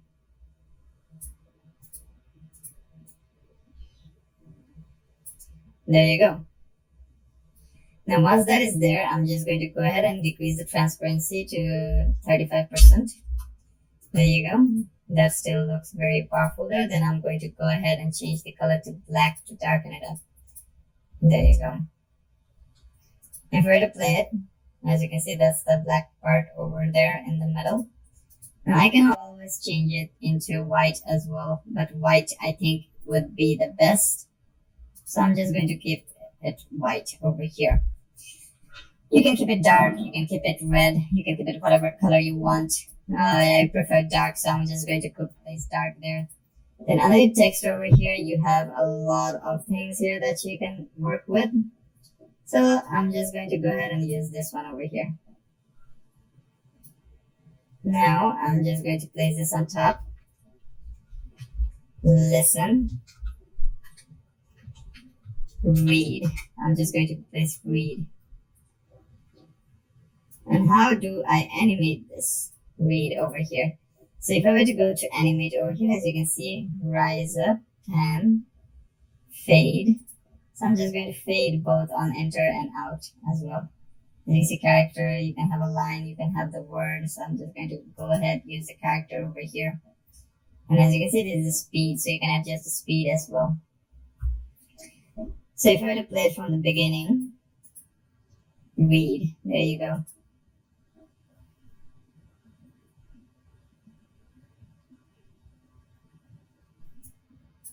Then I would want to add more text in. So I'm just going to add a subheading. There you go. Place it over here.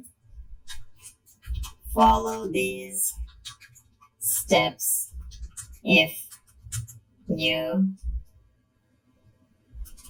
follow these steps to attain,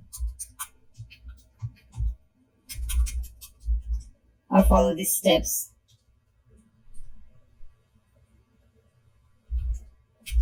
which will lead you to success. There you go.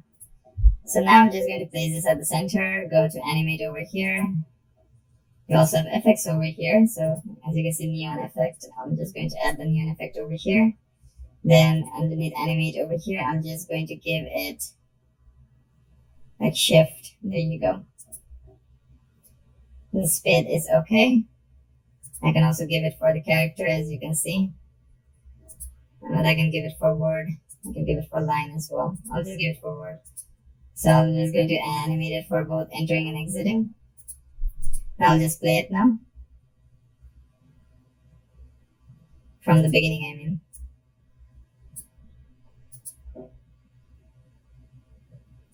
So as you can see, both of these are now playing. So I want them to disappear at the right moment. So how do you do that? You have to go back. Okay, you have to go back and see when read comes in. So read, then it should disappear, right? So it's at 1 second right now. So at 2 second mark, what I'm going to do is I'm going to give a split. So S is to split. There you go. Now over here, I'm just going to go ahead and delete this. So what will this happen? What will make this, like what effect will this have on my entire clip is if I were to go read, then it will pop out, then this will pop in, as you can see. So here I'm just going to go ahead and remove read, and then I'll play from the beginning so that you see.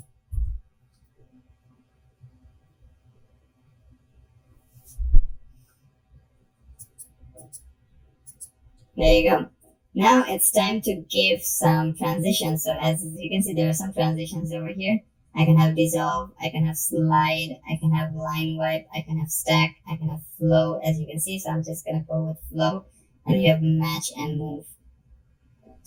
So I'm just going to go with flow over here. There you go, flow, and the direction will be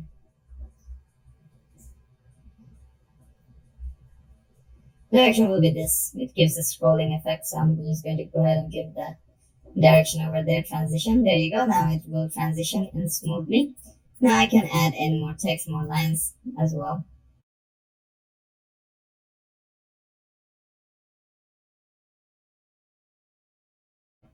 So here, now I'm just going to have another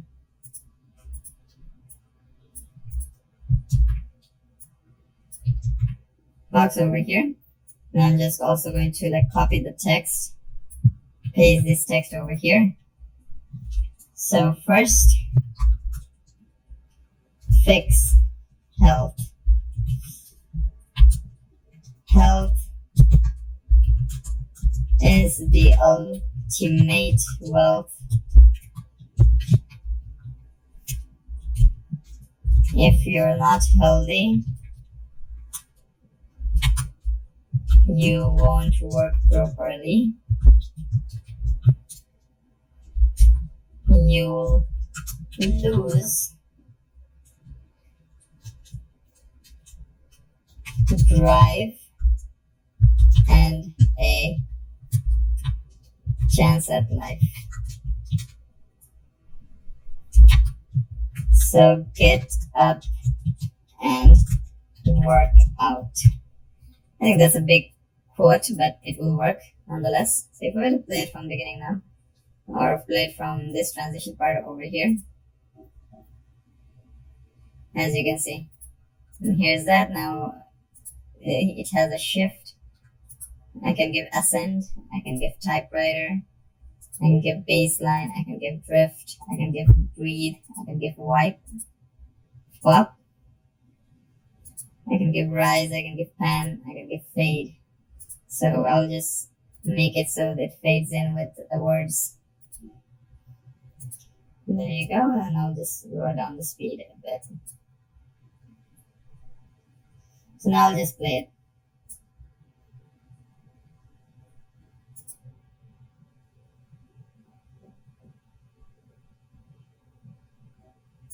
There you go. Now I'll add another transition here as well for stack. Again.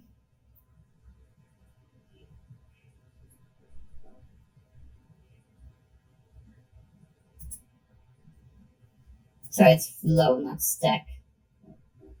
There you go. Now if I were to go ahead and play it, and you will see that it will transition from here to here. There you go. I'm just going to go ahead and copy this. I do not need to like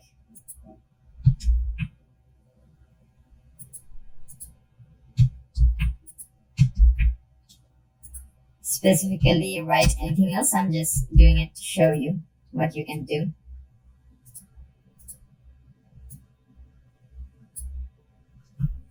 So then over here, I'm just going to go ahead and select this for the fade. Word done. So now I also like uploaded audio, right? So I'm just going to go ahead and use the audio.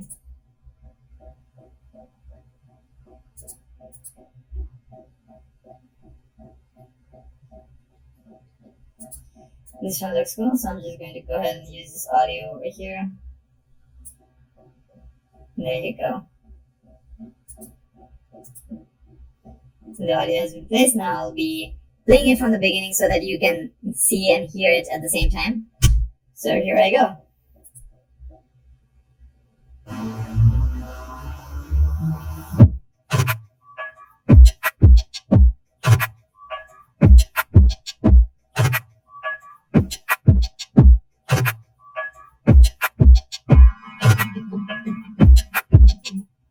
As you see, it is a very good and nice transition, and our video is complete over here. If you want, you can go ahead and add more slides if you want to. Up to you. So underneath audio, if I were to select this audio over here, as you can see, there's audio effects. So I'll just give it a fade out at 5 seconds, or I'll fade out at like 1.5 seconds. So at 1.5 seconds, it's going to like fade out. So I'll play it right before it fades out so that you can listen to how it sounds like while fading out. As you saw, the music faded out, so it's a cool effect to have as well. So that'll be all for this lesson on how you can go ahead and create an Instagram reel. It's pretty simple. It's straightforward, like for quotation marks. If you want to make any graphics related advertisement or stuff like that, you just need to have put boxes, and you need to put other stuff. So for example, if I were to put like, let's say, do an element over here. Okay, let me put this element over here, right? I'll put this element over here. Then I'm going to go ahead, copy this, and paste this, right? And in this segment, let me just put this to, let's say, 3 seconds. So let me also put this to 3 seconds. Then, while selecting this clip over here, I'm just going to move this towards the right.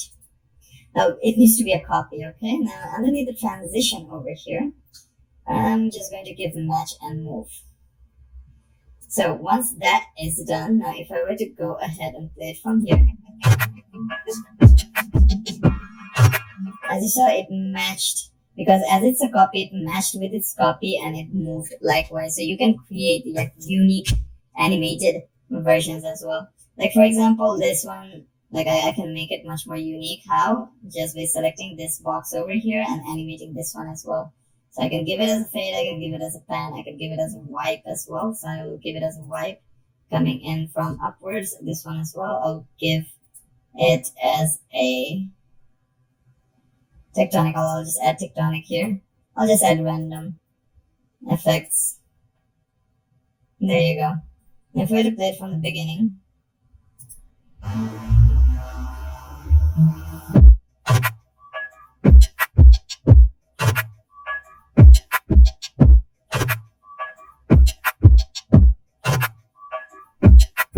as you can see, the boxes are also playing it with animation as well.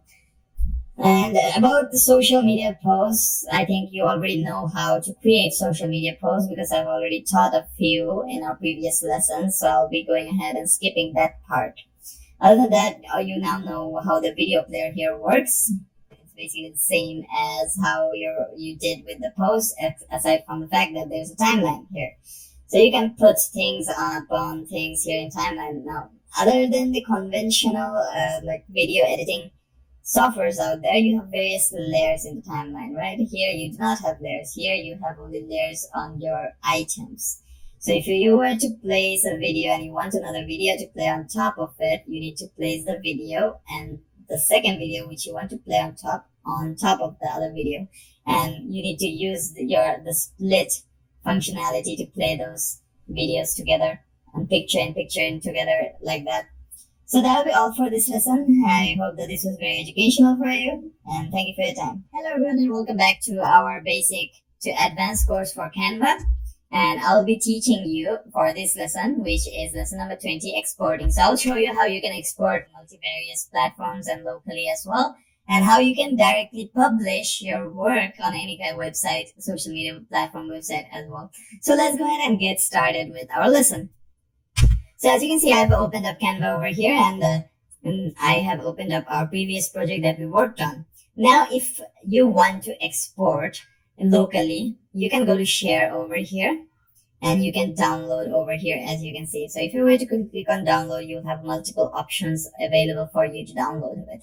Now, as this is a video, you can export it as a video, you can export it as a GIF, you can export the SVG. So everything, the video and the audio and everything will be exported as, like, this is best for web design and animation. So if I were to click on this, as you can see, videos, audios, and animations won't play when exported as this file type.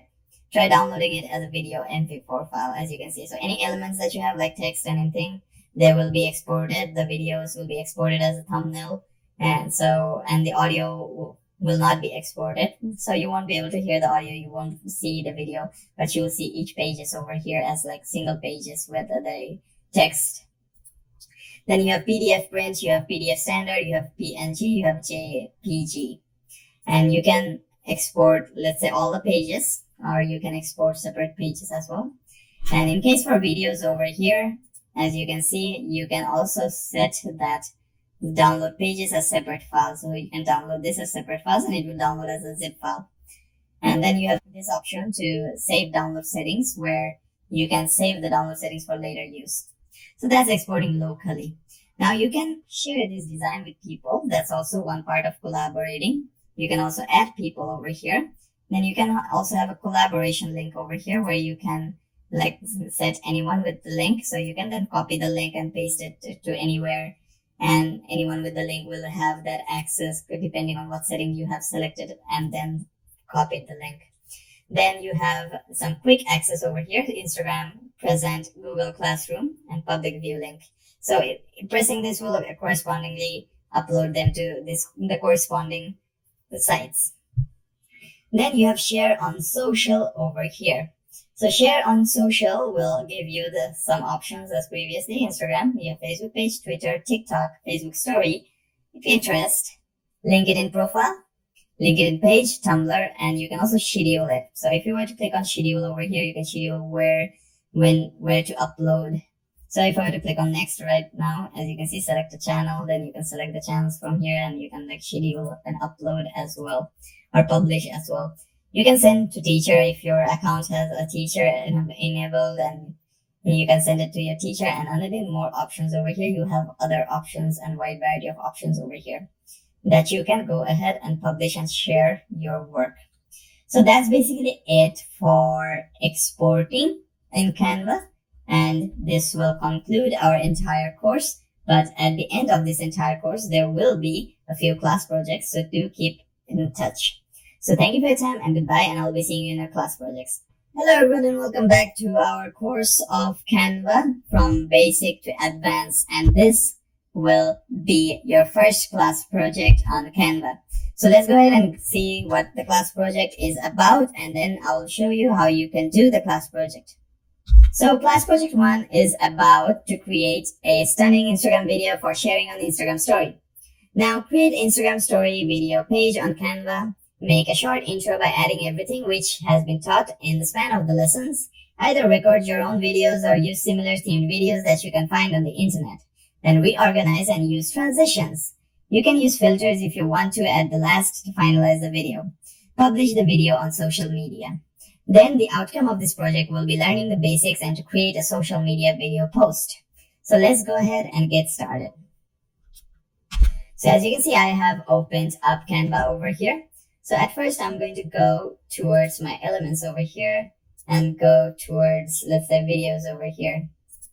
There you go. Now underneath videos, I would want to search for working, for example. There you go. Then underneath filters over here, I would want vertical. There you go. Now I have a lot of working type videos over here. So what I'm going to do is I'm going to go ahead and slowly import those videos accordingly to my work, to the theme of my videos. So I'm going to go ahead and first import this. Then go ahead and then import this one.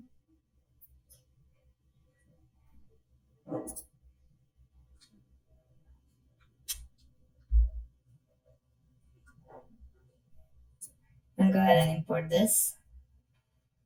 So I'll just use these 3 videos first for now. Then I'll be requiring, if I need any more videos, I'll be using those videos. Now, the main goal of this project is to make a 1-minute video. I'll be only showing you how you can create the video. I won't be creating a 1-minute video on my own. And then in my uploads over here, I used an audio, right? Then I'm going to go ahead and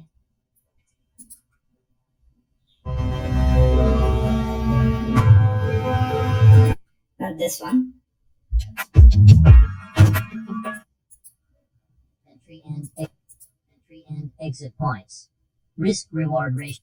So I'm going to go ahead and use this audio over here. There you go.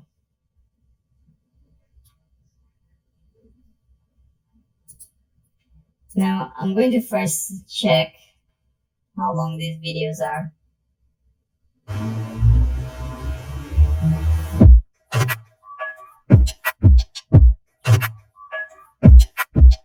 As you can see, I have not opened this up in a video editor. This is a post editor, that's why.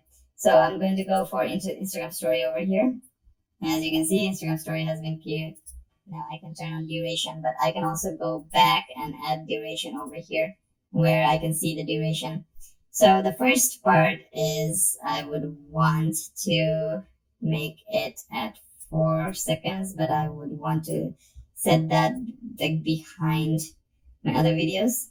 And I would want to start with this one.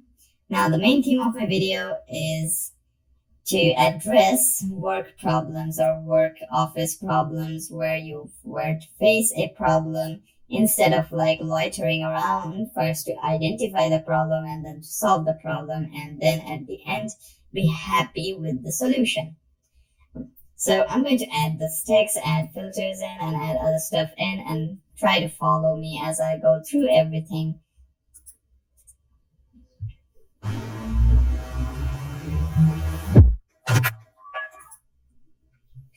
So under the text over here, I'm just going to go. So what I'm going to do at first is to add some text in. So I will add some text in. So I'm just going to add a heading first. Change it to white.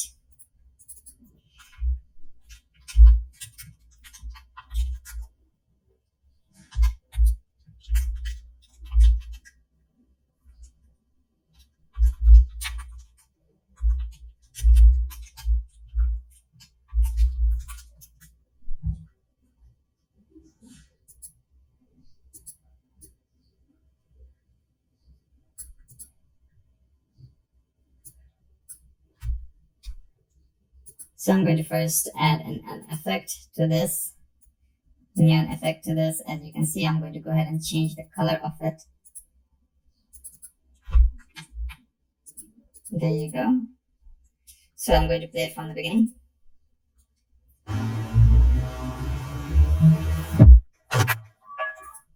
I'm going to add an animation to it. There you go.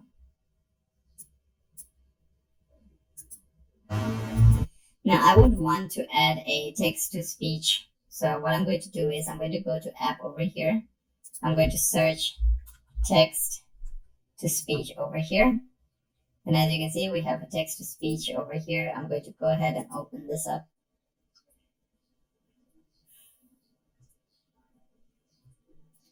There you go. Then I'm going to go ahead and place this one here. Then select language English US, then select voice over here.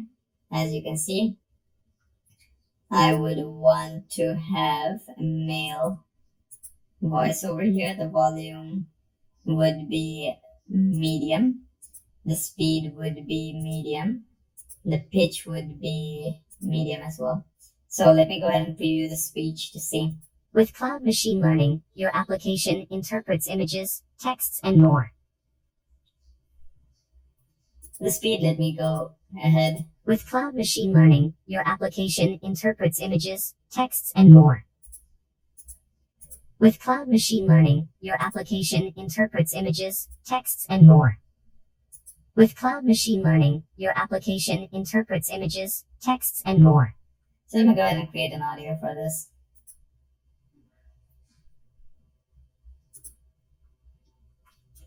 So as you can see, it will now connect with my account, with my Canva account, or with my Google account. And then I can use the audio in. But instead of this, what I'm going to do is in Canva, I'm just going to go ahead and record my own audio.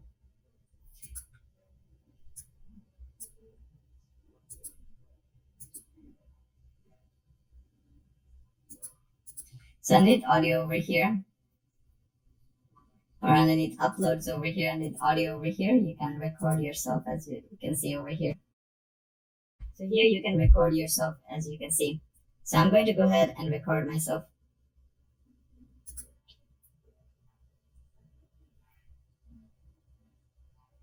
Facing a problem you cannot solve.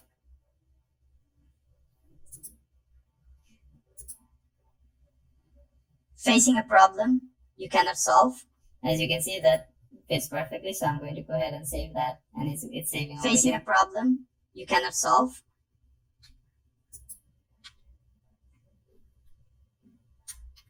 And I'm going to go ahead and delete that from there, and then I'm going to go ahead and put this audio inside.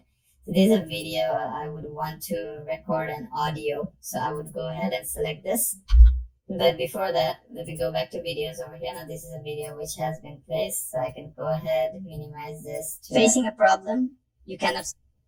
I will play it. Facing a problem you cannot solve. As you saw, that video has been selected. Now, as you can see, I can just adjust the audio over here. or the volume of my audio over here, I'll keep it at 30. Now I'll just play it from the beginning.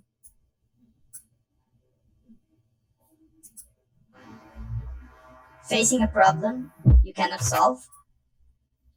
I see the audio played right over there, right? So I need to go ahead, move this audio file somewhere else. Just move it at the corner over here and place it right over here. There you go. That is barely noticeable, and you can also place it right below another layer. So I'll just go ahead and select that. And after selecting it, I'll just go ahead and send it backwards on the layers. Or I can just replace background with this.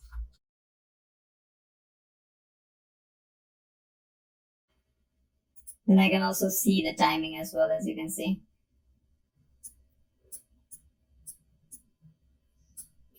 Just adjust it there. Facing a problem.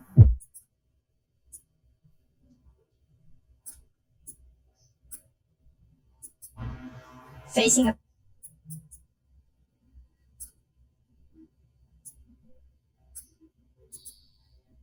a problem, you can adjust your audio like this.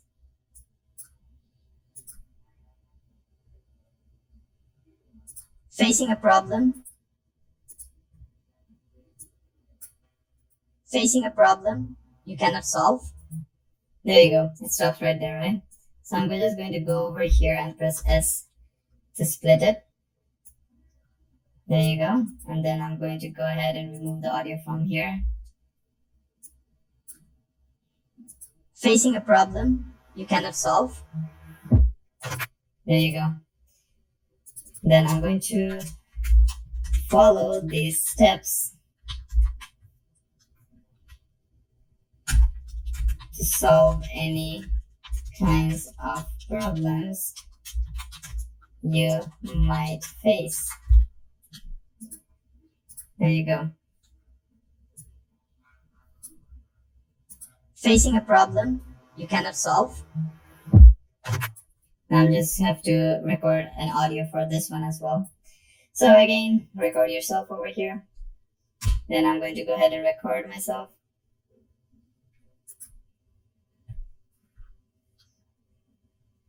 Then follow these steps to solve any kinds of problems you might face. There you go. Now I'm done. Now I'm just going to save and exit. Now I'm just going to play it from here. Then follow these steps to solve any kinds of problems you might face. I'm going to play it from the beginning.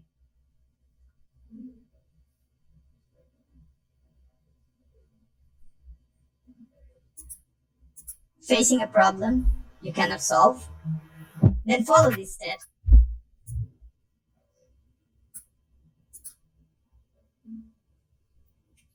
As you can see, you can also extract the audio from there.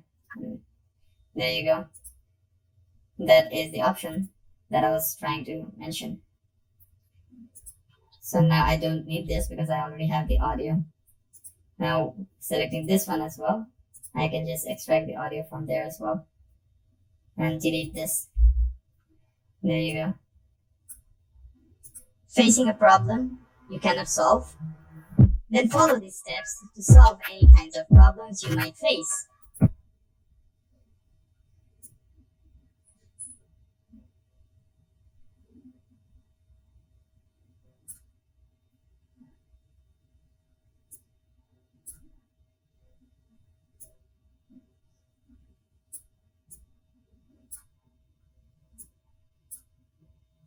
Facing a problem you cannot solve. Then follow these steps to solve any kinds of problems you might face. There you go. Then I'm going to add transition here. Match and move. There you go. I forgot to play it now.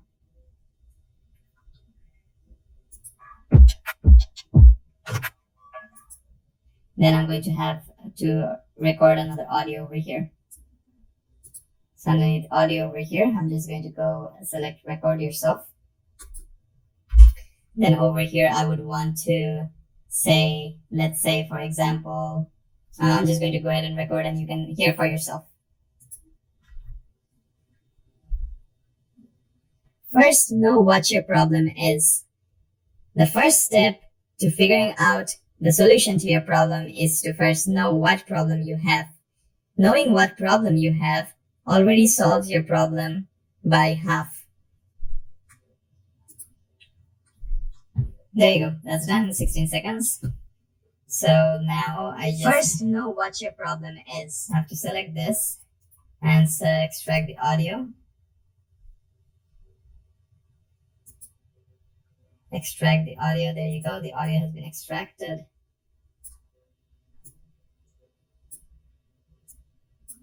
Over here.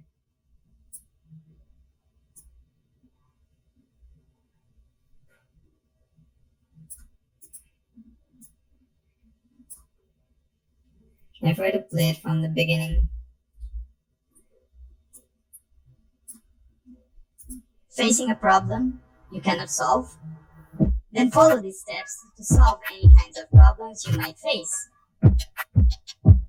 First, know what your problem is. Let me expand this video over here.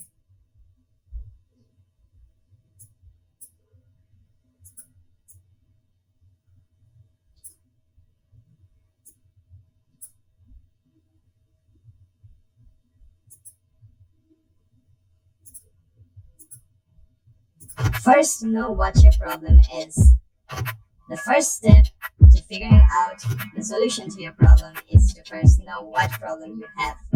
Knowing what problem you have already solves your problem by half. There you go. That sounds perfect. Now what I'm going to do is go ahead and add those text in. Okay? So first part. First, know what your problem is. So here I would want to make a cut. There you go. And I would want to apply text over here. So now going back to text over here, I'm just going to add a heading over here. I'm going to FX. I'm just going to have a neon FX there. There you go. Then let me go ahead and hear what I said again so that I can put the correct text in. First, know what your problem is. So first, know what your problem is.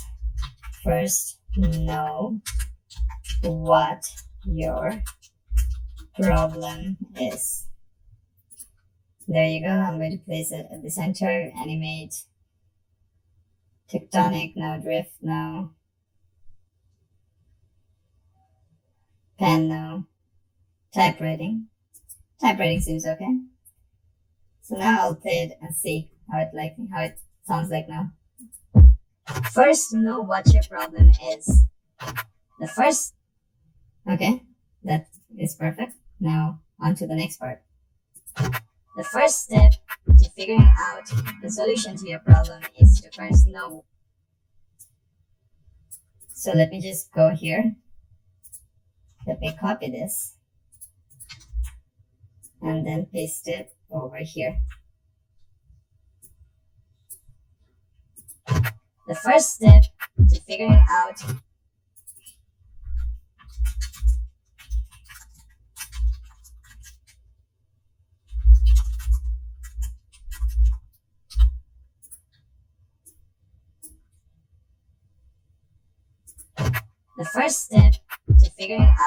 the solution to your problem.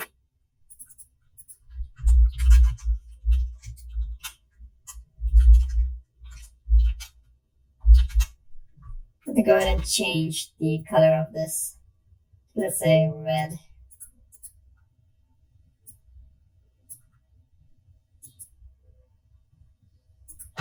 The first step to figuring out the solution to your problem is to first know what problem you have.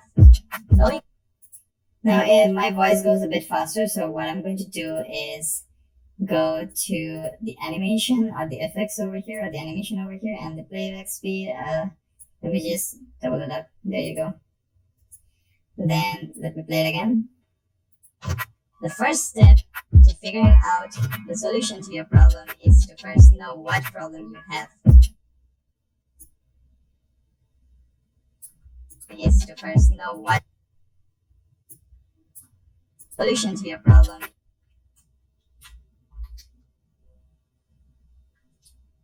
is to first.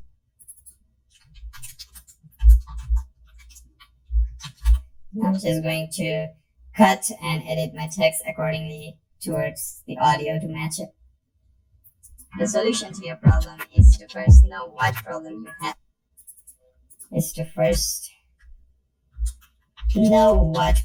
you have.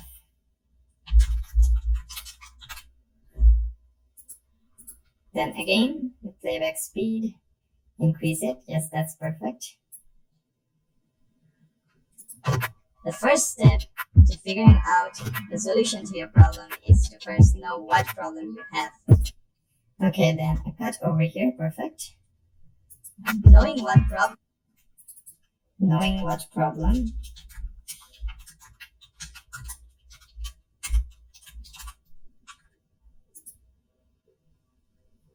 you have already solved your problem by half.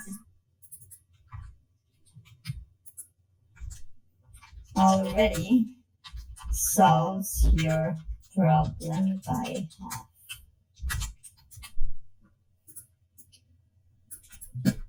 Now again, playing it.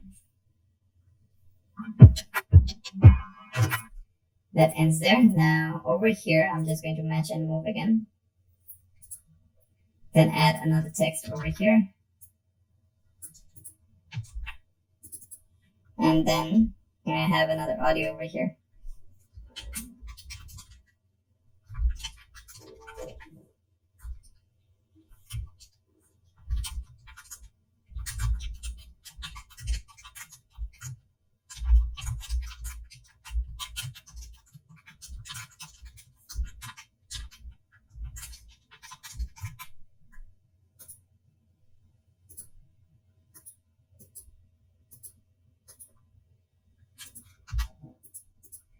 There you go. Now this is the text that I will be using, so I'm going to have to record this audio.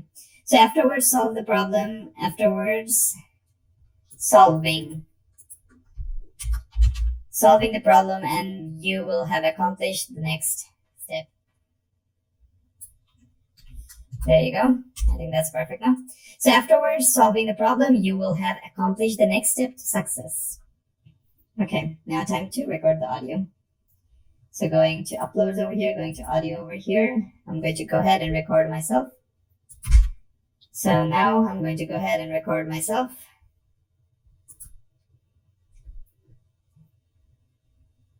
So afterwards, solving the problem, you will have accomplished the next step to success. So that's done. So now I'm going to just save and exit.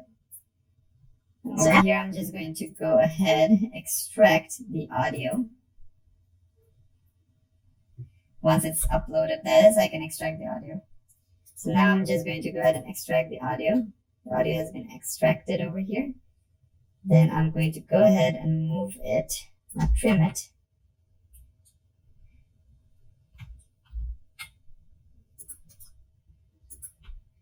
And the audio has been extracted. Now I'm just going to go ahead and delete this.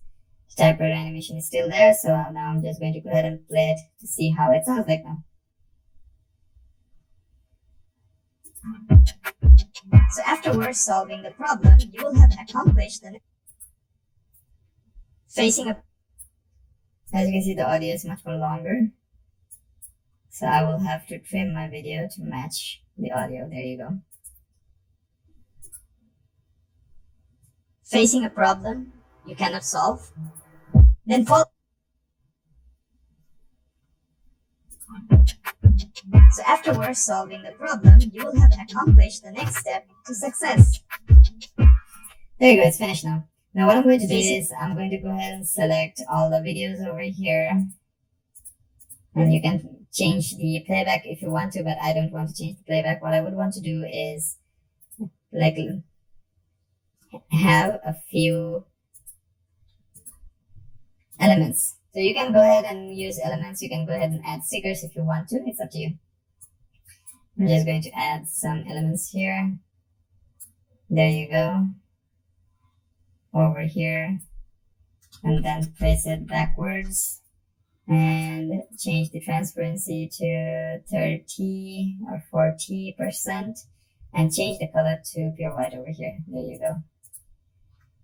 Or pure dark. Let me change it to like pure black. There you go. That makes it much more better. Then underneath animate, I'm just going to give it a tectonic effect, and the intensity I would increase it. There you go. Now exaggerate, you have tumble, you have neon as well, you have scrapbook as well, you have stomp as well, you have rotate as well, you have flicker, you have pulse, you have wiggle. But I'll just keep it as a tectonic over here. Then selecting this, I'll copy it, paste it over here. As you can see, it's not being pasted over there, so I'll copy it from here. While selecting over here, I'll paste it over here. There you go. And then move it backwards. Then I will make sure my text fits within this area to make everything look neat and organized.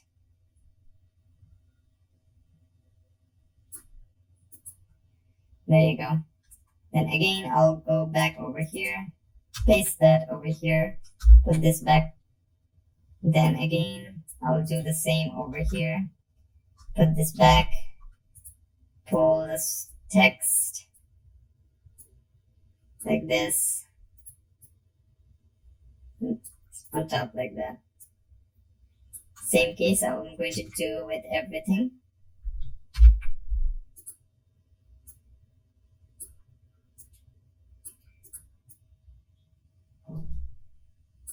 There you go. Here as well. To paste this, put this back, this over here. There you go. Then also this one as well.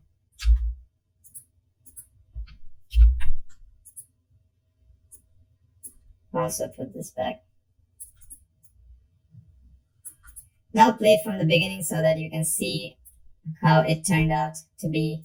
Facing a problem you cannot solve, then follow these steps to solve any kinds of problems you might face. First, know what your problem is. The first step to figuring out the solution to your problem is to first know what problem you have. Knowing what problem you have already solves your problem by half. So afterwards solving the problem, you will have accomplished the next step to success. Now that was very smooth, that played very perfectly. Now I will just need to add an audio effect over here for a fade out at the last 0.8 seconds or so. So I'm just going to go ahead and play it to see how the audio sounds like now. To success. There you go, that looks perfect. So that's it. That's it for class project 1. And now I made a 30-second video. Your job is to make a 1-minute video and showcase it to your class project teacher or share your project in your class project folder. And that will be all.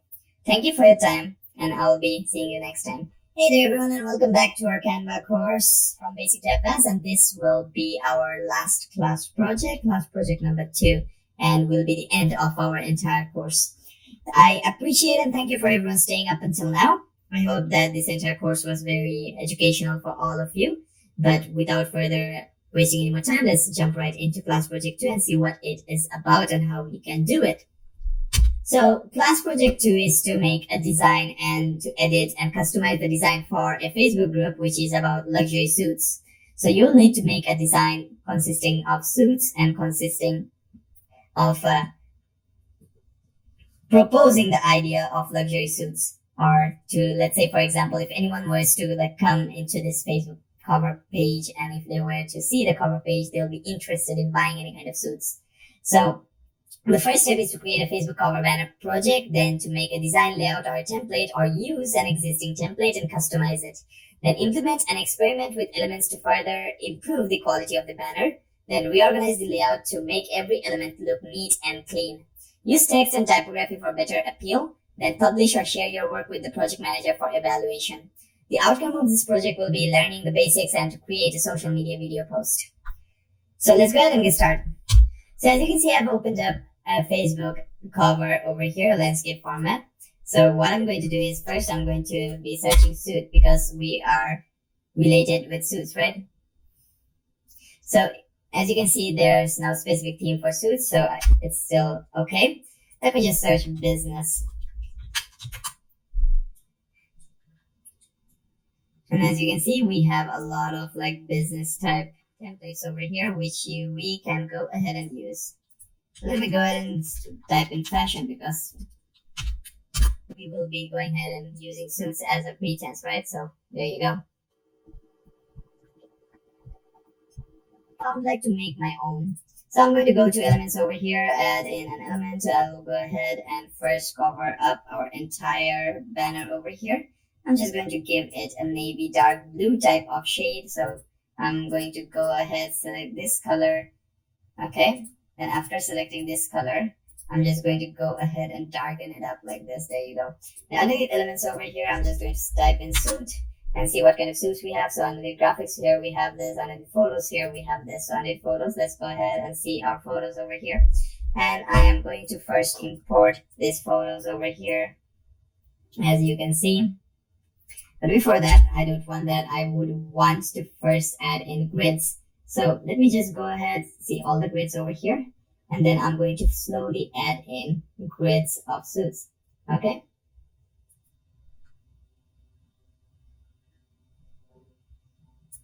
This looks fine, so I'm going to go ahead and use a grid over here, as you can see. I would want to keep it at half.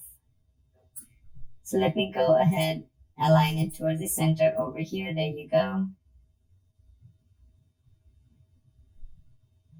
This is the center, right? So let me just use a graphic over here. Just align it like that, and then we align it like this over here. Expand it like that over there. There you go.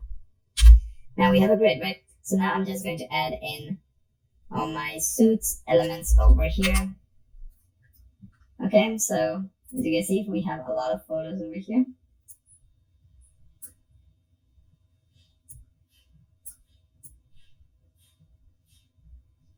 I'm just going to have this one come over here. There you go. And I'm just going to have its transparency reduced down to, let's say, 23, 22, 21, 20. There you go. That looks perfect because I'll be having text on this. Then I'll be slowly adding in more suits over here.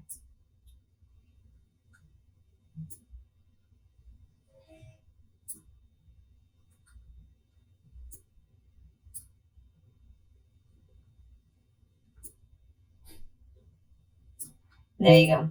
Now this looks wonderful. Now what I'm going to do is on each edit photo, I'll try to go ahead and remove the background. As you can see, the background is removed perfectly. So I'm going to press done over there. There you go.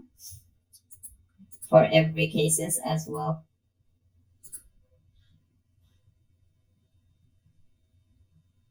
Here as well, same. So done. Now, why am I removing the background is because so that I can go ahead and border everything with my own elements and lines instead of relying on the borders of these grids.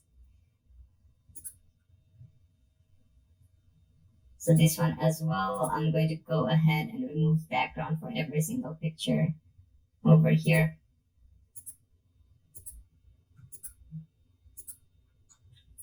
Before that, let me just go ahead, go to elements and add the lines in.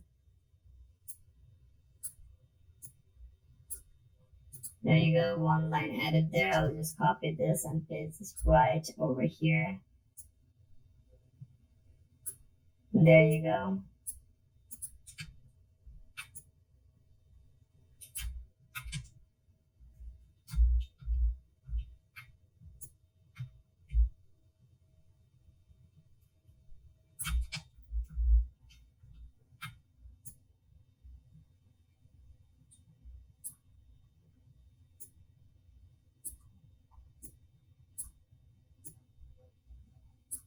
Then I'm just going to go ahead and increase the line width like this. There you go.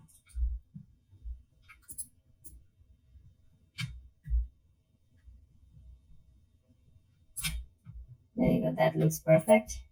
Now I'm just going to go ahead and change the color of this to this color so that it matches the borders, or I can just put it at black as well. Black is also standard as a border color, so I'm just going to keep it at black. I'm just going to copy it, and now I'm just going to go ahead and move it so that it's directly horizontal like this. 90 degrees, there you go. Then copy it again and paste it right over here. There you go. That looks wonderful. I'll go ahead and add the backgrounds in of my images as well beforehand. You can keep it as it is. It still looks good as it is. So it's okay. Now I'll just go ahead and add in a frame.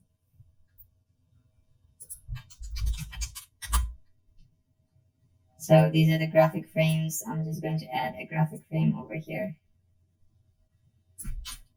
Or I can just add a frame using my elements over here by just adding this over here, placing this over here on top, then removing the fill and adding a stroke. As you can see, I can also make the corners rounded if I want, but I don't want that. Then I'll just change the color of this stroke however I want. I'll just add it like that. There you go. Makes things look much more neat and clean. As you can see, it's already looking very neat, very clean. Now it's time to add some text and typography. So I'm going to add the link in bio. Why I'm adding this? Link and pinned post. I'm just going to go ahead and put this over here. And place this right over there.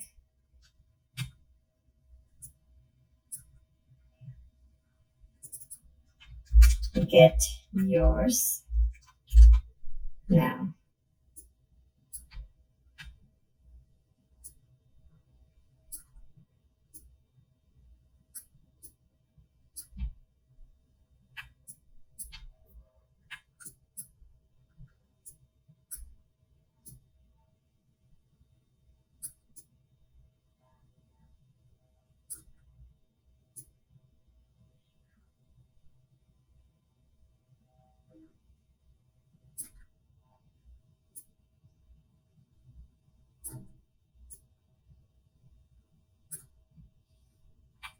There you go.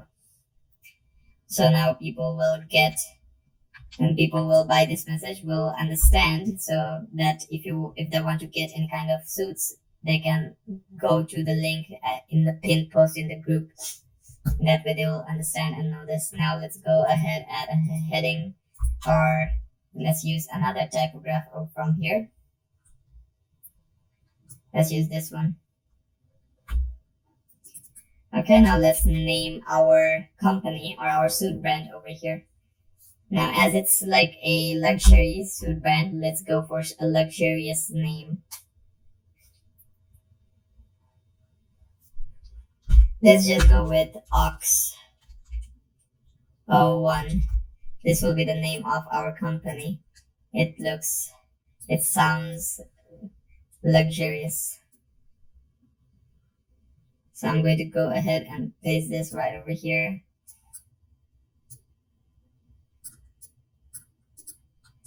But text, the more simple it is, the more better. So I'm just going to keep it simple. Exactly white. Then OX. OX01. OX01. This will be the brand name. Then I'm going to change the fonts to Impact. There you go, OX01. Then add a body. The best that man can get. Also, I'm going to give it Impact as well.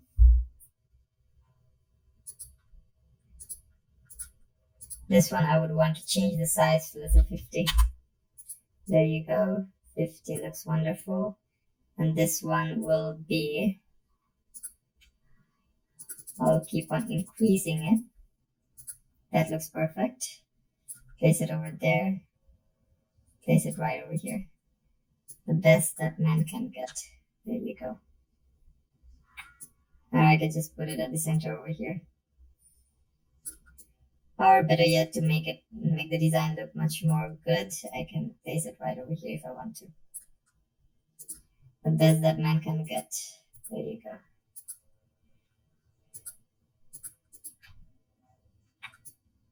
I can place it right over here. And better yet, I have another good idea.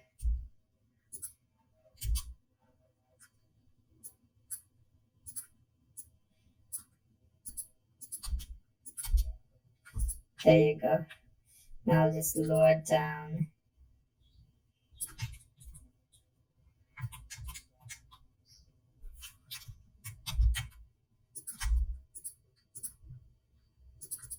The size of this so that I can fit it vertically over here. Now what I'm going to do is I'm going to have an element over here. I'm going to give it to this border over here.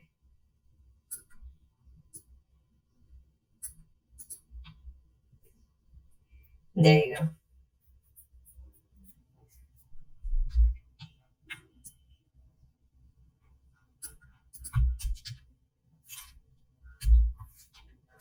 The best that man can get. Then we have link and pin post. There you go.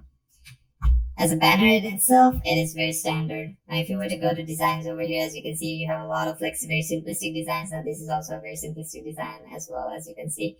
And the color categorizing between all of this is also good.